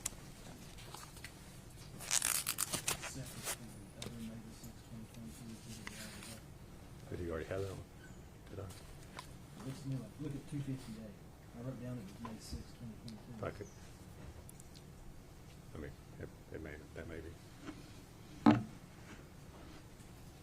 Is that the same one? Okay, that's probably, that may be the same one, Judge. Which, does he have the one I just handed him? Yeah, I do. That's.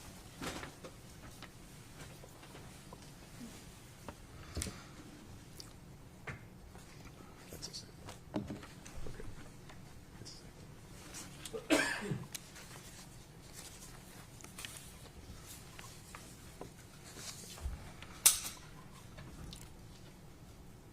Agent Hoover, of all the exhibits that you tested in this particular case, were there any prints that you could have possibly identified? Any other prints that you were able to develop? The only one remaining is the small palm print from the trash can sticker. That you believe is from a child, is that right? It, That's what he said.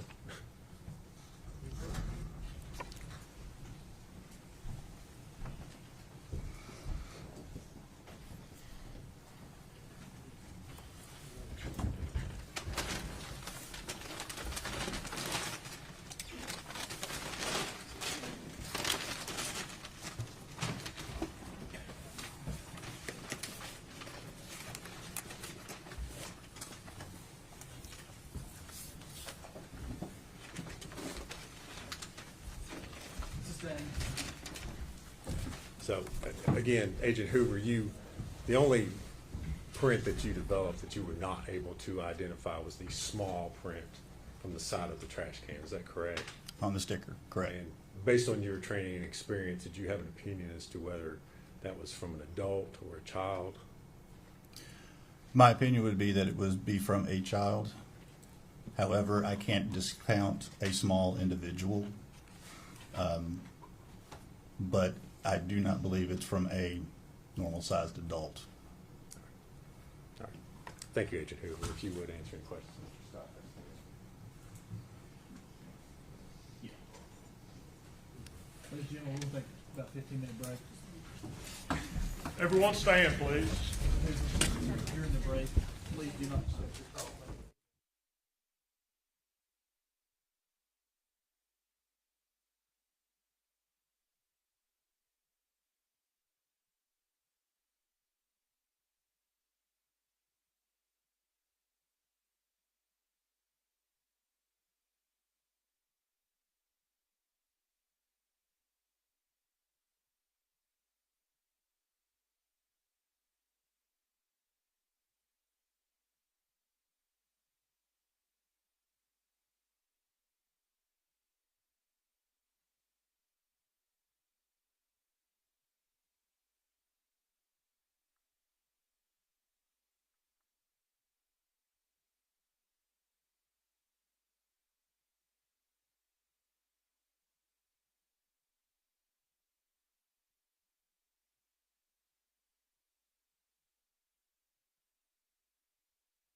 these, and we'll talk about it probably in the morning.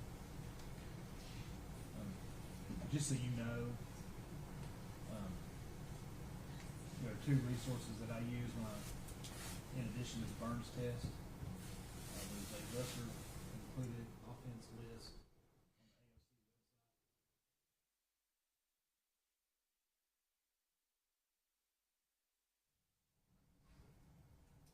website. I had went by Judge Tipton's outline from, and it does go back a ways, but I don't think it's been overturned at least.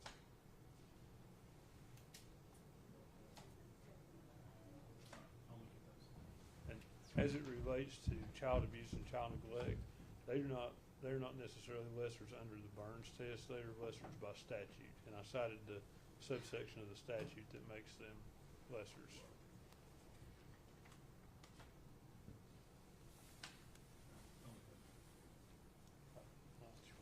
We need to approach, Judge, if we could.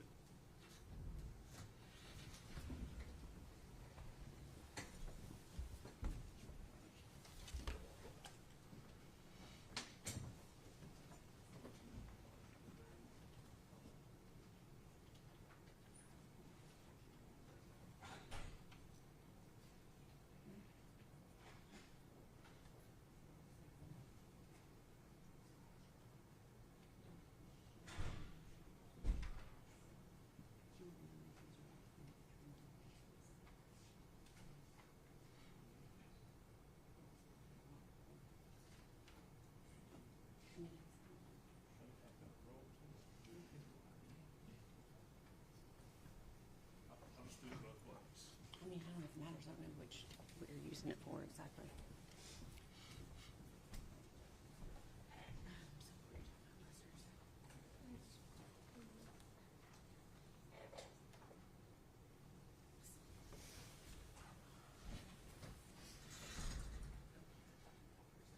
All right, is the state ready to proceed?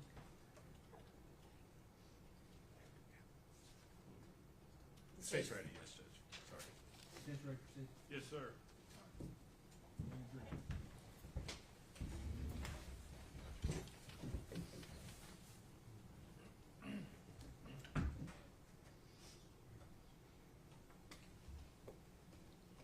Everyone stand, please.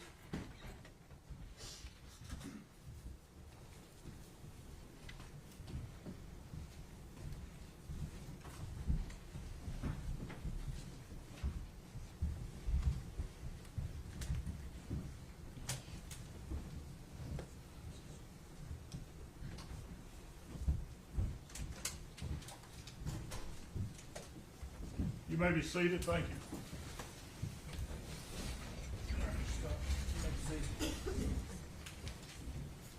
Good afternoon, Mr. Hoover. How are you? Good, how are you? Good. My name's Gene Scott. Nice to meet you. Nice to meet you. I want to talk to you about that palm print Okay. that was discussed earlier. You did not include in your report, exhibit number 253, that was a small palm print. Is that correct? That's correct. Okay. But what you're describing to me sounds as though that could have been a child's palm print, could have even been Evelyn's palm print. It's very possible. Were you able to check against her palm print or not? Against Evelyn's? Yes. No, I actually did request to see if her body was still at the medical examiner's office, and if so, if they could send me the fingerprint cards, but I never received them, so I'm assuming the child was already gone. Okay. And as it relates to, in your report, it appears to me that you also wanted to check it against Ethan Perry and Eric Smith. No, I did not. You did not. Would you like to see your, but you said it will be compared with. I said it would be compared with once I would receive known finger impressions or known palm impressions of those two individuals, yes. So was it compared? No, it was not. Okay. So I guess you're saying it's probably Evelyn, but you're still going to compare it against these men. If they sent it in, I would, yes. Just to rule it out. Correct. Okay. And why do you say it could be Evelyn? Is it because when somebody, obviously your fingerprints are probably all over everything in your house, is that a fair statement? It can be, yes. I mean, some surfaces, again, are better than others. Sure. Bed sheets don't take fingerprints as well as something shiny generally. Not unless it's a situation in which, like, those fingerprints were in some form of material, paint, blood, something like that. Right. So it wouldn't be uncommon, in your opinion, for someone's fingerprints to be on items in their home. No, that's common. Okay. As it relates to the aluminum foil and the one fingerprint you find of Megan's, you can't say when that print was put there, can you? No, I cannot. It's possible it was on the aluminum foil before the foil was placed on the child. I have no knowledge of that one way or the other. It would be possible. That's a possibility. And again, you have no knowledge one way or the other if when the print was made there. No, that's correct. How long would the print stay there? That's something you really can't determine, depending upon the situation. If the print was protected and like in a closed off space inside of a box, like a keepsake box or something like that, it may last for quite a while. In fact, I had one that they know of. It was a ex-wife's fingerprint in a case, and it was on a box that hadn't been touched for 5 years, but it was in a closet inside a box. It was perfectly protected. Once you get into places where you have water, rain, heat, cold, different things affecting the actual piece of evidence, you're not going to have typically a longer lifespan of that fingerprint. Okay, what do you describe as a longer lifespan?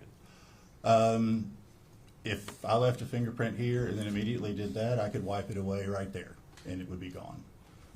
If I had something like on a beer can on the side of the road in the summertime, it may bake it off fairly quickly.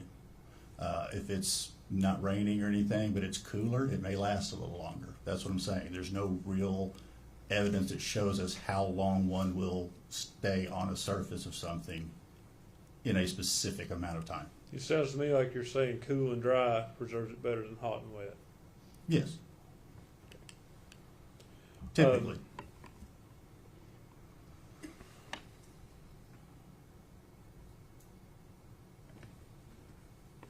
Give me just a second.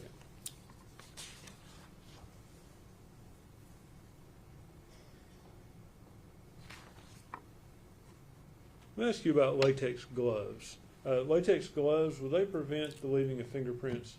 They can, yes. So is that something that someone would do to not contaminate evidence or not leave their prints on something? That's correct, yes. That's all the questions I have. Nothing further, Judge. Is he free to go? He is for the state. Is he free to go? Oh, yes, sir. Thank you, sir, for your testimony. Thank You're you. released from your subpoena. Thank you.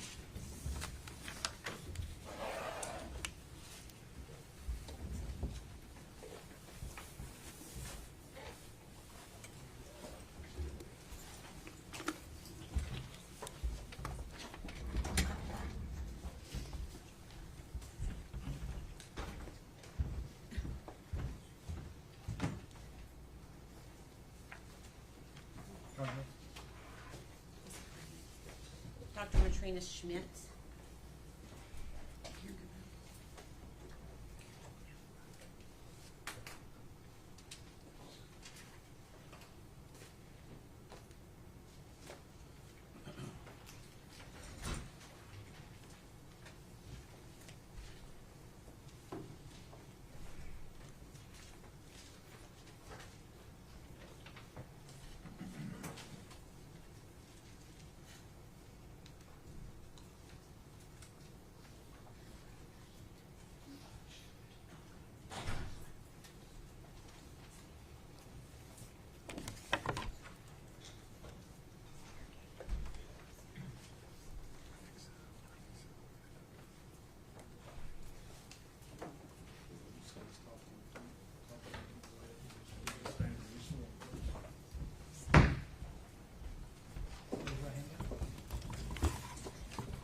Say your name.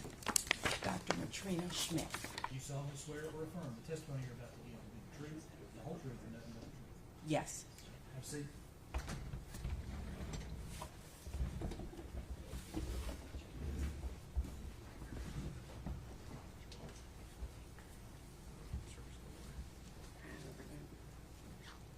afternoon. Good afternoon. Are you ready for us to start, Your Honor? Yes. Okay. Can you spell your first and last name for the jury, please?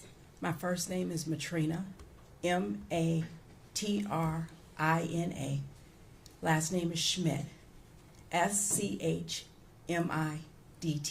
Okay. And where are you currently employed? Brevard County in Florida.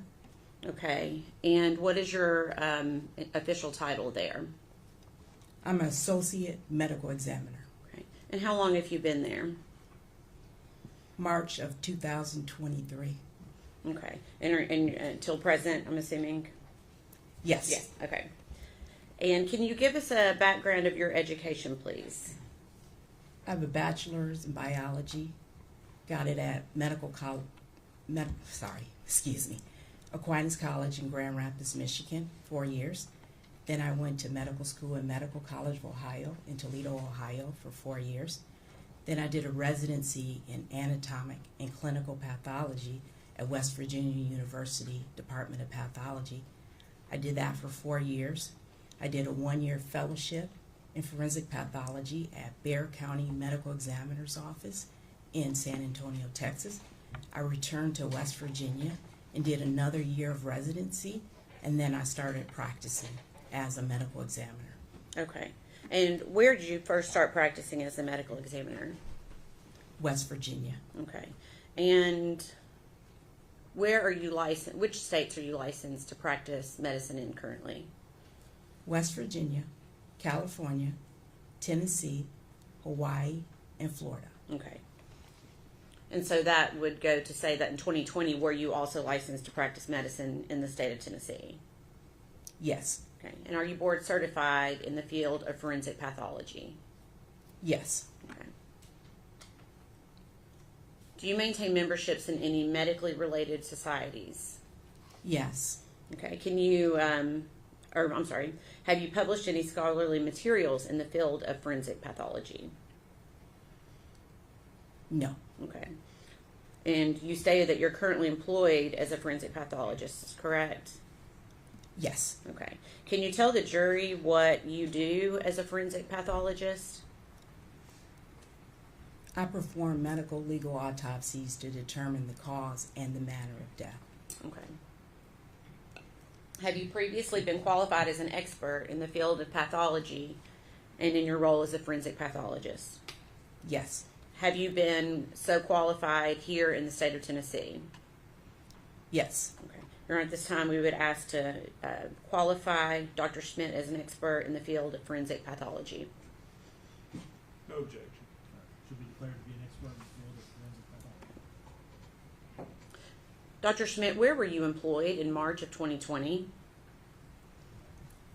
At the William L. Jenkins Forensic Center in Johnson City, Tennessee. Okay. And is that at East Tennessee State University? Yes. Okay. And what was your title there in March of 2020? I was an assistant professor in pathology / forensic pathologist. Okay. And during that time, were you called to assist with the processing and removal of the remains of Evelyn Boswell in March of 2020? Yes. Okay. Do you recall who notified you that Evelyn Boswell's body had been discovered? No, it was a law enforcement official called me. Okay. And did you go to the scene there, Muddy Creek Road, that night? Yes. Okay. Did you bring anyone with you to help assist you? No, I arrived on my own, but 2 of our medical death investigators arrived on the scene. Okay. And who were those 2 people? Laura Parsons, Kristen Osgood. Okay. And what was their role to be that evening? They're the medical death investigators. They investigate the scene, the death. Okay.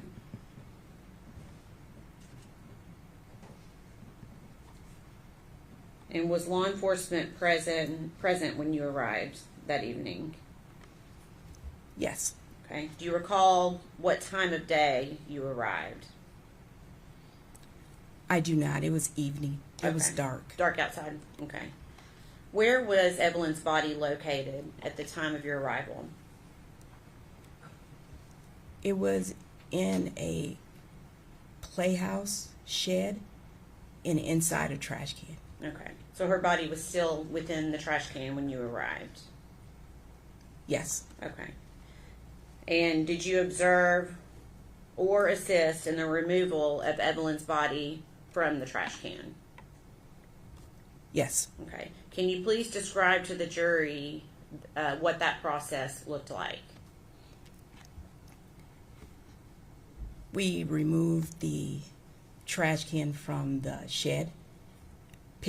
Photographs were taken, and then we did a step-by-step process of removing the decedent from the trash can and the contents of the trash can. Okay. And did you observe law enforcement with each of these steps of removal? Yes, and our medical death investigators were also a part of the process. Okay. And was this at your direction or at someone else's, the process that they used?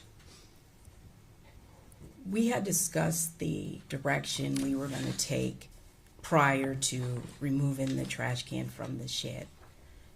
So I was directing it, but I think we had all had a discussion on the best way to handle the process.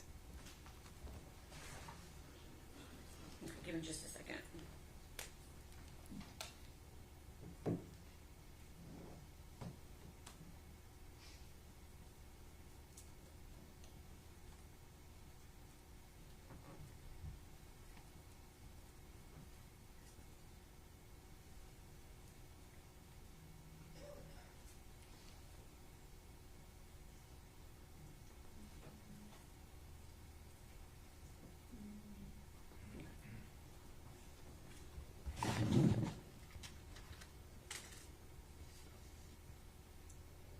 Can you tell the jury what steps you took to ensure that the scene and Evelyn's body was maintained as secure as possible?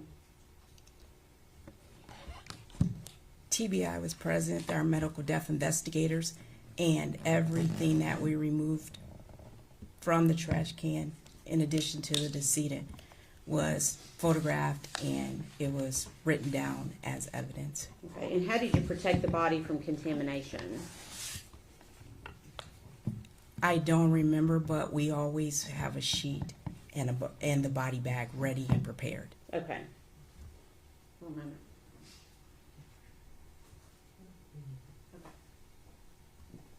Can I please see?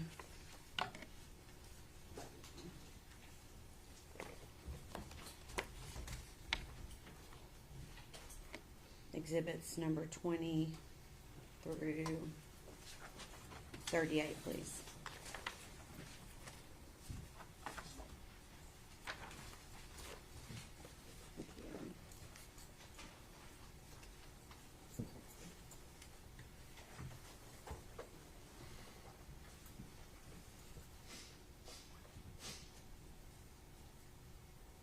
In the past, what's been previously marked as exhibit number 21.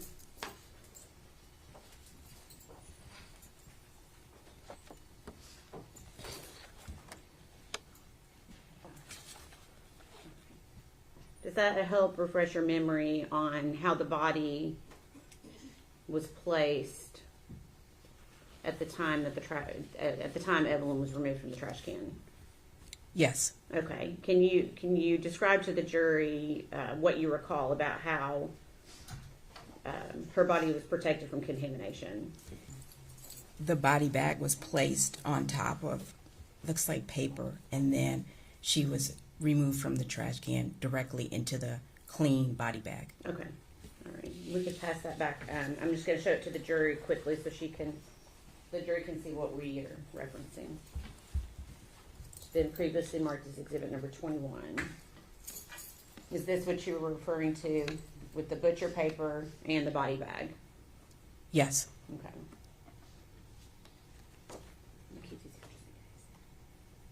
Okay. So at some point, Evelyn's body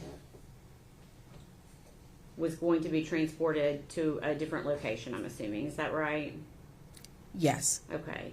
And where was her body transported? The Forensic Center in Johnson City. Okay. And are you the individual that performed the autopsy on Evelyn Boswell? Yes. Okay. And was that also performed at the same location in Johnson City? Yes. Okay. Can you please describe the process of this particular autopsy for the jury?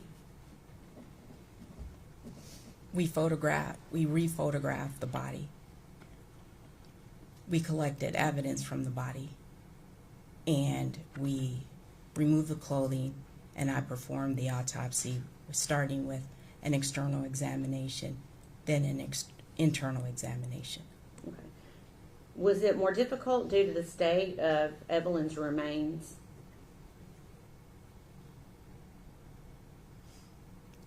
I don't understand Okay, the let me question. ask it in a different way. Does decomposition of a body impact your ability to perform certain things during an autopsy? It can. Okay. Yes. Can you, for example, does the level of decomposition keep you from being able to identify mechanisms of death or possible mechanisms of death? It can. Yes. Can you describe how? Sometimes with decomposition, the skin will change colors, and it can obscure bruises or contusions. Sometimes we might not be able to draw the sufficient toxicology specimens that we want to. Okay. And did any of that happen in this case? Were you able to see any soft tissue, potential soft tissue injuries to Evelyn's body? I did not identify any soft tissue injuries. Okay. Did decomposition play a role in that at all? It's probable, yes. Okay.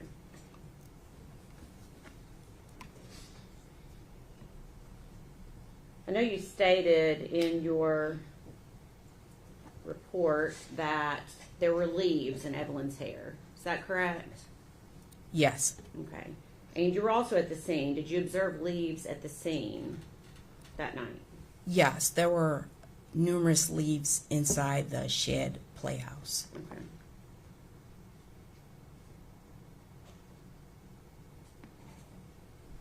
Okay. So I'm assuming when you conduct an autopsy, it's not just the body itself that's helping you make your determination. Is that a fair statement? That's correct. Okay. What other materials do you as a doctor use in order to make a determination when you're conducting an autopsy and trying to determine a cause and manner of death? Our investigators' investigation or summary, law enforcement's investigation. I can use medical records, sometimes histology. That's where I take the tissue and I look at it under a microscope. Okay. Okay. And after you conducted the autopsy of Evelyn, are those results essentially generated into a report? Yes. Okay. Is that report kept in the normal course of business? Yes. And have you reviewed your autopsy report for accuracy and completeness? Yes. I'm going to pass you a document.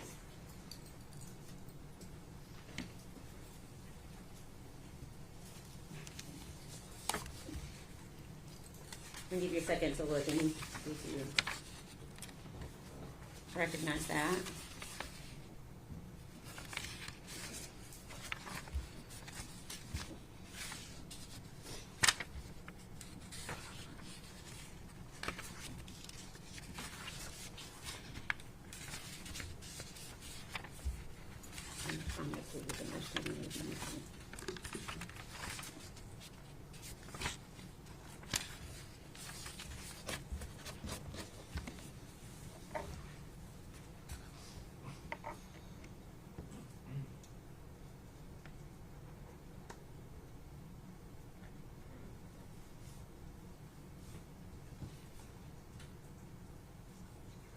Oh, okay. Thank you. Are you able to identify that document? Yes. Okay. Can you tell us what it is? It's the autopsy report I prepared on Evelyn. Okay. And is that a complete and accurate copy? Yes. Okay. Your Honor, this time we would ask that be made exhibit number 260. No objection. Full exhibit 260.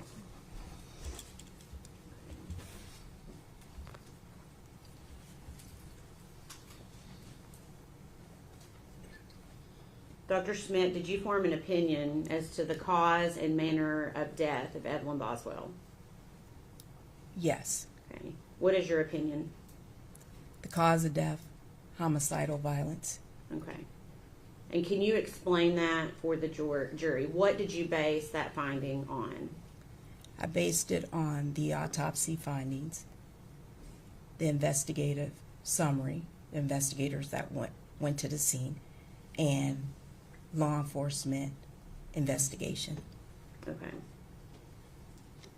Hypothetically, if Evelyn was alive when she was placed in the trash can, is positional asphyxiation likely?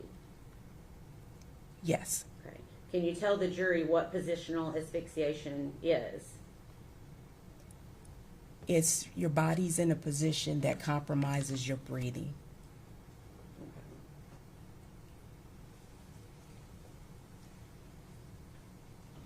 And were you aware was how Evelyn's body was placed into the trash can? Do you recall? Yes. Okay. And when you say positional, are you referencing the fact that she was upside down? Yes, the body was in the trash can, upside down. Okay. I'm going to show you what's been pre-marked as exhibit number 34. Pre-admitted as exhibit number 34.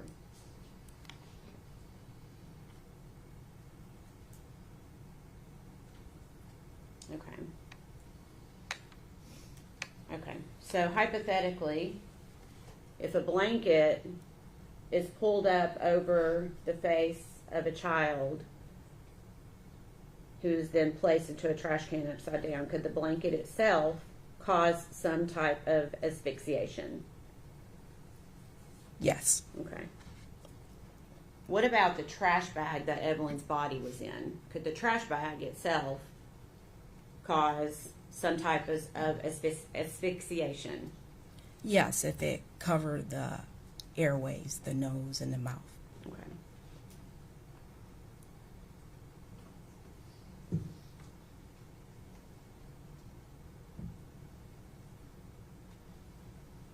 How many autopsies have you conducted over the course of your career, just approximately? 3,600, approximately. Okay. Approximately how many of those are were on children? Close to 100, between 80 and 100. Okay. Have you conducted autopsies on children that have resulted from, that you determined to result from natural causes? Yes. Okay. Have you conducted autopsies on children that have resulted in or been caused by something accidental? Yes. Okay. So if I gave you a hypothetical that Evelyn Boswell was sleeping in a bed with an adult or two adults and a rollover sleeping episode occurred, is that something that you would consider for her death in this case? Do you want me to rephrase the question? Yes, please. Okay. Is a rollover incident possible, a co-sleeping rollover incident possible, explanation for Evelyn Boswell's death? My opinion, no. Okay. And can you explain why that's not a possibility? Evelyn is an older child, and typically we see the overlay in younger children. It's certainly possible, but with the investigation of the scene and law enforcement investigation and the way she was found in a trash can, I don't have the opinion that it was a co-sleeping, bed sharing, or overlay. Okay. Is there any scenario that I could give you that would change your opinion about the cause and manner of the death of Evelyn Boswell? I don't know if I could answer that. Okay. Do you... Hold on one second.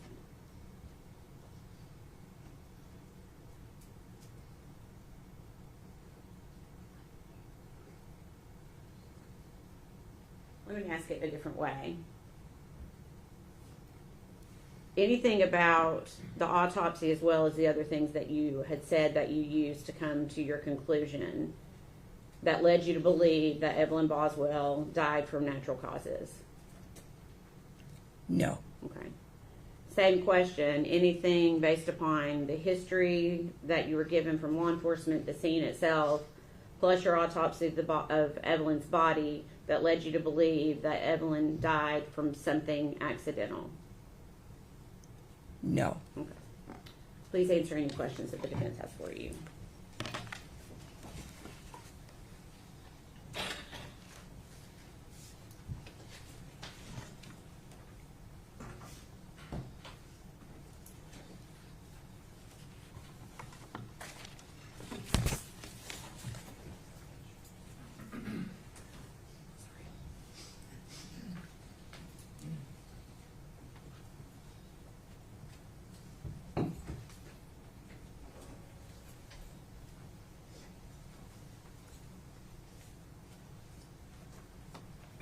I approach the court reporter, Judge.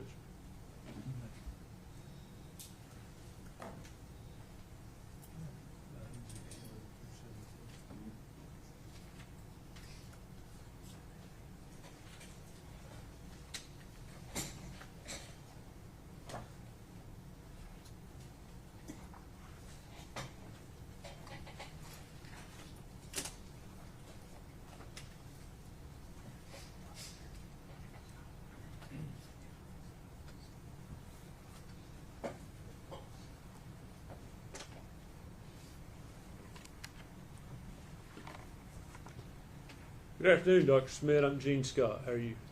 Good afternoon. I'm good. Thank you. I think we've met once before. It's good to see you again.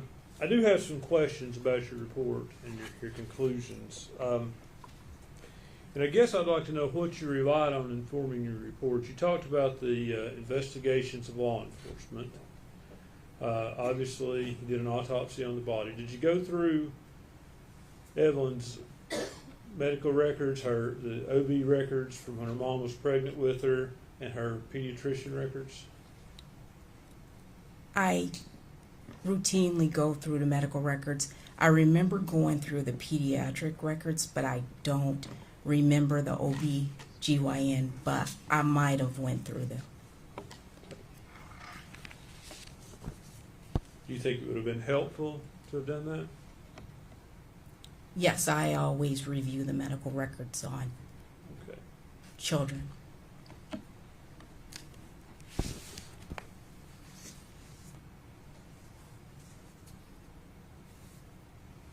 And Ms. Massengill finished up by asking you if anything could be said to convince you this was by natural causes somehow.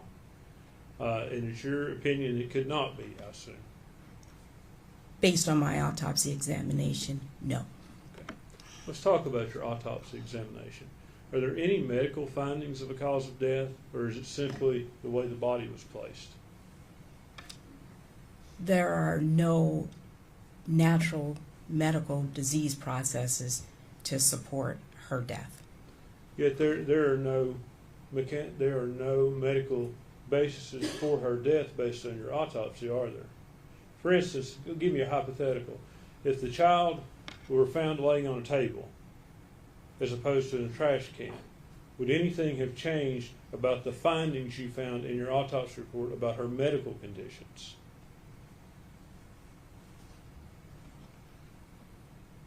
No. So, you mentioned in your report that that there is a possibility that the decedent was alive when placed in a trash can cannot be excluded, correct? Yes, You cannot conclude that either. that's correct. You don't know one way or the other. That's correct. Okay. So you talked about natural causes, and there's no sign of disease or anything of natural causes, correct? There is signs of disease processes. Yes. In this autopsy? Yes. Okay, what are they?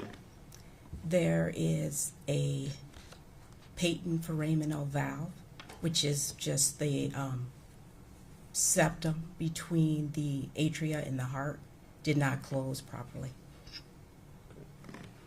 So there was an issue with the child's heart valve? I wouldn't call it an issue, but yes, there was a defect in her heart valve. I would think a defect, whether you take issue with the word issue or not, it is a defect. It's not good. I don't know how to define good. I'm sorry. Is a defect in one's heart healthy? No. Could that defect have led to the child's death? Is that possible? It's a possibility. You can't rule it out in this case, can you? Based on the findings of the histological examination, looking at it under the microscope, I didn't see any changes in the heart. The decedent in the medical records had no symptoms. Normally it closes around age 4 or 5, and they're not symptomatic. They can be symptomatic, but it's usually documented. So you cannot rule out that as a cause of death? I think I ruled it out as a cause of death. How? She did not have any symptoms or signs of there being trouble with her heart. Is that not something that could come on instantly with your heart?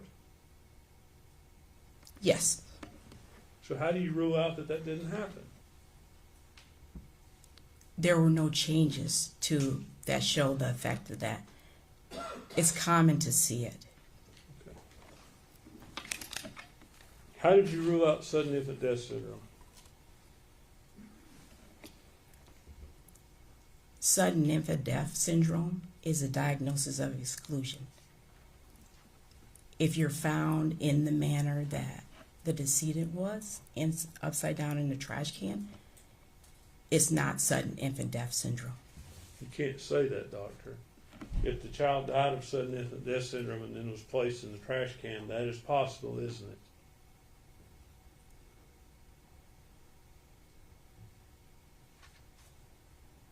Usually they die around 9 to 10 months is the upper age, but yes, you're right. It could be a sudden death and then placed in the trash can. It could be possible in this case. I wouldn't rule it a sudden infant death syndrome. Okay. You said they usually die younger, but sudden infant death syndrome goes up to the age of around 12 months, and there's really not a defined end to it, is there? It becomes less common. Is that right? Yes. Okay. And there are factors that we really don't know what sudden infant death syndrome is, do we? That's correct. Okay. But there have been factors determined that can maybe lead to that. That say there's higher incidence of SIDS with kids who have these conditions, certain conditions. Would you agree with that? Yes. Okay.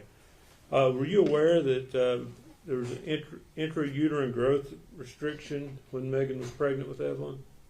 Yes. That can be one of the factors that leads to a SIDS death, can it? Yes.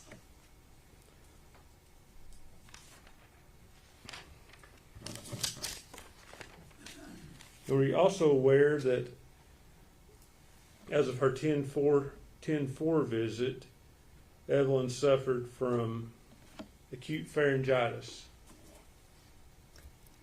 I reviewed the records, but I can't remember everything that was in the records. I reviewed the records. Would it help you to see the records? Sure.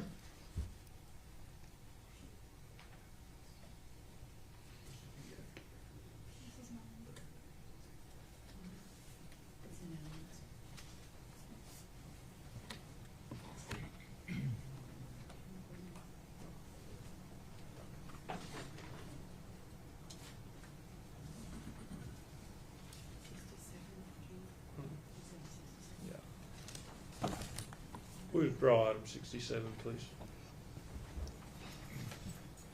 Okay, may I show this to the witness?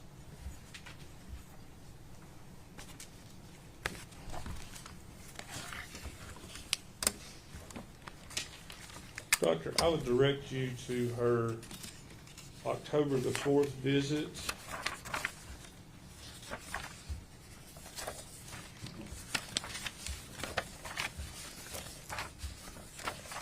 Page 37 and 38.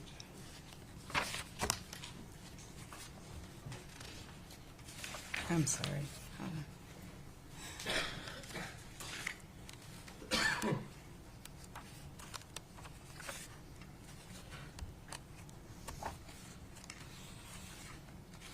Is it towards the back?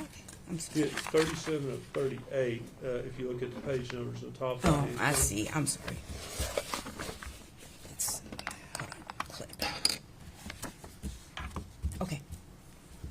Child suffered from acute pharyngitis, is that correct? Yes. Okay.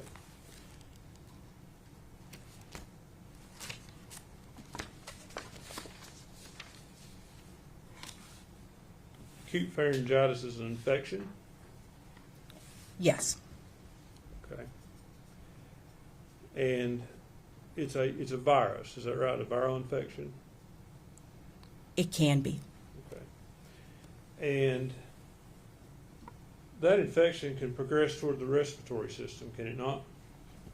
Yes. Viral pharyngitis itself can increase the risk of SIDS. Yes or no? Yes. I'm sorry. I sounded curt with you and I didn't mean to. I should have asked you a direct question. So please don't take offense at the yes or no. Child also suffered from gastroesophageal reflux. Is that correct? Yes. Okay. And what is that? It's when the food comes back up through the sphincter, because food goes through the esophagus into the stomach, and there's a sphincter that keeps it from coming back up into the esophagus and to go down, continue into the intestines for digestion, and it comes back up into the esophagus. And can that lead to laryngeospasms? Yes. What is a laryngeospasm? This is where the muscle contracts. A child can die from a laryngeospasm, can it? Yes.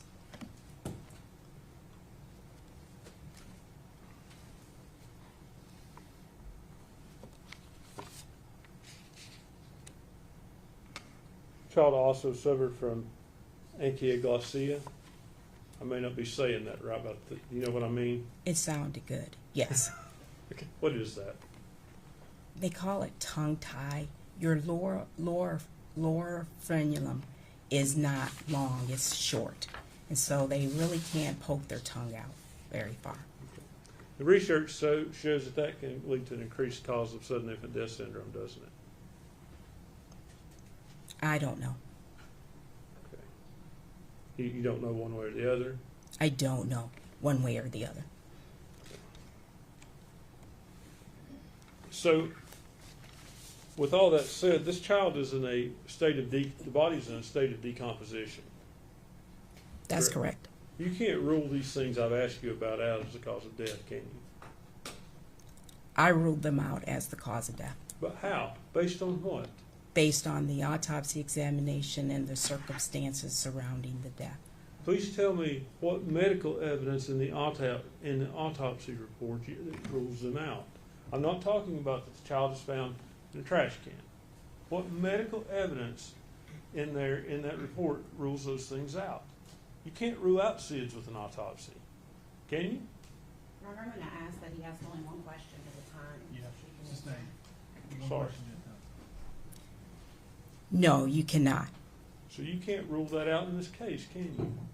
I ruled it out. You did, but you don't have any reason to do that, do you? Yes, I do. What is that? A forensic examination is not based only on the autopsy. The autopsy helps you out. It's based on all the circumstances surrounding the death. What circumstances allows you to rule that out without medical proof, doctor? I did not see any bone fractures. I didn't see enough natural disease that I thought it would account for her death. Bone fractures have nothing to do with SIDS, do they? No. Natural disease has nothing to do with identifying SIDS, does it? Yes, it does. What does it? It rules out SIDS. Okay, so does natural disease, you say it rules out SIDS, it doesn't identify SIDS, does it? No, it does not. It rules it out. Correct? That's correct.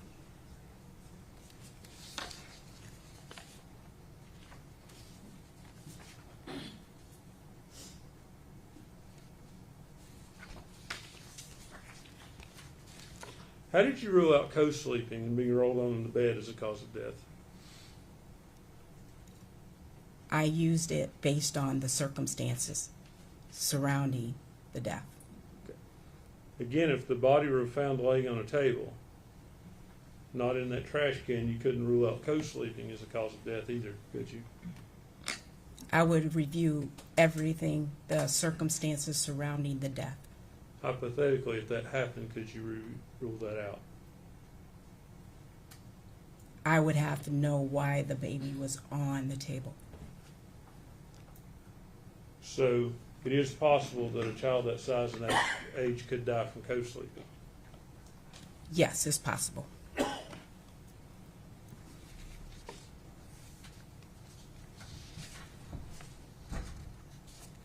Let me ask you about the leaves you talked about in the baby's hair.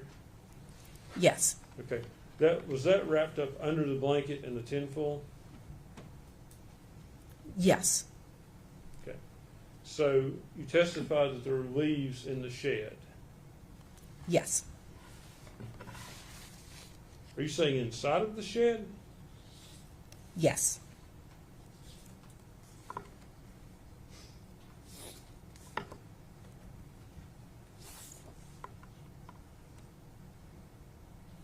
Were there any in the trash can?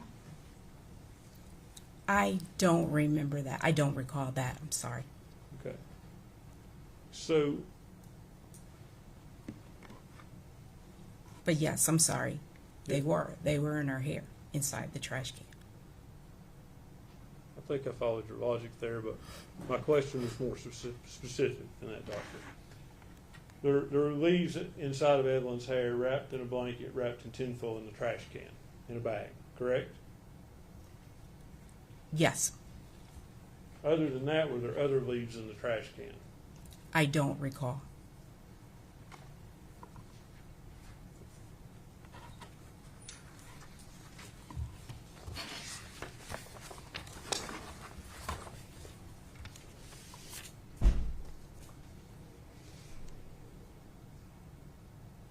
So, when you described this death as homicidal violence, you described that as based on the child being found in the trash can. Is that correct?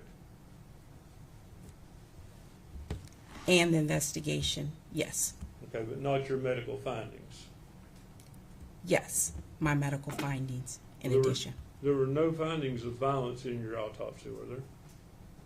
Yes, the decedent was found upside down in the trash can. Okay. Were there any broken bones? No. Okay. At this point, soft tissue, it was hard to determine any kind of damage to soft tissue. Is that fair? That's correct. Okay. So there were no medical findings of violence in your report, was there? Yes, the decedent was found upside down in the trash can. I'm sorry. I'm asking.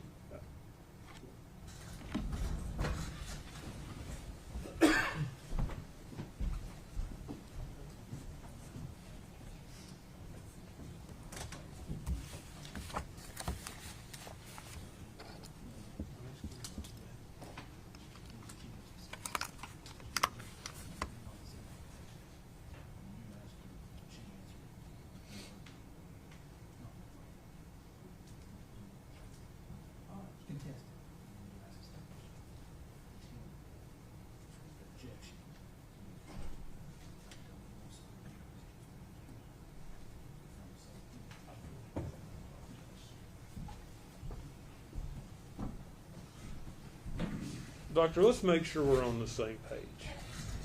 I'm asking about medical causes that you would find in the autopsy. Now, being placed in a trash can, are you describing that as a medical cause? No. So medical causes that, and medical diagnosis that you have, there is no medical issue showing this is a homicidal violence, is there? No.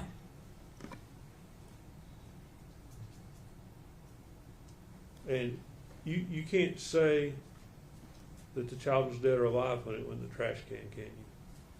That's correct. Can I have just a minute, Judge? No.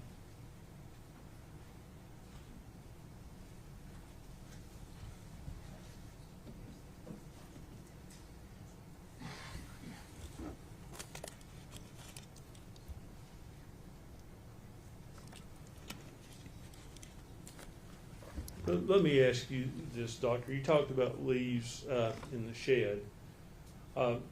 You were there directing when the baby was taken out of the trash can, Yes, that's correct. and I assume that you and your team were very careful that the baby, nothing got on the baby once it was taken out of the trash can and the trash bag before being placed on the body bag. That's correct. It would not have been a source of leaves from you all's contamination. No.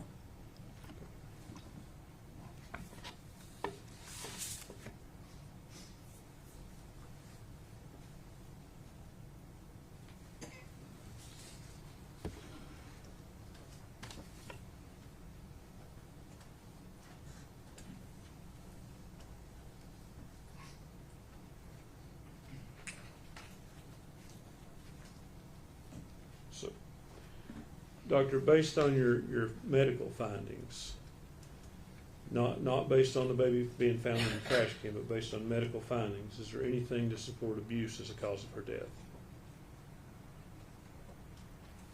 I'm sorry, you have to define abuse.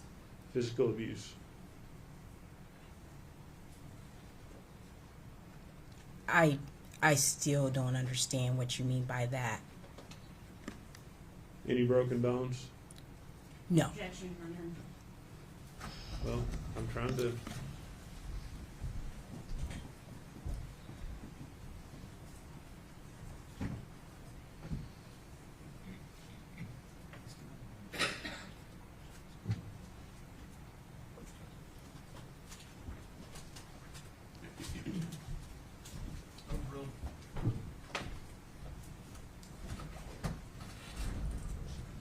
Any broken bones? No. Any signs of prior broken bones? No. Judge, that's all the questions I have. Dr. Smith, thank you and good to see you. Nice to see you. Redirect. No, Your Honor. Is she released from this team? Like I state, yes. Mr. Scott? Yes, sir. Dr. Smith, thank you for your testimony today. You are released from your subpoena and your plea. Thank you. Next. David, call Dr. Ballistic.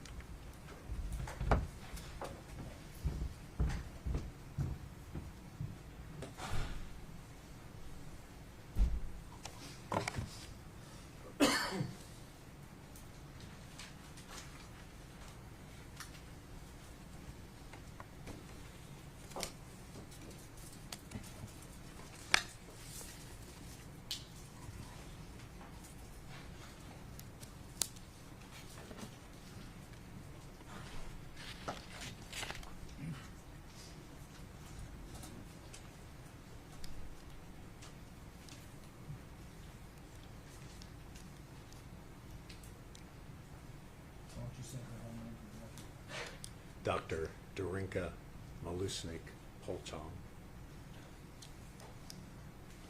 I'll let her say and spell it for you.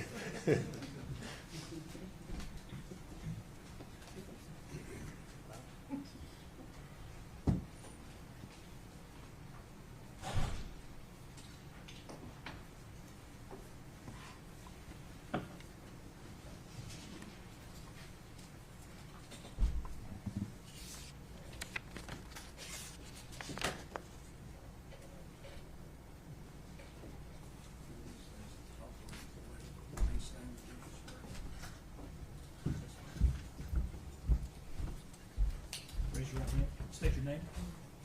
Darenka Milosnik Polchan. You solemnly swear or affirm the testimony you're about to give will be the truth, the whole truth, and nothing but the truth. I do. Absolutely. Thank you. Doctor, good afternoon. Good afternoon. If you would say and spell your full name for us, for the record, please. My first name is Darenka, spelled Darinka, and my last name is Milosnik Polchan. Milosnik is spelled Mileusnic. Polchan is Polchan. Thank you. And where are you employed? I'm the Chief Medical Examiner for Knox and Anderson counties and the Chief Medical Officer for the Regional Forensic Center in Knoxville, Tennessee, and also hold the position of Clinical Assistant Professor actually Associate Professor of Pathology at University of Tennessee Medical Center in Knoxville. And how long have you held those positions? I've been acting chief and chief since 2008. I've been in Knoxville since 2002. All right. What, if you would, give us a little bit about your education that allows you to hold those positions? So I graduated from medical school, University of Rijeka, Rijeka in Croatia. It's a 6-year medical program with the last year of internship because it's a different kind of system of schooling in Europe. And then I stayed at the same university teaching medical students and doing research for approximately 4 more years. And then relocated to Chicago area in 1991 to continue research and teach. And I joined the Department of Pharmacology and Neuroscience at Loyola University Medical Center in Chicago. And then during those research years, while I was completing my PhD, I also joined the Department of Pathology to get a training in neuropathology, anatomic pathology. That's where I spent about 3.5 years. And then after completion of those studies, decided actually to go into the field of forensic pathology. So finishing training in pathology at Loyola University at the same time as I was getting my PhD actually enabled me then to switch to Cook County Office of the Medical Examiner and then complete the last year of training in forensic pathology in Chicago area. And I stayed there with the Cook County Office of the Medical Examiner in the city of Chicago for about 4 years prior to relocating to Knoxville to continue the same line of work essentially. And during that time I became board certified in anatomic pathology and forensic pathology. All right. Are you licensed to practice medicine here in Tennessee? Yes. All right. And are you certified in anatomic pathology and forensic pathology? Yes, I am. Do you maintain membership in any sort of medical related societies?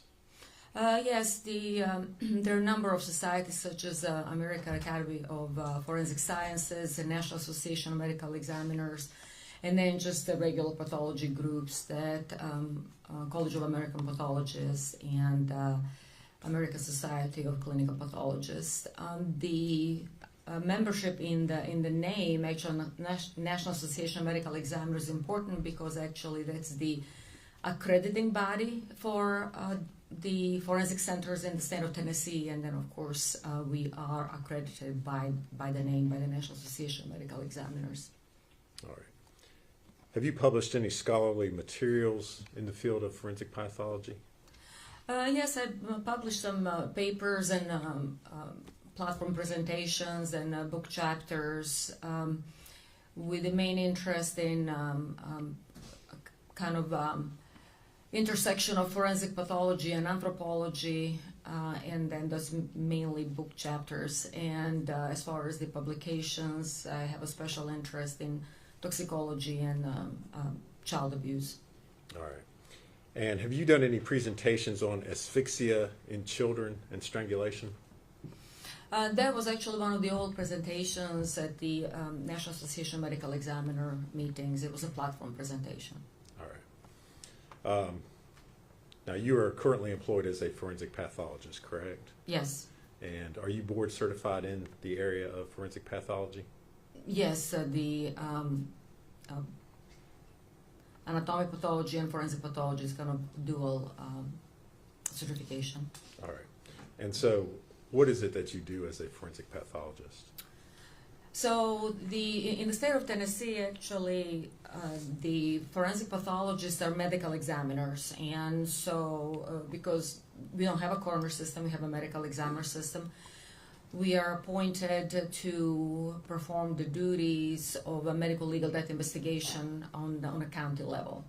So essentially, that's what I do. I investigate with the help, of course, with the rest of the staff in the office.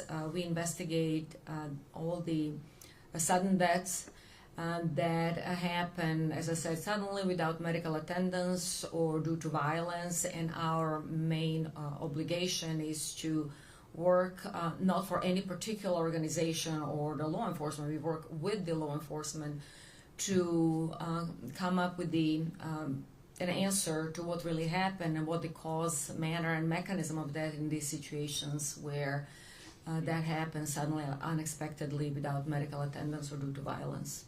Okay. Have you previously been qualified as an expert in the field of forensic pathology? Yes, in many counties in East Tennessee. Actually, I believe here in Sullivan County years ago. All right, that was going to be my next question. And after having been qualified as an expert, have you gone on to give expert testimony in the field of forensic pathology? Yes. Judge, I would move to qualify her as an expert in the field of forensic pathology. No objection, Judge. Right, should be declared to be an expert in the field of forensic pathology.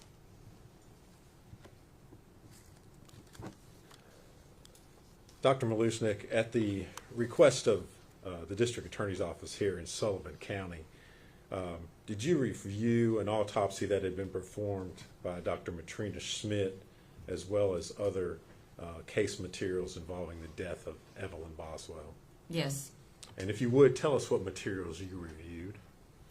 So I reviewed everything that was available when I was approached to originally look at the case, and I can list all the entries that I compiled in my report, if that's sure.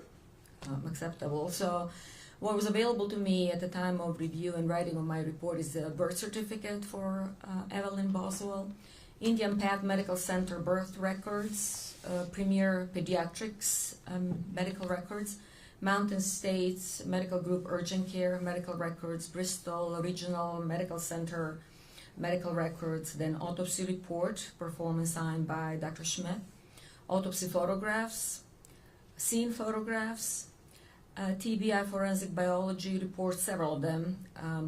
They were dated from March 11, March 25th, April 22nd, and then TBI toxicology report dated March 19th, that's 2020. And then National NMS, which is the National Medical Toxicology Lab, both technology forensic case report, summary of facts by the Attorney General's Office, and the presentment State of Tennessee, Sullivan County Criminal Court case S72869. All right.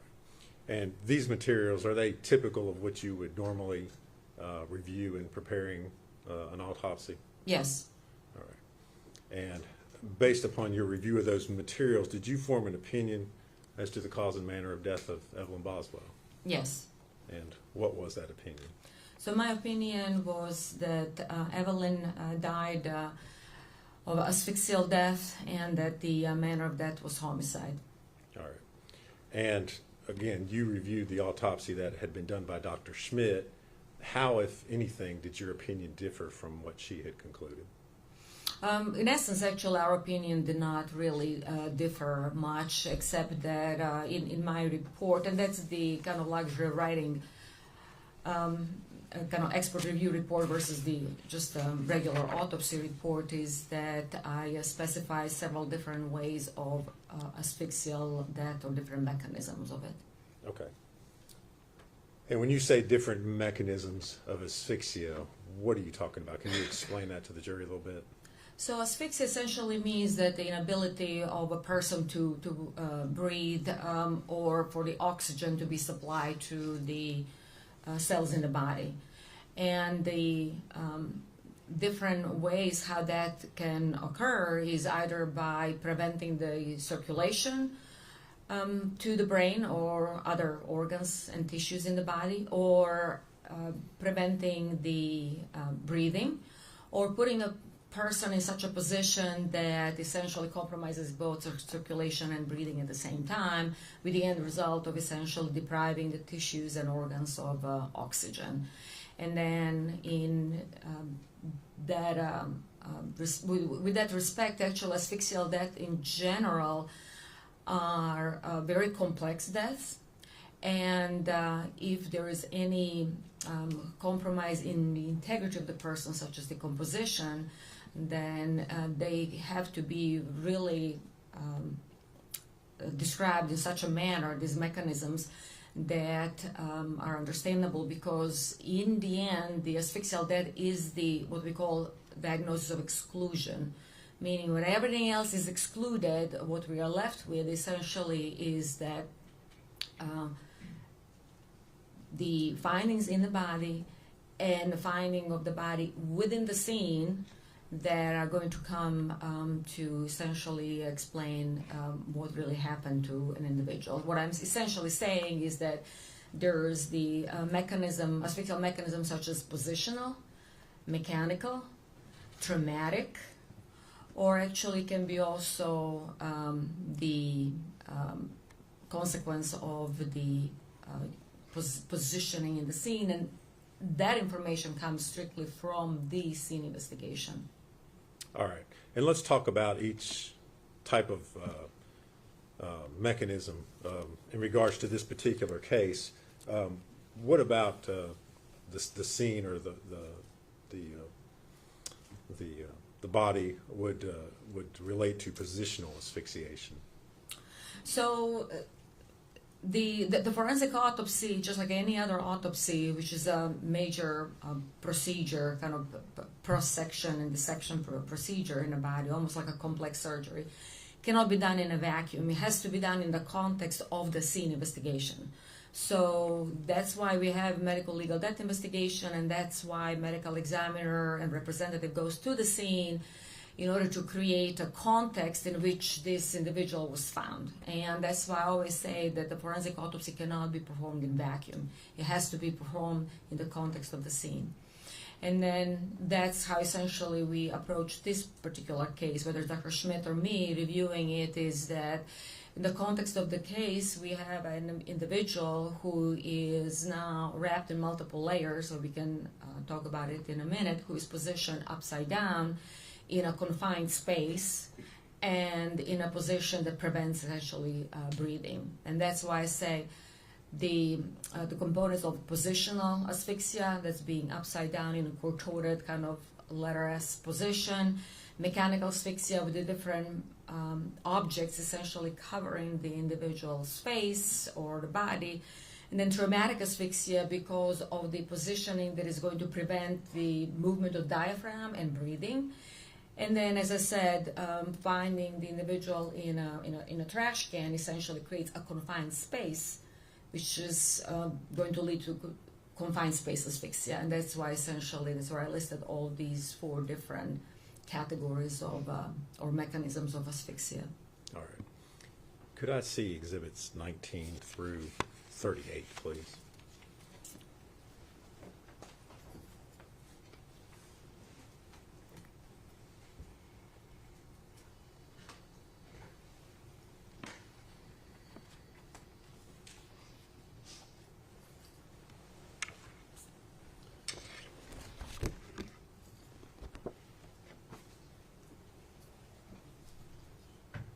Dr. Malusnik, I'm going to show you what's been previously admitted as exhibit number 19. And if you would, kind of tell the jury what they're looking there and how what they're seeing relates to the mechanisms of asphyxia. Can I show on the screen? Or, Is there a pointer up there? It looks like a flashlight. There's a pointer? Yes, if you don't care. So what we are seeing is the trash can with the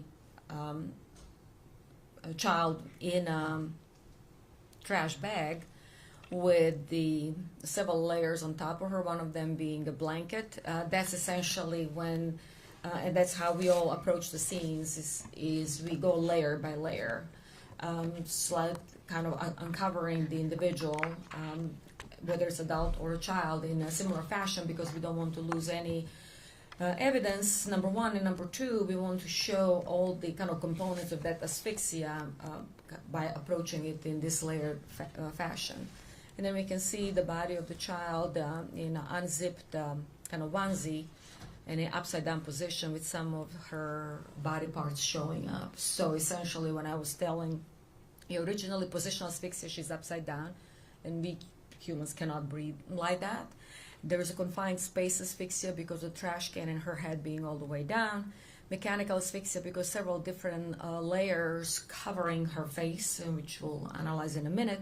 And then traumatic asphyxia just from her body being in like a kind of reverse S position, totally crumpled and compressed in such a way that she could not breathe. There is no expansion of the diaphragm or movement of the intercostal muscles between the ribs that allow us to breathe in a position like that.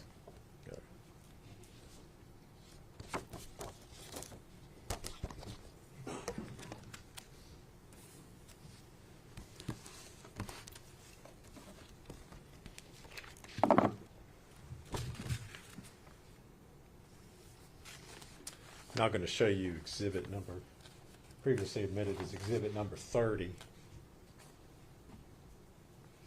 So on this exhibit number 30, that's actually now several stages down the investigation path. So the key is always, as I said, as little manipulation as possible, and then go again layer by layer. We lost several layers here. The garbage can, the trash can, there was also, the trash bag. There was also a black bag on top of all of that. That was all removed.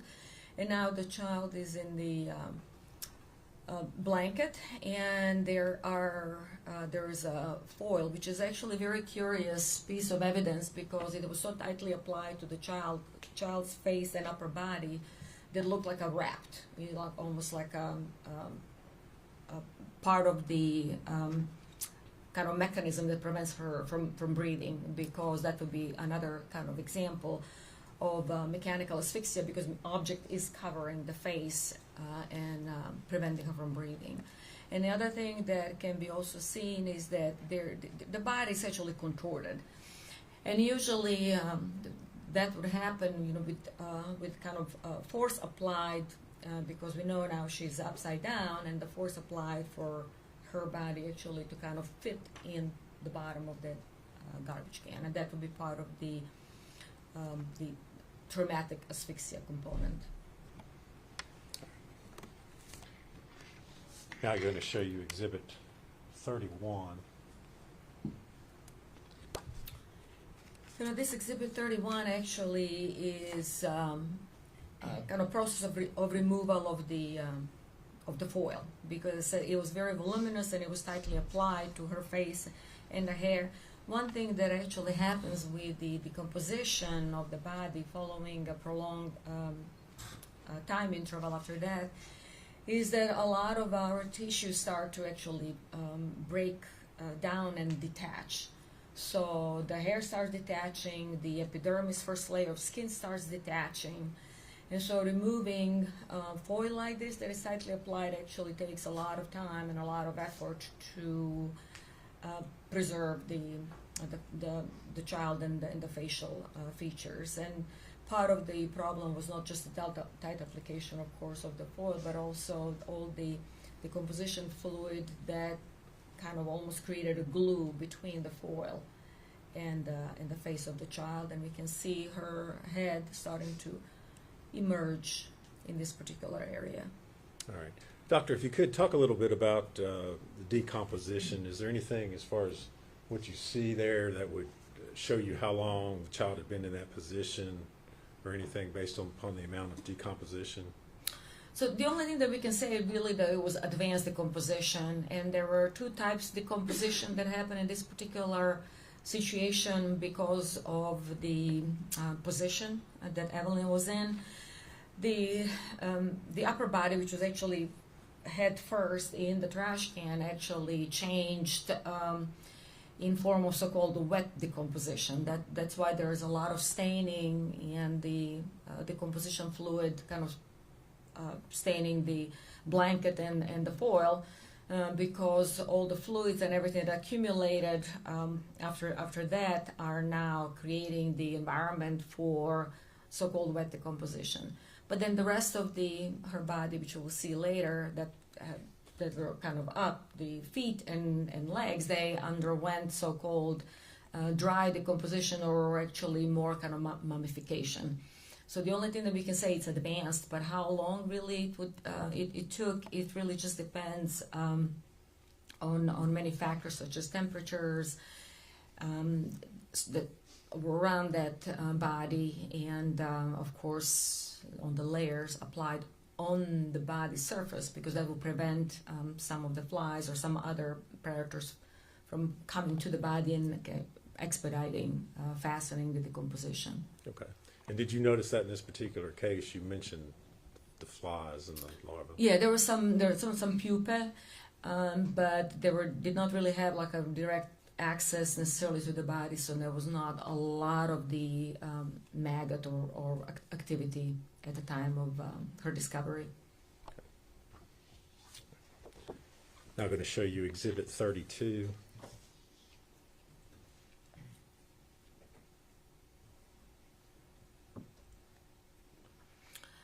So the exhibits 32 yes. is actually just another kind of painstakingly removal of all the layers. Again, the foil is being further detached, and now we can see her head and face, and then part of the upper body, her arm, while the legs are still covered.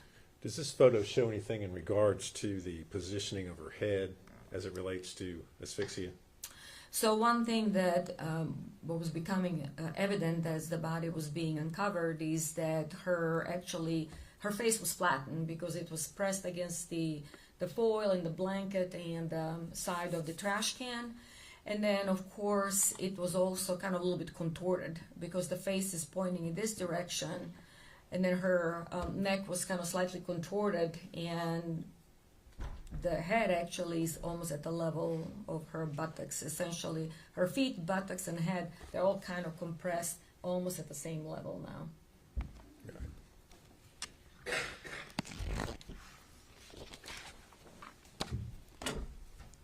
Now I'm going to show you Exhibit 34.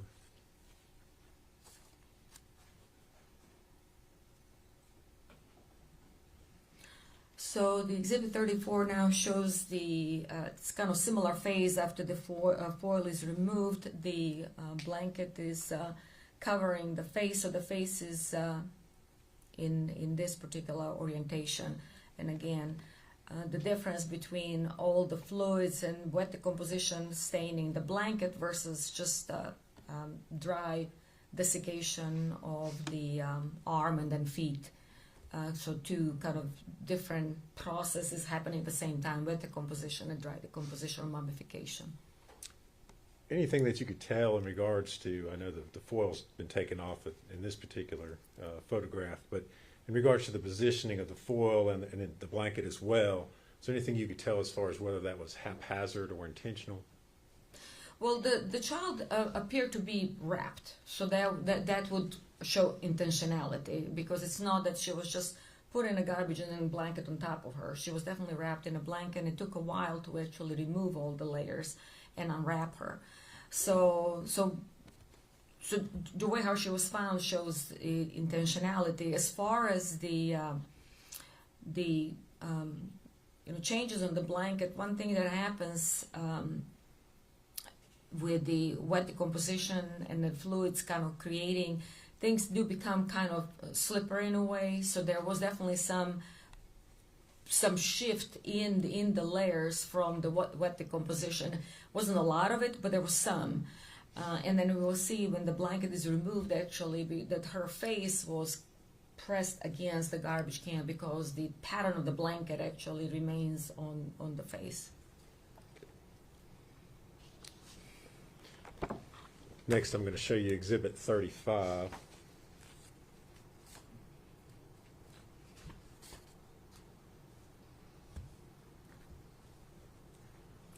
So the Exhibit 35, now the layers of the blanket are further removed. So the face is still covered. So we have the face, the shoulder, her buttocks and her feet, as I said, almost at the same kind of compressed reverse kind of letter S shape. And that's how she was presented after removal of the blanket. The blanket is still stuck to the face in this area, but that's going to be the next phase. You mentioned this, she's in a reverse S kind of shape. Is that what you're talking about when you say positional asphyxiation? Yes, so that would be a reverse S shape.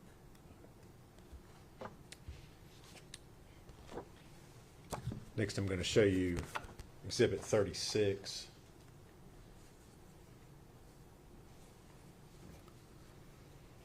So on the Exhibit 36, now just removal of the blanket from the rest of the head. And as I said, it had to be done really carefully because of the layers of the skin and hair detaching at this point with the wet decomposition. All right. Can you tell anything in regards to the onesie that she's wearing in that particular picture? I'm sorry? The onesie, the clothing that she's wearing. Yeah, the onesie actually was unzipped. And there was also a diaper on the body. And that was one of the questions, is that would that indicate what really kind of transpired? I mean, it's hard to tell, except that, of course, onesie was completely unzipped, which was unusual for a child who's just, let's say, hypothetically dying in her sleep.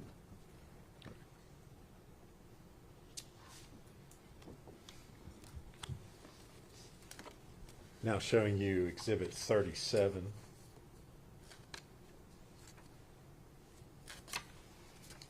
So Exhibit 37 actually is now next phase.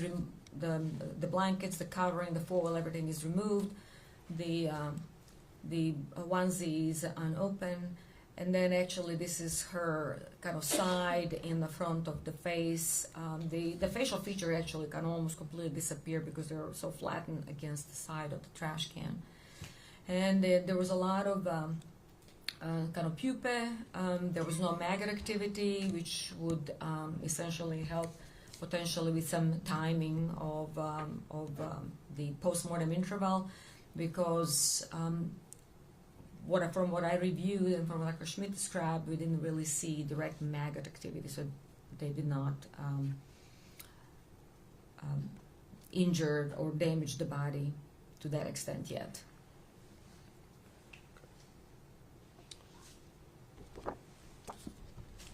And now showing you Exhibit 38. And essentially what's happening now is that her body is kind of being unfolded. That's what needs to happen in order for the clothing items to be removed, and then for the photographs to be taken and an autopsy to be performed. Because with the autopsy, the head has to be open and the body has to be open in a Y-shaped manner with the Y-shaped incision. And that can only happen if the body is kind of unfolded now and for complete examination.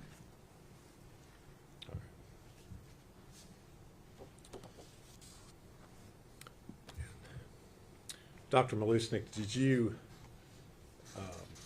as part of your review of the records in this case, review the child's pediatric records? Yes. Do you see anything in there that would indicate to you that she would have died from something that was medically related, any medical conditions? No, she was considered a healthy child, and all the milestones were reached in timely manner.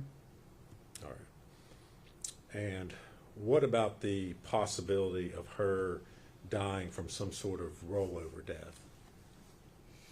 So she was not an infant anymore, so she would already be in a kind of toddler stage, and I've never seen overlaying on a child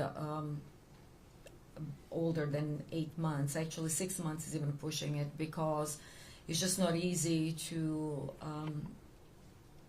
overlay a child who can already move, flip, and it's just not that easy, even for an adult, to overlay a child of that age. And I've never had a case like that. The only overlay of a 2-year-old that I had was actually a homicide. All right. Dr. Malushnik, are you aware whether the state of Tennessee Department of Health maintains statistics on rollover deaths as far as the age of children in Tennessee? Yes. And have you had an opportunity to review those statistics? Yes. How many children last year under the age of, or over the age of 12 months died of rollover deaths in Tennessee? None. How many children in the last 10 years over the age of 1 in the state of Tennessee died from rollover deaths? Yeah, we all of those we call like unsafe sleeping environment deaths, and none of the children who died of overlaying, rolling over, unsafe sleeping environment were older than a year.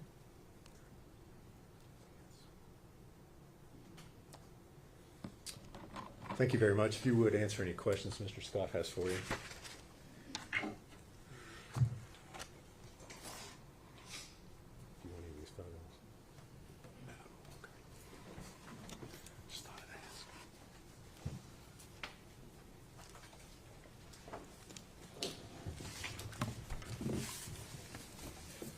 Good afternoon, Dr. Lewis. How are you?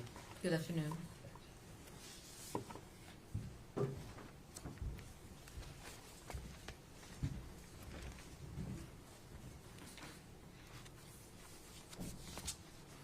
My name is Gene Scott. I represent Ms. Boswell. First thing I want to ask you about is you did not conduct this autopsy. No, I did not. You had no physical contact with the body of this child. You didn't go to the scene. You simply reviewed what Dr. Schmidt had done. Is that correct? I reviewed what she did and all the pertaining documentation. And accordingly, had Dr. Schmidt have made some mistake, it's very possible that could be incorporated into your work as well.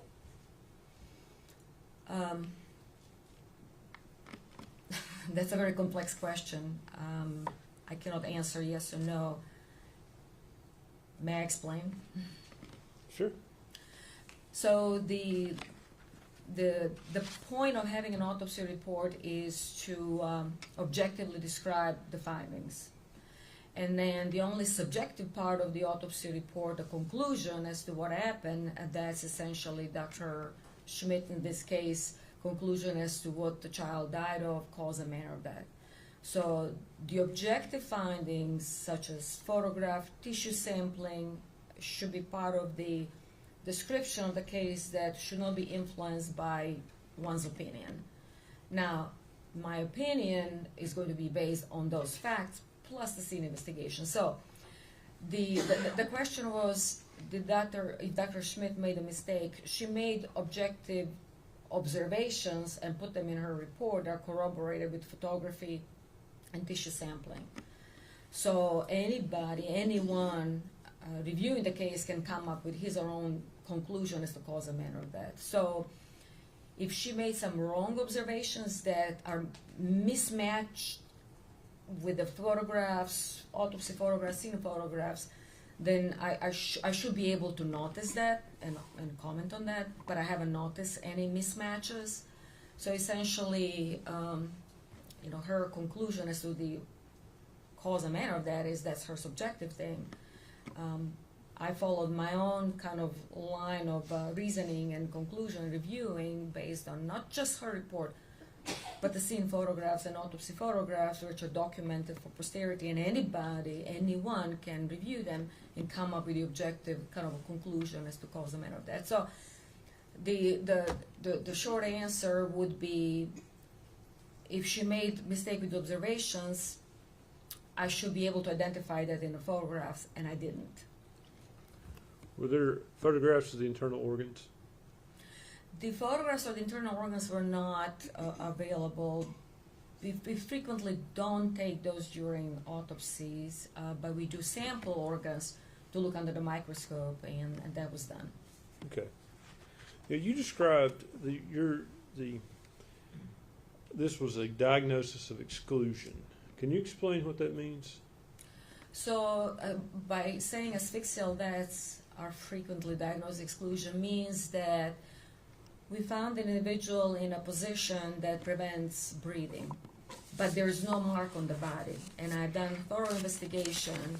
Unlike in this case, there are plenty of marks on the body. But what we say with the diagnostic exclusion, for example, is that if I have a drowning victim and I have absolutely nothing else on the autopsy, no heart attack, no evidence of seizure, no evidence of trauma, no evidence of drugs, well, the only now conclusion is that I excluded everything else, and therefore drowning as a part of the asphyxial death is the cause of that. So that's what I meant by diagnosis of exclusion.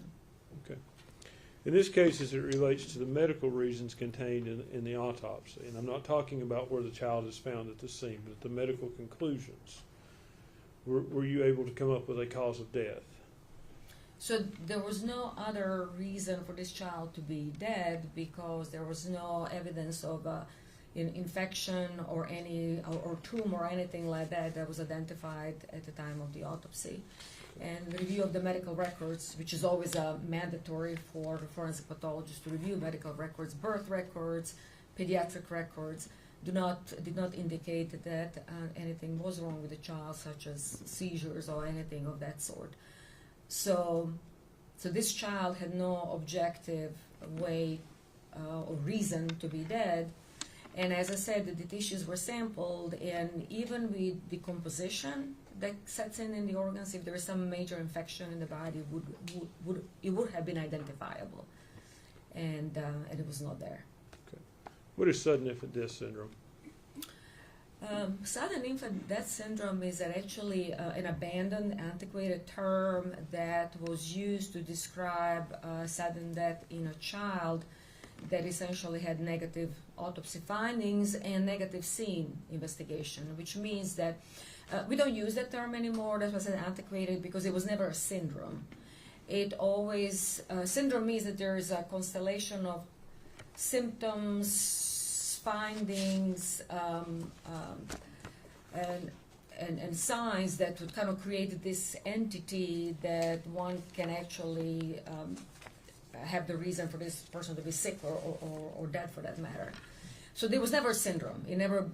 It was never a constellation of findings. What it meant actually is that we didn't find anything at the autopsy, therefore it's kind of this SIDS, nebulous diagnosis. Now we actually know with the scene investigation and the advances in our field in forensic pathology that those situations with that is with no findings at the scene or in the autopsy are extremely, extremely rare. We call them sudden unexplained death in infancy, so SUDI. So that's a new term that we use. And I can tell you with the proper investigation, the proper scene investigation, proper autopsy, and proper ancillary studies such as microbiology, histology, toxicology, the rate of those SUDI unexplained deaths is extremely, extremely low, actually almost non-existent. So you're telling me that if another pathologist said this child could die of SIDS, they're just wrong? Yeah, he's wrong, or she is wrong, because SIDS doesn't exist. SIDS never existed. So if that pathologist is using the term SIDS, that pathologist needs to go back to forensic school. Probably not competent. Exist. I'm sorry? Probably not competent. If he or she is using SIDS, that's not a competent pathologist. At this day and age, that's not a competent pathologist. Okay. What did you call it? The new syndrome? But it's actually not really a syndrome. It's sudden unexplained death in infancy or unexpected death in infancy. Means that we exhausted all the investigative capacity and thoroughly done autopsy with sampling and ancillary studies, and we found absolutely nothing.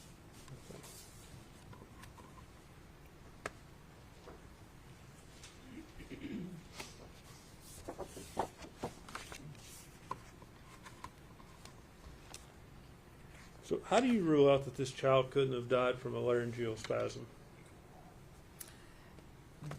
Because laryngeal spasm needs to have a reason for that to happen, and I've never had a case of a laryngeal spasm in a otherwise healthy child.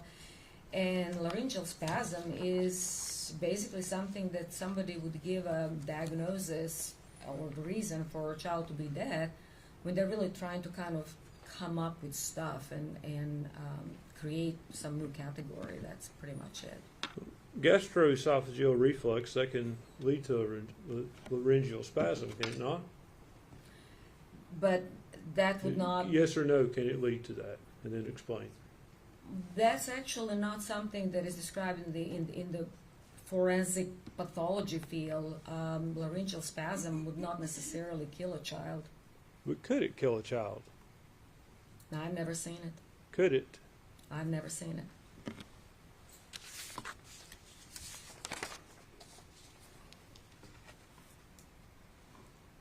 In Dr. Schmidt's report, she states that the possibility that the decedent was alive when placed in the trash can cannot be excluded. That's correct. That's what she stated. Okay. Is that your opinion as well? I believe she died in the trash can. Okay. You have no proof to show she was alive when she went in the trash can. I have all the proofs of her not being able to breathe once put in a trash can. Doctor, you don't know if she was breathing when she went in the trash can, do you? She would not be able to breathe no matter what. And as I said, because of the composition, of course, we were a little bit handicapped as far as being able to completely examine all her tissues and organs. But there was no reason for this child to be dead, other than being in the trash can, not being able to breathe. You can't say conclusively she was alive in the trash can you? She doesn't have a reason to be dead. And I never had an autopsy on a child older than 1 year old for no reason to be dead, except that she could not breathe in that particular position where she was placed. Yes or no, can you say conclusively that she was alive when she was placed in that trash can? She could not breathe in the trash can, so that's my main conclusion. Are you refusing to answer my question, doctor? No, I'm just saying that that child could not breathe in the trash can. And I'm asking, if I may, yes or no, can you say conclusively she was alive when she was placed in the trash can? No, she might have been dead because her foil was on the face before being placed in a trash can. She could have been dead because she was put in a plastic bag before she was placed in a trash can. Obviously, the foil, the bag, 2 bags, the blanket, tightly covering her face would prevent her from breathing. So all of those things had to happen before she was put in a trash can. So all I'm saying is that all those components, could have they actually brought her to brink of being dead before being put in a trash can? Sure. But the trash can definitely did not help. Okay.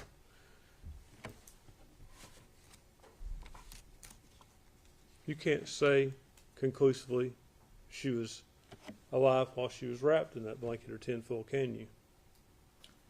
She would have definitely died with a tin foil and the bag and the blanket.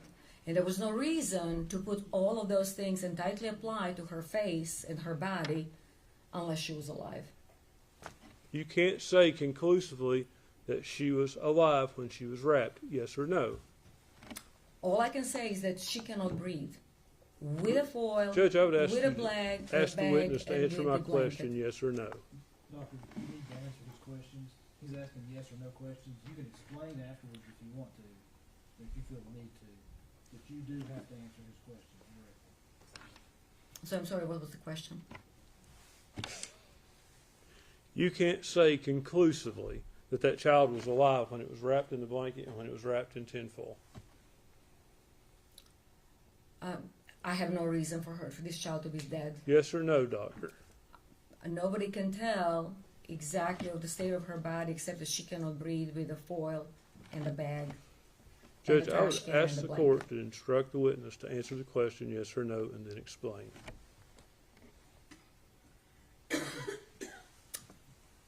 I'm not really sure. I'm not being mean to you. But he's asked you the question. The answer is either yes or no. And I'm instructing you to the best of your ability. Answer yes or no, and then you'll have an opportunity to explain.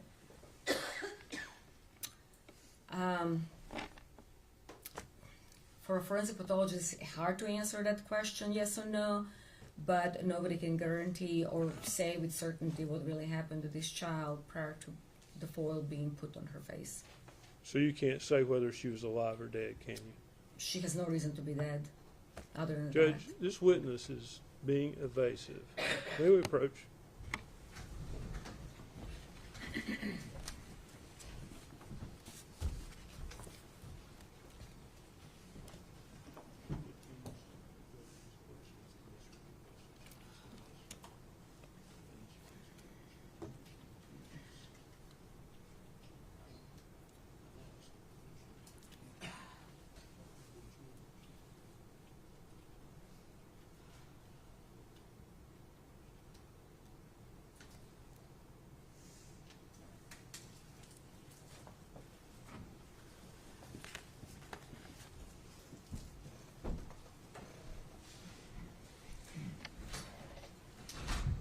All right.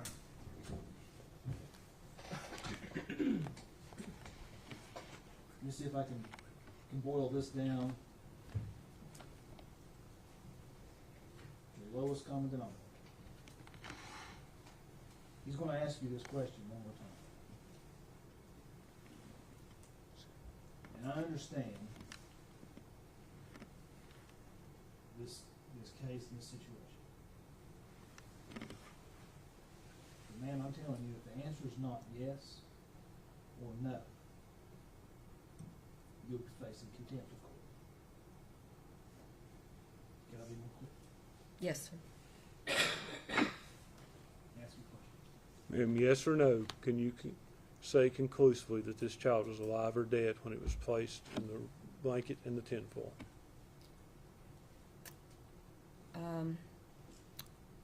The blanket, tinfoil, the trash can, which one? Okay, the answer is no. She could have been murdered a different way. Thank you, doctor. Redirect. One second, Judge.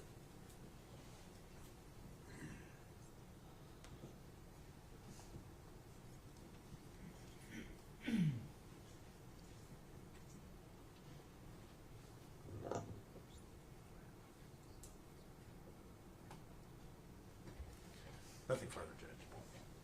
You should be excused. Yes, ma'am. Yes, sir. I looked at her and called you ma'am. I apologize. Doctor, thank you for your testimony today. You're released from this opinion. Thank you.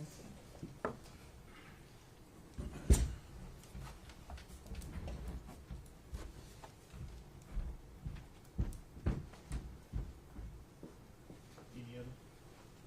Yeah, more witnesses. I think we're a good stopping spot for today, Judge. Yeah. Ladies and gentlemen, I have to give you these admonitions, even though you've heard them. You're not to communicate with other jurors or anyone else regarding any subject connected with this trial. You're not to form or express any opinion about the case until it is finally submitted to you. You're to report promptly to the court any incident involving an attempt by any person to improperly influence any jury member or a juror's violation of any of the